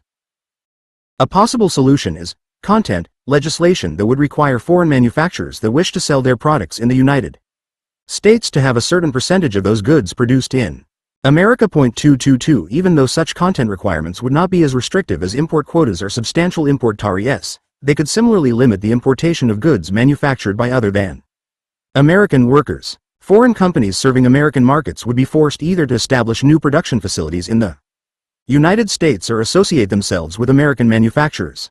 This practice has already occurred in both the automotive and electronics industries. Labor leaders should accept the inevitability of an interrelated and symbiotic international economic system. Instead of trying to prevent the development of foreign production facilities that might erode American job security, labor organizations should seek legislation that would directly assist displaced workers. For example, taxes imposed on transnational enterprises that export jobs and monies obtained from conventional import duties could be used to enhance special adjustment assistance programs. In addition, Congress could provide training that would enable displaced blue-collar personnel to learn the high-technology skills associated with the jobs created by multinational expansion. Unions should support legislation that establishes relocation funds to assist individuals who have had to move to other geographic areas to end work. Labor organizations should work for unemployment benefits to be given to displaced individuals until they are able to procure positions commensurate with their capabilities. International labor cooperation. Despite the Malthusian proliferation of multinational enterprises and the increasingly significant impact of such institutions upon the employment conditions of many American workers, most labor leaders have evidenced little enthusiasm for internationally coordinated collective bargaining tactics. 223 Unions have ignored the stark labor management power imbalance created by transnational RMS. By operating on a global basis, corporate structures can minimize the efficacy of wholly domestic labor organizations. 224 To counteract this trend, prophetic unionists have emphasized the necessity for transnational labor cooperation. 225 The movement toward international union cooperation will encounter many obstacles. During the developmental stages of a global labor federation, corporations may exploit organizational weaknesses. Union strength will vary substantially from country to country, making it difficult to sustain uni-ed job actions which transcend national borders. 226 If labor representatives press too vigorously for bargaining concessions in one geographic area, management OCLs may decide to relocate the enterprise to a national environment that is less supportive of worker solidarity. 227 Union leaders may indeed it arduous to maintain transnational employee unity. Professors Northrop and Rowan have suggested that the idea that workers in one country will enthusiastically, or even reluctantly, support the cause of their brothers and sisters in another country is a achievement of the intelligentsia imagination that persists over the years without either occurring to or permeating the thoughts of those who are expected to lose pay to make it come true. 228 Some evidence, however, indicates that this cynicism is not entirely just ed. Labor organizations from errant nations have already engaged in limited international cooperation. For example, in February 1971, French Michelin workers demonstrated and ceased work in support of a strike by Michelin's German employees. 229 That same year, workers in Belgium, Holland, Germany, and Italy collaborated to prevent Air Liquide from diverting production from a struck French plant to the facilities at which these individuals were employed. Similar union solidarity was demonstrated by British and German employees to enhance the position of striking French Kodak personnel. 230 Probably the most dramatic incident of transnational union cooperation occurred in 1969 against the French-based international glass manufacturer, Street. Gobin. The International Chemical and General Workers Federation, ICF, established a committee comprised of labor leaders from each of the 12 countries in which Street. Gobin operated. These representatives decided that no national union would execute a bargaining agreement with any subsidiary without committee approval. Information concerning the various negotiations was shared, a mutual strike fund was created, and each of the labor organizations agreed that none would perform any overtime to compensate for production lost because of work stoppages in other plants. 231 The ICF unions also asserted that local workers should not have their compensation levels determined solely by reference to the recent profitability of their respective facilities, but should instead share in the overall prosperity of St. Gobin's global operations. Even though a few observers have questioned the degree of success actually achieved through international union efforts, 232 These endeavors demonstrate that transnational labor cooperation can be successfully carried out. If trade unions hope to influence meaningfully the operations of multinational enterprises, they must establish transnational organizations that can confront multinational companies on an international basis. Despite the obvious need for expanded labor coordination, the growth of transnational collective bargaining has not occurred as rapidly as many observers initially anticipated. 233 The various differences in ideology and practice among labor movements that must be overcome before unions can establish successful joint ventures primarily explains this undistinguished record of trade union collaboration. While American labor organizations have generally accepted the capitalist system, many of their European counterparts have embraced a socialist philosophy. 234 Furthermore, unions that principally represent workers employed by parent corporations expected to export jobs to foreign countries do not share the same protectionist interests as the organizations whose members will be the beneficiaries of such job relocations. Some transnational facilities will be located in highly organized areas of the world, while others will function in basically non-union environments. American labor organizations operate in a highly decentralized industrial environment in which most plant rules are determined at the local level, whereas most European trade unions function in more centralized economies in which fundamental employment conditions are established through industry-wide collective bargaining. 235 Transnational union cooperation will also have to accommodate the difference between exclusive representation rights available in the United States and the non-exclusive representation in most European countries, where employees are generally free to select their own negotiating agents regardless of the representational preferences evidenced by their fellow workers. 236 Despite these differences, however, the need for uni-ed labor action to counterbalance the increasing power of multinational enterprises should impel union leaders all over the world to emphasize their common interests while minimizing their dissimilarities. Labor organizations that represent workers of multinational enterprises must realize that domestic bargaining will not effectively regulate the transnational operations of such RMS. These employee associations must join together with their foreign counterparts to create formal and informal labor confederations to achieve basic objectives. Unions in industrialized countries need to cooperate to avoid whipsaw tactics by global business institutions designed to induce workers in de-errant nations to compete against one another. Information exchanges will enable labor leaders to know what unions and employers in various areas of the world are doing. 237. Electronic databases can provide immediate knowledge concerning the production GERs, wage rates, fringe benefits, and working conditions of international employers. Such networks also enable labor organizations to prevent transnational production transfers intended to thwart job actions conducted by workers at particular facilities. 238. Unions desiring to reduce the exportation of jobs from developed to developing nations must organize the workers in the developing countries. In this way, unions can ensure that such individuals are not denied employment dignity or forced to accept unconscionable working conditions. As such labor movements develop, international worker federations should seek the harmonization of compensation, fringe benefits, and working conditions throughout multinational enterprises. Such a long-term objective may currently appear naively optimistic given the extremely heterogeneous nature of the world economy. 239. Nonetheless, as developing nations become more industrialized, this goal will become attainable. International worker organizations can create information clearing houses. The International Chemical and General Workers Federation and the International Metalworkers Federation already provide extensive research and database services for their transnational member unions to facilitate employment condition comparisons among subsidiary companies, between subsidiaries in parent corporations, and among global business ventures. 240 Worker associations such as the International Conference of Free Trade Unions, the World Federation of Trade Unions, and the International Federation of Christian Trade Unions should be encouraged to provide business information on a worldwide basis. 241 Intelligence networks like these would enable national unions to engage in traditional collective bargaining on a highly informed basis, in addition to providing the foundation for a system of coordinated transnational bargaining. Unions from de-errant countries representing workers in related industries should consult with one another to maximize their negotiating effectiveness and strive toward greater uniformity of wages and employment conditions. Cooperation should include common contract termination dates within each industry and guarantees that work that would otherwise be performed at struck facilities cannot be transferred to other locations. 242 To enable labor organizations to coordinate their bargaining techniques on a transnational scale. Labor OCs should simultaneously demand consultation rights with multinational enterprise managers concerning all of their international operations, with the ultimate objective of truly global collective bargaining. 243 Employees could then confront multinational business institutions on a relatively equal basis and counteract the ability of transnational employers to induce workers in de-errant countries to engage in internecine competition with one another in a frequently feudal org to achieve job security and reasonable employment terms. The maturation of the European Community, EC, will provide the impetus and structure for coordinated collective bargaining by labor unions within the EC. Although various European labor organizations have conducted a social dialogue with employers for many years and negotiated informal agreements pertaining to diverse topics of mutual interest, 244 The Uni-Ed EC should presage formal transnational bargaining. 245 The new EC procedures will ECT the foreign operations of many United States corporations. As the emergence of the EC fosters cooperation among European labor organizations, changing circumstances within North America militate in favor of regional labor cooperation. Once the United States and Mexico conclude a free trade agreement, a relatively uni-ed Canadian-United States-Mexican free trade zone will be established. As more corporations establish maquiladora arrangements in Mexico to take advantage of reduced labor costs, labor organizations representing United States and Canadian workers will need to develop closer ties with their Mexican counterparts.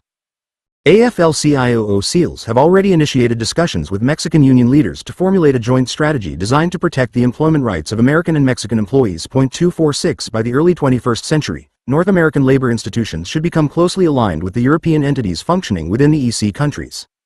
Such international labor cooperation would enable unions to actively challenge the awesome economic power possessed by global corporate enterprises.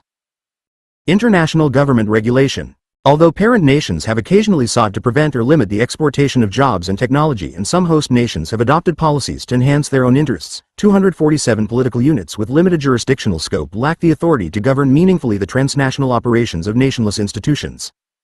Corporations can easily circumvent legal restraints imposed by one country through the transfer of existing or future investments to regions without such restrictions. 248 Multinational corporations are geocentric entities that do not owe allegiance to any particular country. 249 If global entities are to be actively regulated, government organizations with international jurisdiction will have to be utilized. Nations in developed regions are in the best position to formulate uniform labor codes applicable to transnational business establishments. Labor organizations may initiate multinational regulation through devices presently available, such as the EC, or through treaties similar to the General Agreement on Tariffs and Trade, GATT. .250 EC nations previously attempted to impose information and consultation obligations upon transnational companies with respect to various employment matters through the Vredling Directive. .251. Although that directive generated substantial opposition from business RMS and was never formally adopted, 252, it is likely that similar duties will ultimately be prescribed through the EC Social Charter. .253 by the time a Uni-Ed EC is established. There will undoubtedly be uniform regulations governing the operations of transnational RMS and mandating collective bargaining rights for the employees of such enterprises. As Canada, the United States, and Mexico create a North American free trade region, they will be forced to develop a joint governing body that can prescribe the organizational rights of employees. By the early 21st century, labor organizations should be able to negotiate on behalf of the individuals employed by corporations doing business in all three countries.